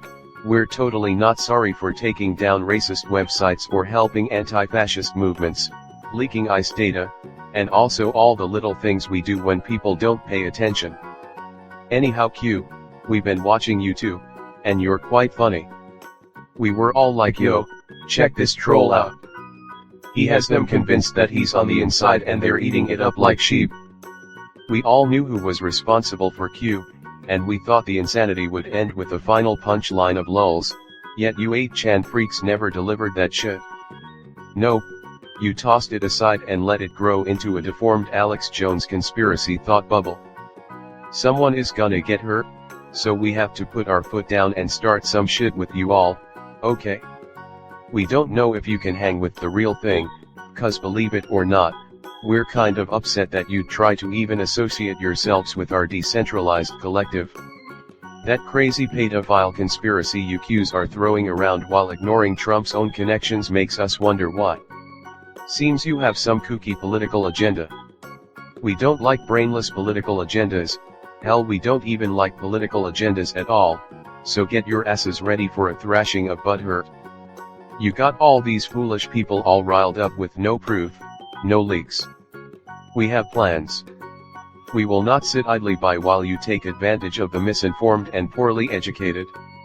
In our collective we all have our differences and internal drama, but we do have one thing in common, none of us are happy with your bullshit. We gonna wreck you. We are anonymous. We are legion. We do not forgive. We do not forget. We're sure you know we're coming, how could you not? Now it's time to quit. So I guess just a bit of teaching. I mean, this is a really old video. It goes back, it's not super old. I think it goes back like 8 years or something. But if you look at the old stuff, it's a little bit silly and cringy, trolly, making fun of themselves, talking about being basement dwellers. Like, you kind of get the feel of it. And the silly just songs they chose and kiddie music and things like that. So that's where you kind of know that these are like the originals, the ones that were trolls first. Obviously, they've stepped it up a bunch. In some of their videos too, I saw that they use some AI as well, which isn't ideal, but is what it is. But it's always good to kind of look at an account, see how old it is, look at their original videos, like from years back. Did they look something like this? If they did, then they're for real. And if they didn't, or if their account is brand new, then it's questionable. I looked through their Twitter. This is the Twitter that's attached to this YouTube channel. Definitely, if you want to explore more, go check them out. But let's just take a look at some of their stuff on Twitter, and I'll try to explain to you how I know that they are the OG if you can't pick up on it. All right, let's take a look at some of this. Greetings world, we are anonymous. Are you not impressed with our big brains that literally told all of you that this was going to happen? That a second Trump term he would push Christofascism and even wars? You shake your head and sputter. You're not the real anonymous. We are the same assholes that have been trying to save you all from yourselves since our inception. We were there when Operation Israel flooded Israel's government websites to oblivion, bringing attention to the plight of the Palestinians.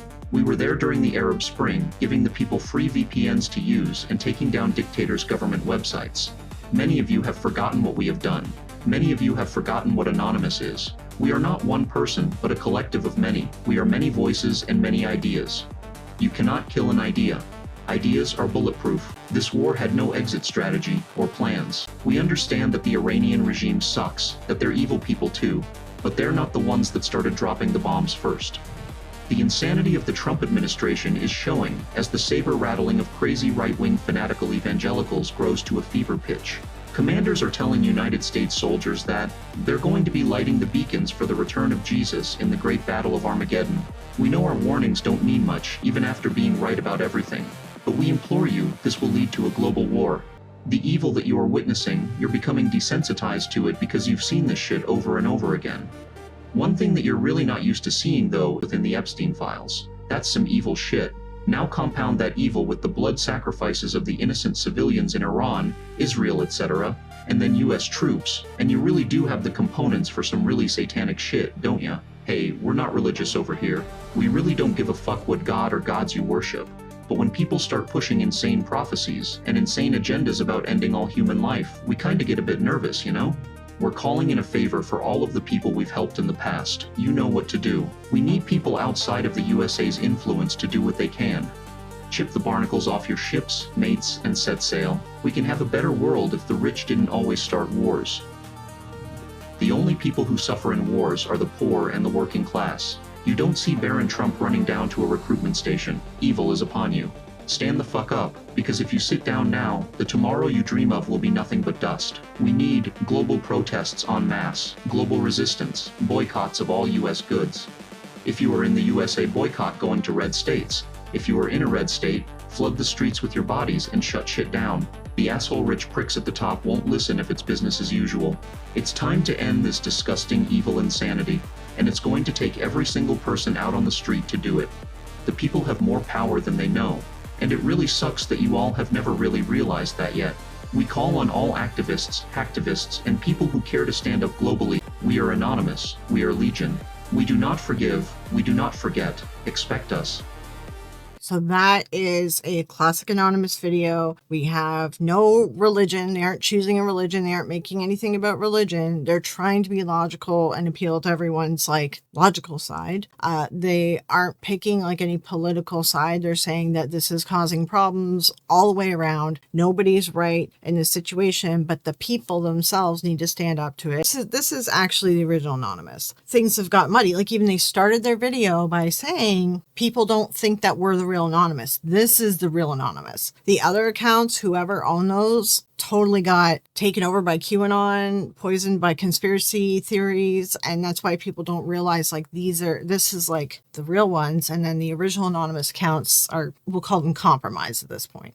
And now we can take a look at some of the other stuff that this account is sharing, and this gives you an idea as well that you can tell that these are the OGs. After Kevin O'Leary went on Fox News to accuse us of being operatives for the Chinese government, we did not back down on the data center. In fact, we actually dug in more. So today's fresh hill is that Utah Speaker of the House Mike Schultz owns 600 acres near the Stratos Project site. As one normally does, we were scrolling around looking at the parcels of land that are right around the proposed data center. And wouldn't you know it, we happened upon a little parcel of land with the owner name being labeled as Mike Schultz Inc. And it doesn't take an investigative journalist to find that it is in fact owned by the Utah Speaker of the House, Mike Schultz. If you are not aware of the issues with this data center, that's a whole other separate topic and video. Everyone should be very concerned about these AI data centers and their impact on the environment and the people of America, because America doesn't have any laws protecting the environment or the people from these data centers specifically. And I'll preface this one before you get all up in arms. This is just a classic troll, and Anonymous loves a classic troll. Your hat says Trump was wrong about everything. It should say you are wrong about everything.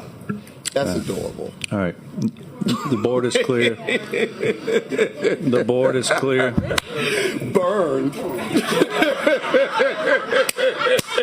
Pam Bondi wrote that for you? And again, trolling the man, whether it's police, billionaires, whatever. Come on, little fella. It's fresh. You want the donut? What y'all doing over here, man? I'm just trying to like look for your kind. Yeah, you got an ID on you? I have a fishing license. That's trying to be funny. 2 for 1. Oh, dang. This is good bait. 1, 2, 3, 4, 5.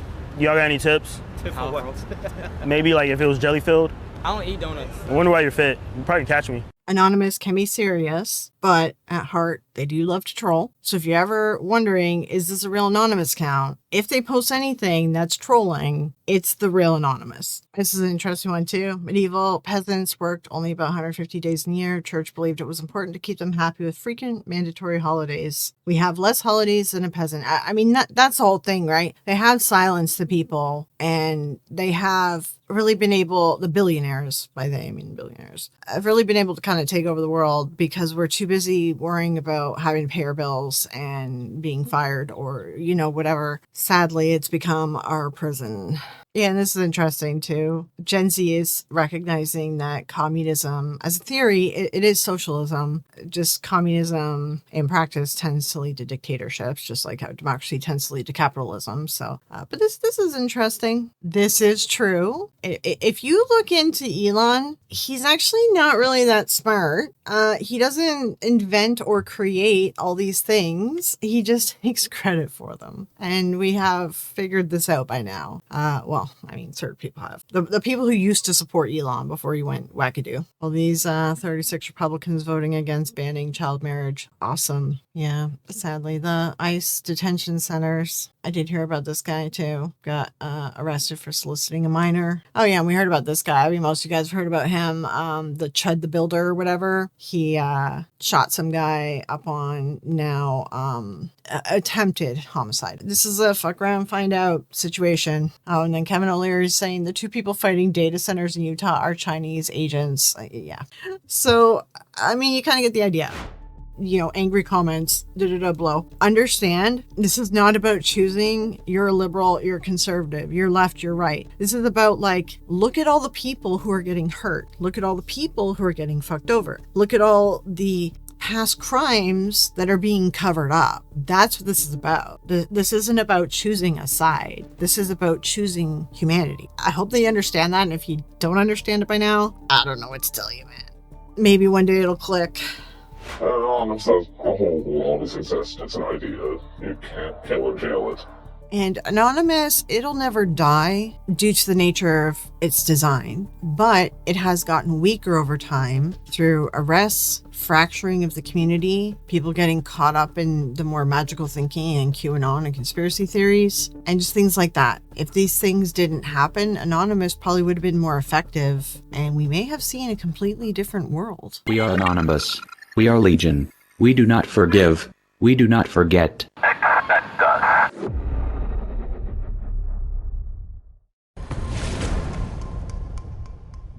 At the end of each of these videos that I've been releasing on cults, I've been trying to dedicate a little spot at the end to talk about a positive example of these ideologies. There's a few things we talked about here, and yes, I labeled it as cultic milieu and leaderless cults, but conspirituality is also in there too. It's kind of ingrained into the cultic milieu. They're very much connected. So the cultic milieu, the positive, I guess you could take out of that would maybe be merging communities that might be a good support in some situations. For leaderless cults, I think that there's a lot of positive examples, like the way Anonymous first started, what its purpose originally was. It was a positive thing. There are lots of different groups and causes online that also don't have a leader, and they're giving back to society or support group or whatever it might be. And in those cases, I do think that those are a positive thing. Now, where I'm personally hung up on is the conspirituality, which, again, it links all back into the cultic milieu. Conspiracy theories can be all traced back to very horrible people. People who are usually trying to push things like white supremacy and misogyny and so forth. There's even weirder stuff that we didn't get into, but has to do with underage children as well. And when you trace back every conspiracy theory, they all trace back to somebody like this. So personally, I don't think that there's a positive to be pulled out of conspirituality. Well, conspirituality is not necessarily a cult type. It is an ideology, and in my opinion, it is the cultic milieu.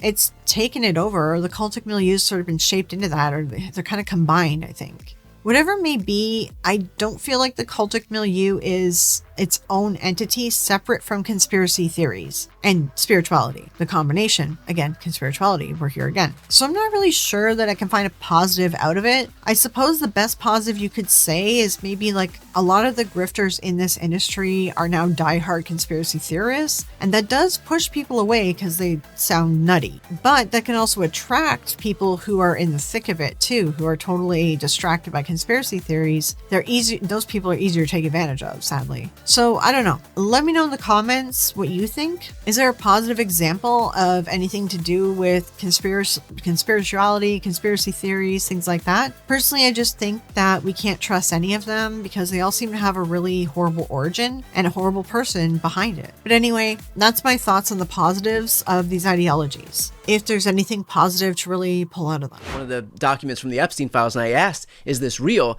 And he said, I just assume that everything is real and also that everything is AI. And the line between what's real and what's not is just obliterated these days, where we are immersed in so much lunacy that if you told me any of this stuff was real, I'd believe you, because look at what's happening. Look at the world we're living in. But at the same time, if you told me it was all fake, I'd believe you if you said that too. Thank you guys for checking out this video. Please do check out the next video. It is an interview with Susan Gerbic, where we're going to be discussing how she kind of has been linked in the Epstein files, the UFO community, which is kind of like a cultic milieu, QAnon, sort of, it is the QAnon community, to be honest. And they've been going after her, saying that she's a CIA asset, making up this conspiracy theory stuff about her. And as well, it links into the Epstein files and Wikipedia too. It's a very interesting story. Please go check out the next interview. If you guys enjoyed this, don't forget to like, comment, share, hype the video. Commenting helps out a lot, and so does hyping, and I would really appreciate it if you guys could do that for me. It would be great. Lastly, I do also want to thank all the members and patrons. Your support means the world to me. I really do appreciate it. So anyway, have a good rest of your night. I will talk to you guys, and I'll see you in the next video. All right? Okay, bye guys. Bye guys.